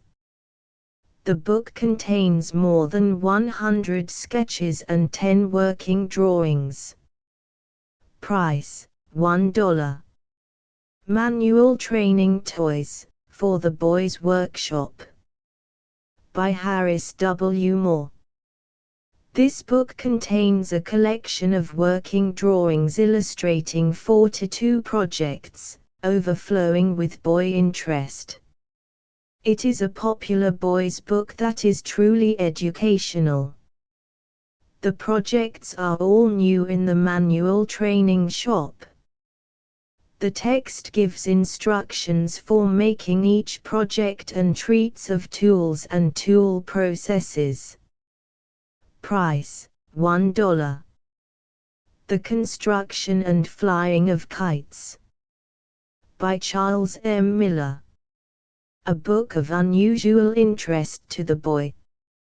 It contains 7 full-page plates of drawings of kites and 15 figures, over 40 kites shown.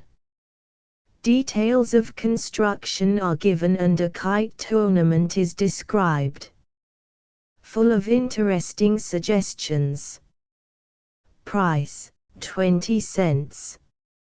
Essentials of Woodworking. By I.A.S. Griffith. A textbook written especially for the use of grammar and high school students. A clear and comprehensive treatment of woodworking tools, materials, and processes, to supplement, but not to take the place of the instruction given by the teacher.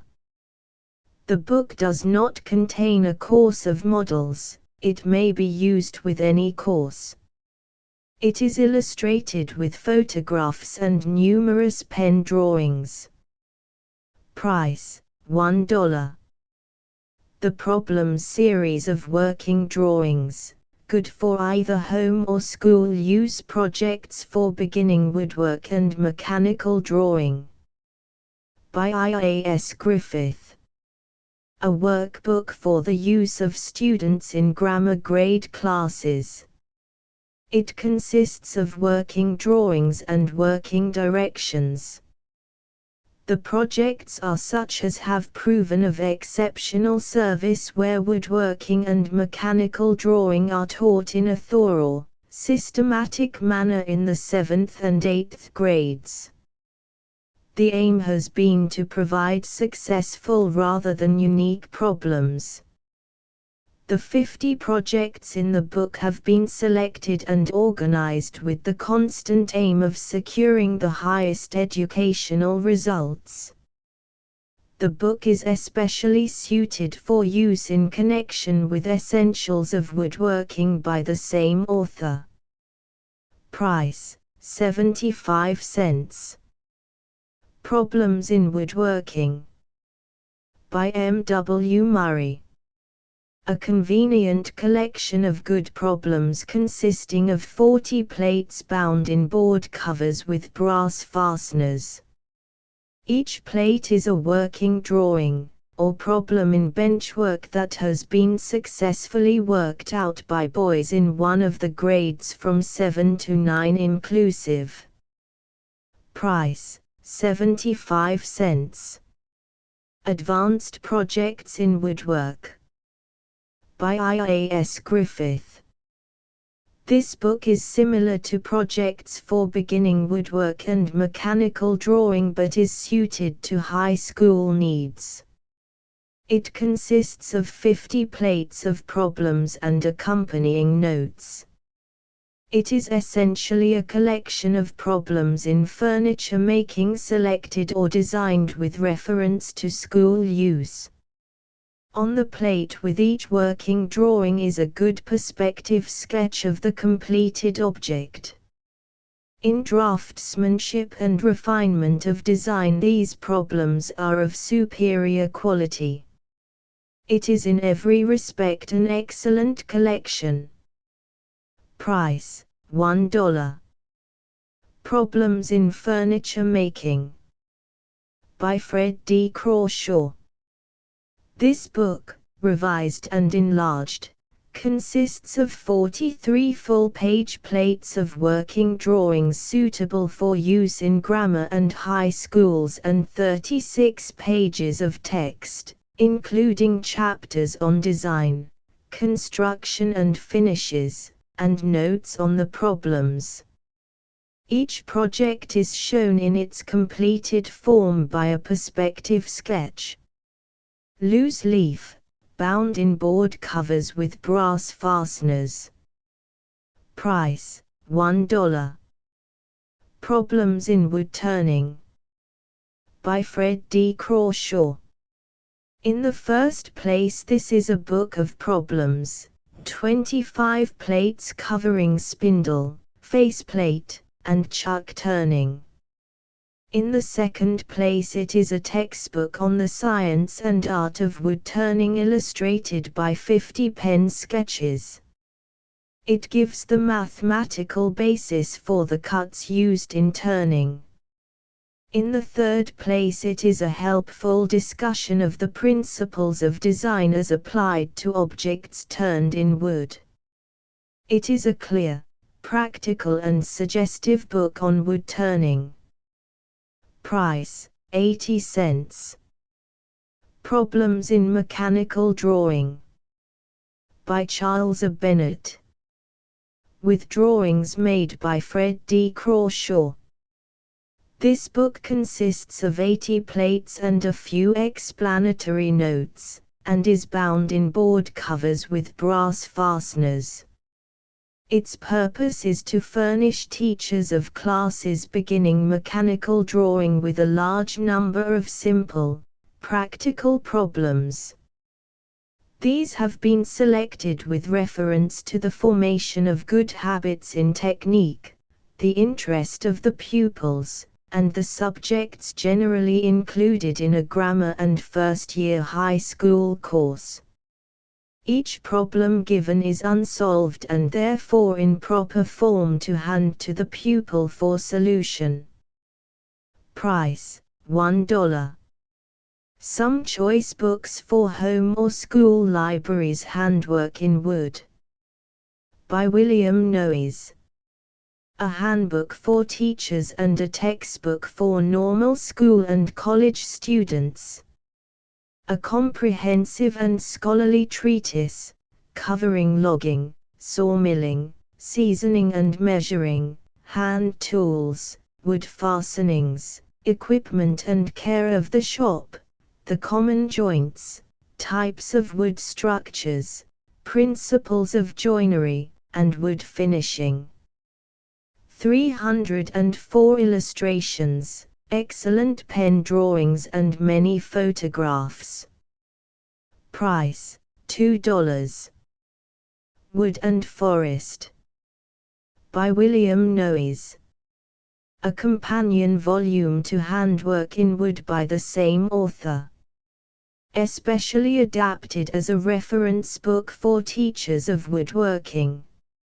Not too difficult for use as a textbook for normal school and college students. Treats of Wood, Distribution of American Forests, Life of the Forest, Enemies of the Forest, Destruction, Conservation and Uses of the Forest, with a Key to the Common Woods by Philibert Roth. Describes 67 principal species of wood with maps of the habitat, leaf drawings, life-size photographs and microphotographs of sections. Contains a general bibliography of books and articles on wood and forest. Profusely illustrated with photographs from the United States Forest Service and with pen and ink drawings by Anna Gaussman Noyes and photographs by the author. 309 pages. Price, $3. Design and Construction in Wood. By William Noyes.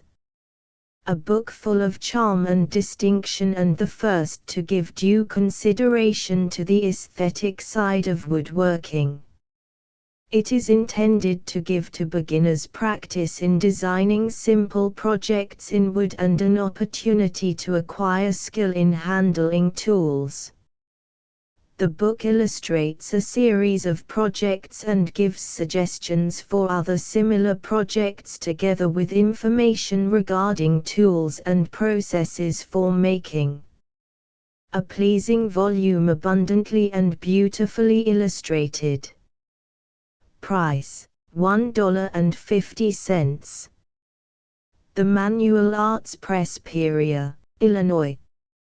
Transcriber's note: words may have multiple spelling variations or inconsistent hyphenation in the text. These have been left unchanged, as were obsolete and alternative spellings. Misspelled words were corrected. Obvious printing errors, such as partially printed letters and punctuation, were corrected. Final stops missing at the end of sentences and abbreviations were added. Duplicate words at line endings were removed. Figure 143 is missing in the original. Missing words, in brackets, added to text, kite would be adjusted, as in, Fig. 92. A biplane is shown, in, Fig. 211. Asterisk asterisk asterisk end of the Project Gutenberg ebook Kitecraft asterisk asterisk asterisk updated editions will replace the previous one. The old editions will be renamed. Creating the works from print editions not protected by U.S. copyright law means that no one owns a United States copyright in these works, so the Foundation, and you, can copy and distribute it in the United States without permission and without paying copyright royalties. Special rules, set forth in the general terms of use part of this license, apply to copying and distributing Project Gutenberg trademark symbol electronic works to protect the Project Gutenberg trademark symbol concept and trademark. Project Gutenberg is a registered trademark, and may not be used if you charge for an ebook, except by following the terms of the trademark license, including paying royalties for use of the Project Gutenberg trademark. If you do not charge anything for copies of this ebook, complying with the trademark license is very easy. You may use this ebook for nearly any purpose, such as creation of derivative works, reports, performances and research. Project Gutenberg ebooks may be modified and printed and given away. You may do practically anything in the United States with ebooks not protected by U.S. copyright law. Redistribution is subject to the trademark license, especially commercial redistribution. Start. Full license. The full Project Gutenberg license. Please read this before you distribute or use this work to protect the Project Gutenberg trademark symbol mission of promoting the free distribution of electronic works, by using or distributing this work, or any other work associated in any way with the phrase Project Gutenberg. You agree to comply with all the terms of the full Project Gutenberg trademark symbol license available with this file or online at www.gutenberg.org/license. Section 1. General Terms of Use and Redistributing Project Gutenberg Trademark Symbol Electronic Works 1.0. By reading or using any part of this Project Gutenberg trademark symbol electronic work, you indicate that you have read, understand, agree to and accept all the terms of this license and intellectual property, trademark/copyright, agreement. If you do not agree to abide by all the terms of this agreement, you must cease using and return or destroy all copies of Project Gutenberg trademark symbol electronic works in your possession. If you paid a fee for obtaining a copy of or access to a Project Gutenberg trademark symbol electronic work and you do not agree to be bound by the terms of this agreement, you may obtain a refund from the person or entity to whom you paid the fee as set forth in paragraph 1.e.8. 1.b Project Gutenberg is a registered trademark. It may only be used on or associated in any way with an electronic work by people who agree to be bound by the terms of this agreement. There are a few things that you can do with most Project Gutenberg trademark symbol electronic works even without complying with the full terms of this agreement. See paragraph 1.c below. There are a lot of things you can do with Project Gutenberg trademark symbol electronic works if you follow the terms of this agreement and help preserve free future access to Project Gutenberg trademark symbol electronic works. See paragraph 1.e below. 1.c. The Project Gutenberg Literary Archive Foundation, the Foundation or PGLAF, owns a compilation copyright in the collection of Project Gutenberg trademark symbol electronic works. Nearly all the individual works in the collection are in the public domain in the United States.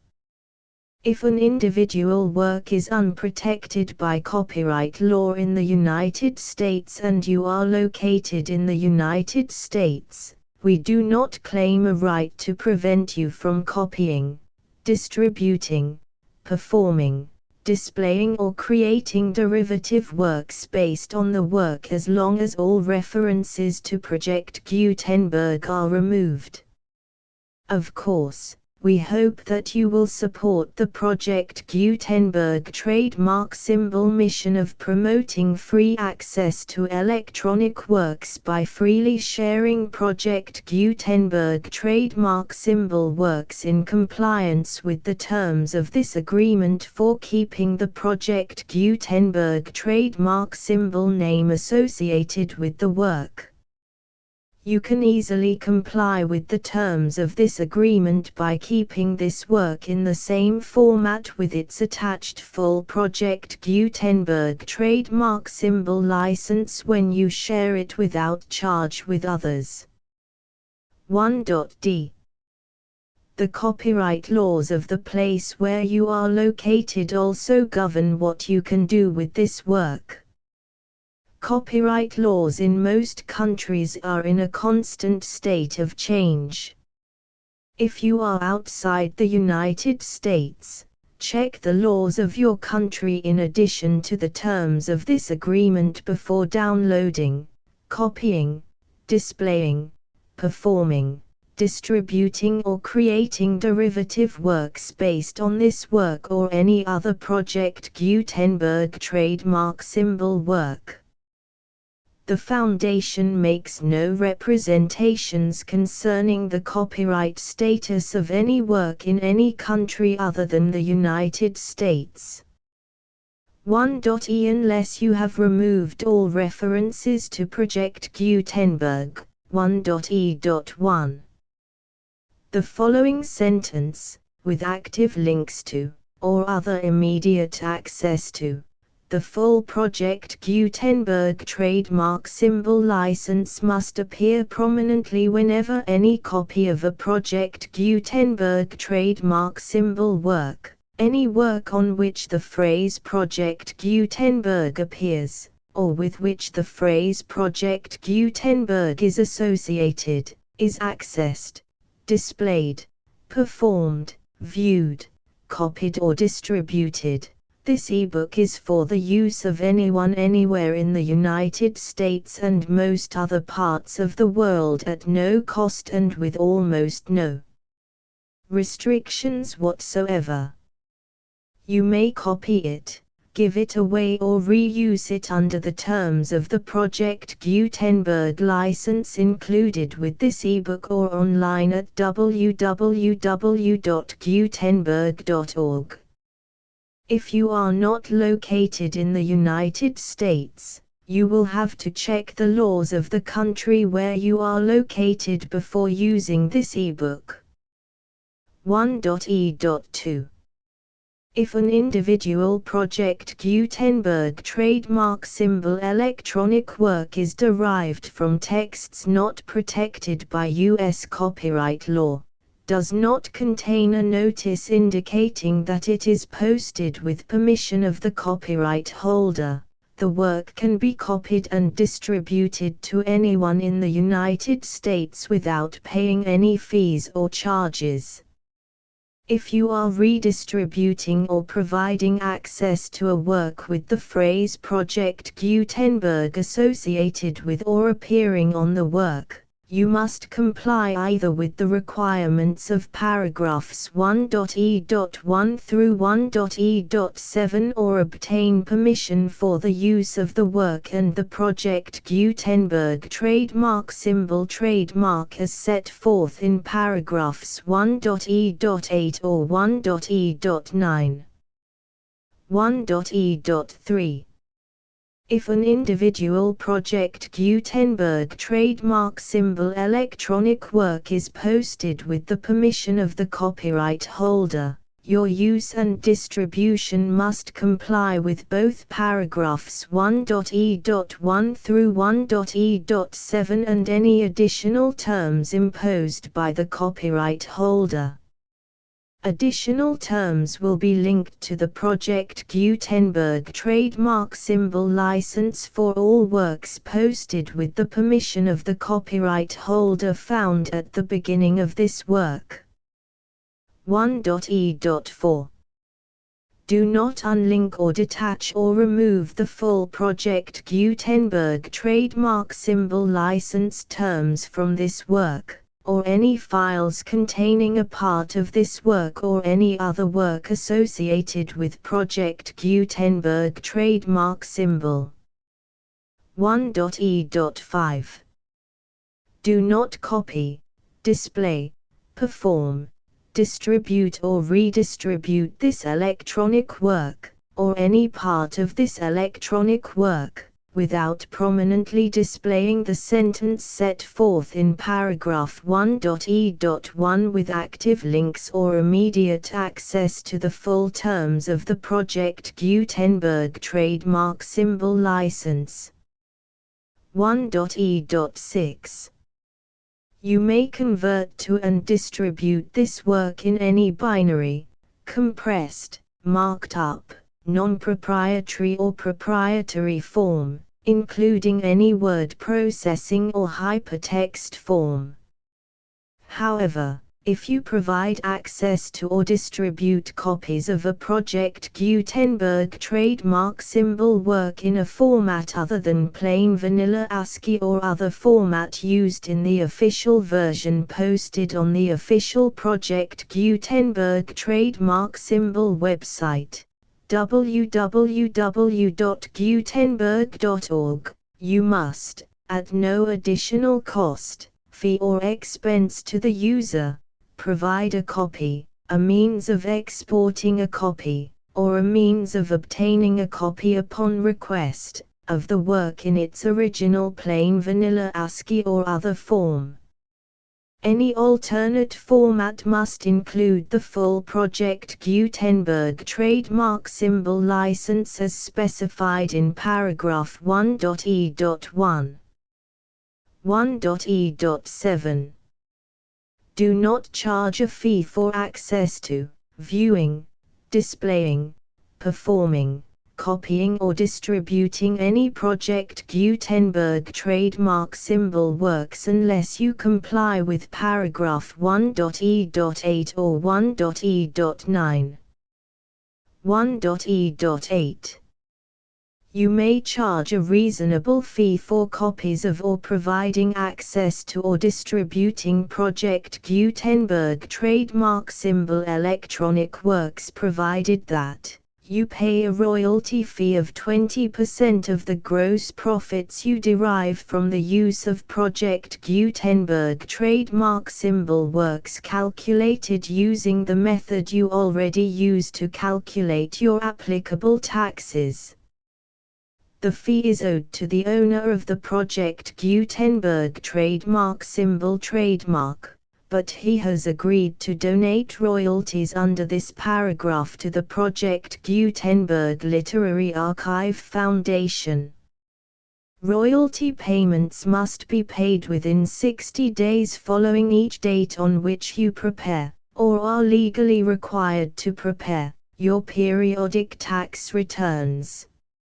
Royalty payments should be clearly marked as such and sent to the Project Gutenberg Literary Archive Foundation at the address specified in Section 4, Information about donations to the Project Gutenberg Literary Archive Foundation. You provide a full refund of any money paid by a user who notifies you in writing, or by email, within 30 days of receipt that he does not agree to the terms of the full Project Gutenberg trademark symbol license. You must require such a user to return or destroy all copies of the works possessed in a physical medium and discontinue all use of and all access to other copies of Project Gutenberg trademark symbol works. You provide, in accordance with paragraph 1.f.3, a full refund of any money paid for a work or a replacement copy, if a defect in the electronic work is discovered and reported to you within 90 days of receipt of the work. You comply with all other terms of this agreement for free distribution of Project Gutenberg trademark symbol works. 1.e.9. If you wish to charge a fee or distribute a Project Gutenberg trademark symbol electronic work or group of works on different terms than are set forth in this agreement, you must obtain permission in writing from the Project Gutenberg Literary Archive Foundation, the manager of the Project Gutenberg trademark symbol trademark. Contact the Foundation as set forth in Section 3 below. 1.f1.f.1. Project Gutenberg volunteers and employees expend considerable effort to identify, do copyright research on, transcribe and proofread works not protected by U.S. copyright law in creating the Project Gutenberg trademark symbol collection. Despite these efforts, Project Gutenberg trademark symbol electronic works, and the medium on which they may be stored, may contain defects such as, but not limited to, incomplete, inaccurate or corrupt data, transcription errors, a copyright or other intellectual property infringement, a defective or damaged disk or other medium, a computer virus, or computer codes that damage or cannot be read by your equipment. 1.f.2. Limited warranty, disclaimer of damages, except for the right of replacement or refund described in paragraph 1.f.3, the Project Gutenberg Literary Archive Foundation, the owner of the Project Gutenberg trademark symbol trademark, and any other party distributing a Project Gutenberg trademark symbol electronic work under this agreement, disclaim all liability to you for damages, costs and expenses, including legal fees. You agree that you have no remedies for negligence, strict liability, breach of warranty or breach of contract except those provided in paragraph 1.f.3. You agree that the foundation, the trademark owner, and any distributor under this agreement will not be liable to you for actual, direct, indirect, consequential, punitive or incidental damages even if you give notice of the possibility of such damage. 1.f.3. Limited right of replacement or refund. If you discover a defect in this electronic work within 90 days of receiving it, you can receive a refund of the money, if any, you paid for it by sending a written explanation to the person you received the work from. If you received the work on a physical medium, you must return the medium with your written explanation. The person or entity that provided you with the defective work may elect to provide a replacement copy in lieu of a refund. If you received the work electronically, the person or entity providing it to you may choose to give you a second opportunity to receive the work electronically in lieu of a refund. If the second copy is also defective, you may demand a refund in writing without further opportunities to fix the problem. 1.f.4. Except for the limited right of replacement or refund set forth in paragraph 1.f.3, this work is provided to you as is, with no other warranties of any kind, express or implied, including but not limited to warranties of merchantability or fitness for any purpose. 1.f.5. Some states do not allow disclaimers of certain implied warranties or the exclusion or limitation of certain types of damages. If any disclaimer or limitation set forth in this agreement violates the law of the state applicable to this agreement, the agreement shall be interpreted to make the maximum disclaimer or limitation permitted by the applicable state law. The invalidity or unenforceability of any provision of this agreement shall not void the remaining provisions. 1.f.6. Indemnity. You agree to indemnify and hold the foundation, the trademark owner, any agent or employee of the foundation, anyone providing copies of Project Gutenberg trademark symbol electronic works in accordance with this agreement, and any volunteers associated with the production, promotion and distribution of Project Gutenberg trademark symbol electronic works, harmless from all liability, costs and expenses, including legal fees, that arise directly or indirectly from any of the following which you do or cause to occur. A. Distribution of this or any Project Gutenberg trademark symbol work. B. Alteration, modification, or additions or deletions to any Project Gutenberg trademark symbol work, and C. Any defect you cause. Section 2.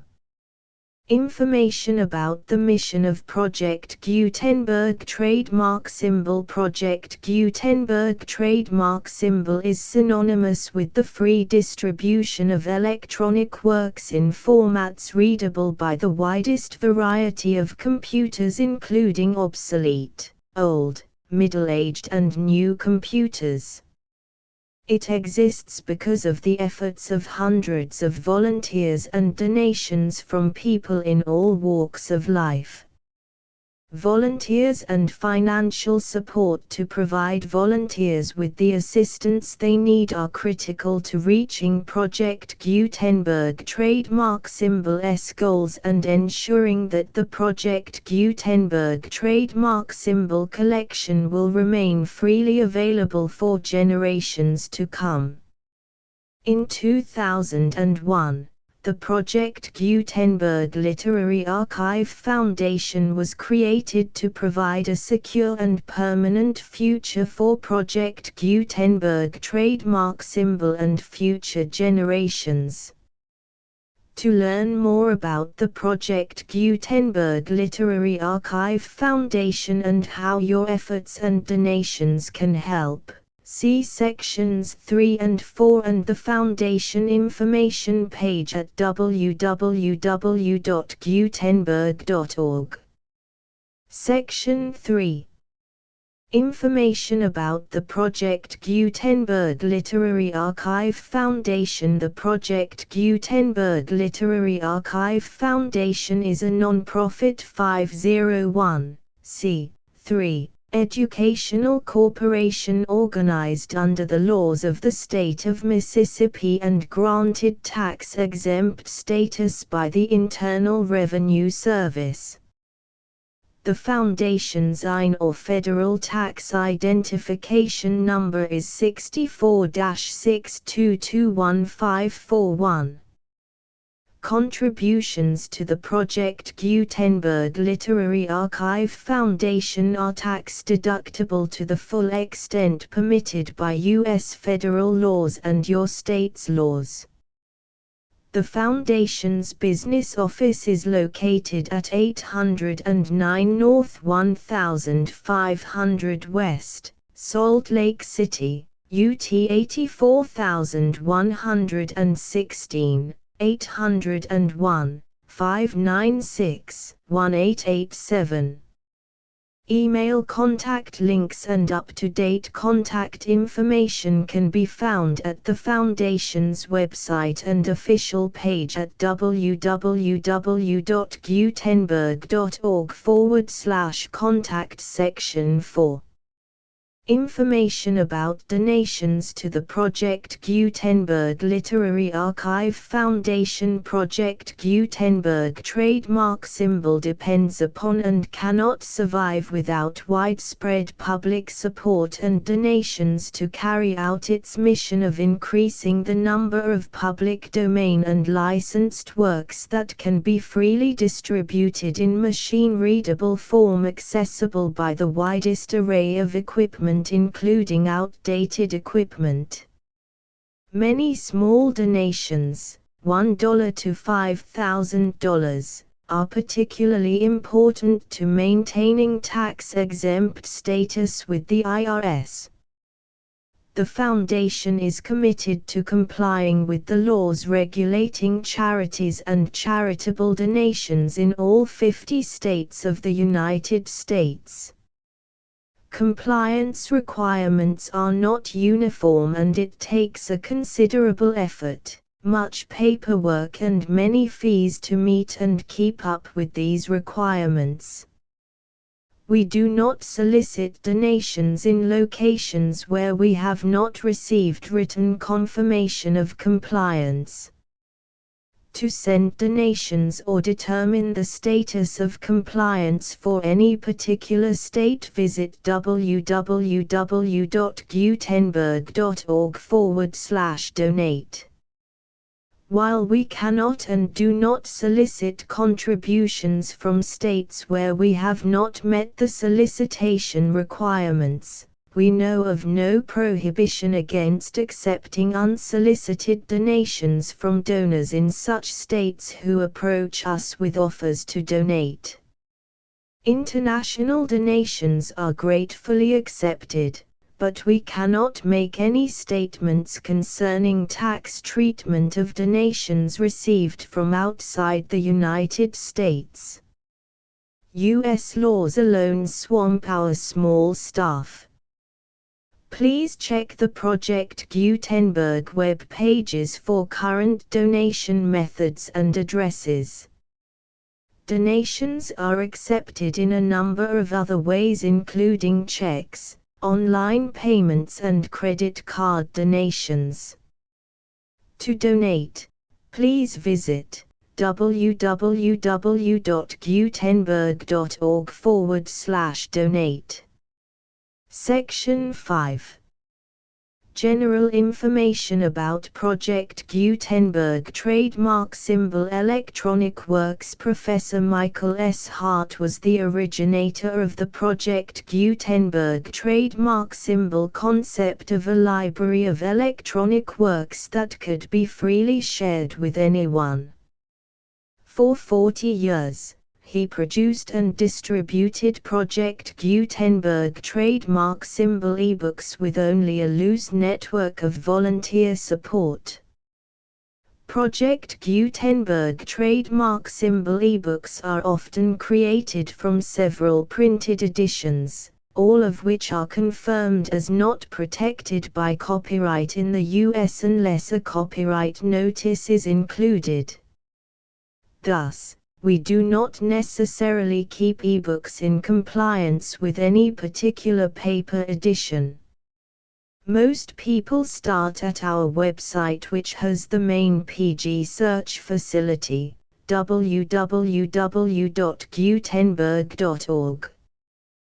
This website includes information about Project Gutenberg trademark symbol, including how to make donations to the Project Gutenberg Literary Archive Foundation, how to help produce our new ebooks, and how to subscribe to our email newsletter to hear about new ebooks.